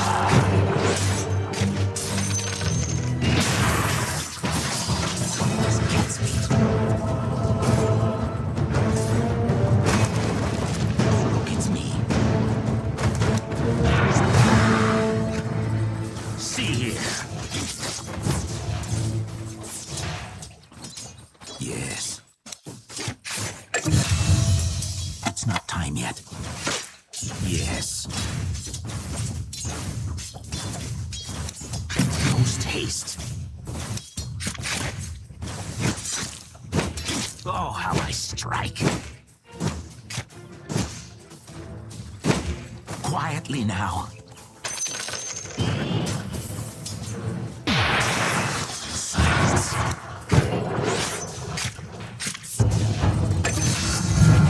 I grow stronger. Quickly. Your top tower is under attack. I sprint. Like a whisper.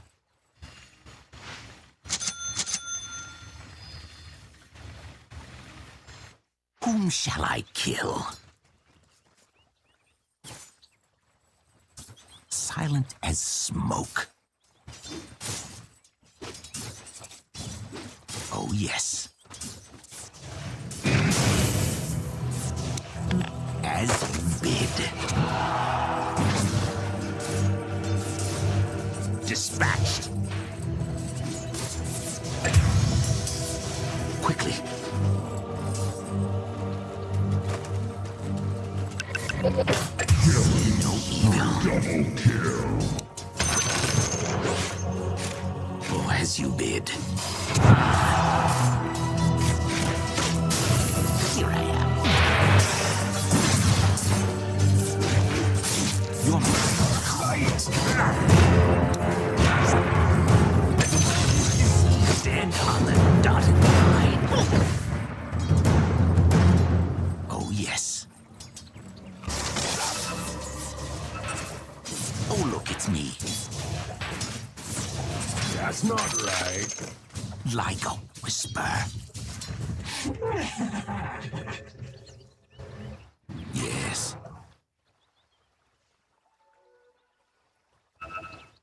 Here I am. Dazzle. Yes. Post haste. I go in silence. Silent as smoke. Quickly. As you bid.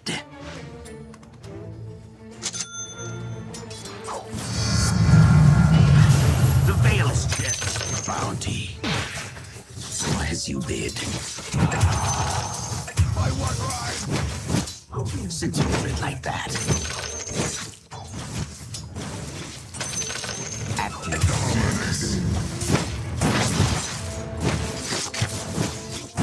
Shall I kill? I sprint.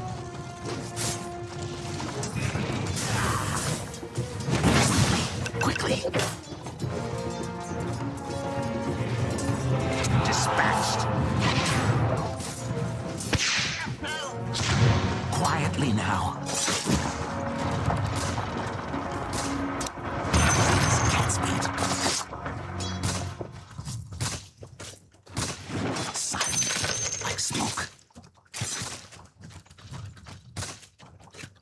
post haste. Stealth makes wealth.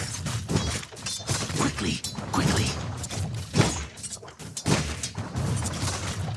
I go in silence. Peekaboo.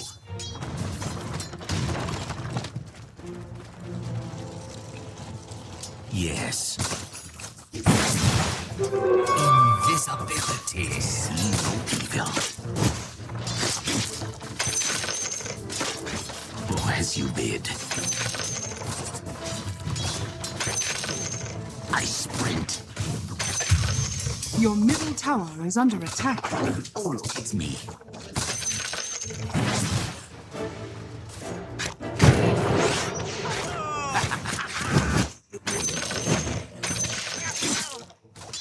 Quietly now. Double kill. Quiet as cat's feet.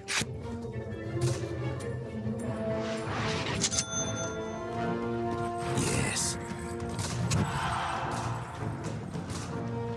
At your service.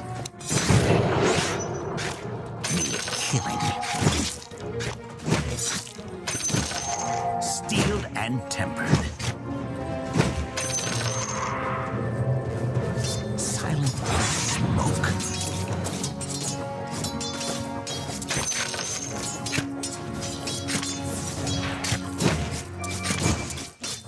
Like a whisper.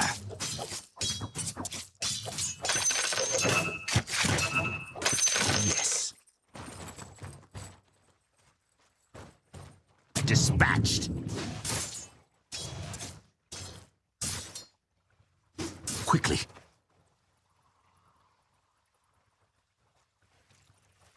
Cut to the quick. Whom shall I kill? Here I am. As you bid. Since you put it like that. I strike.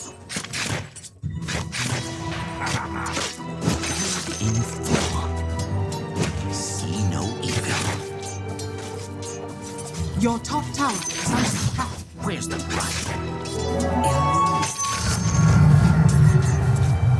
Attack.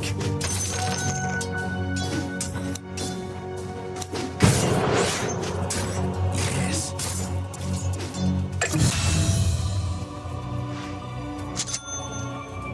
At your service.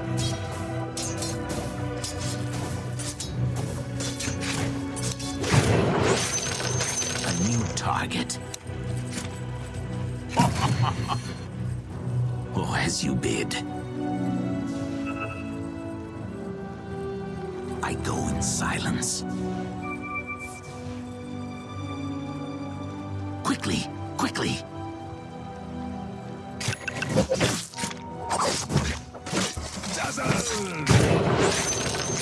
Feel my steel. Your middle tower is under attack. Quiet as cat's feet. Yes.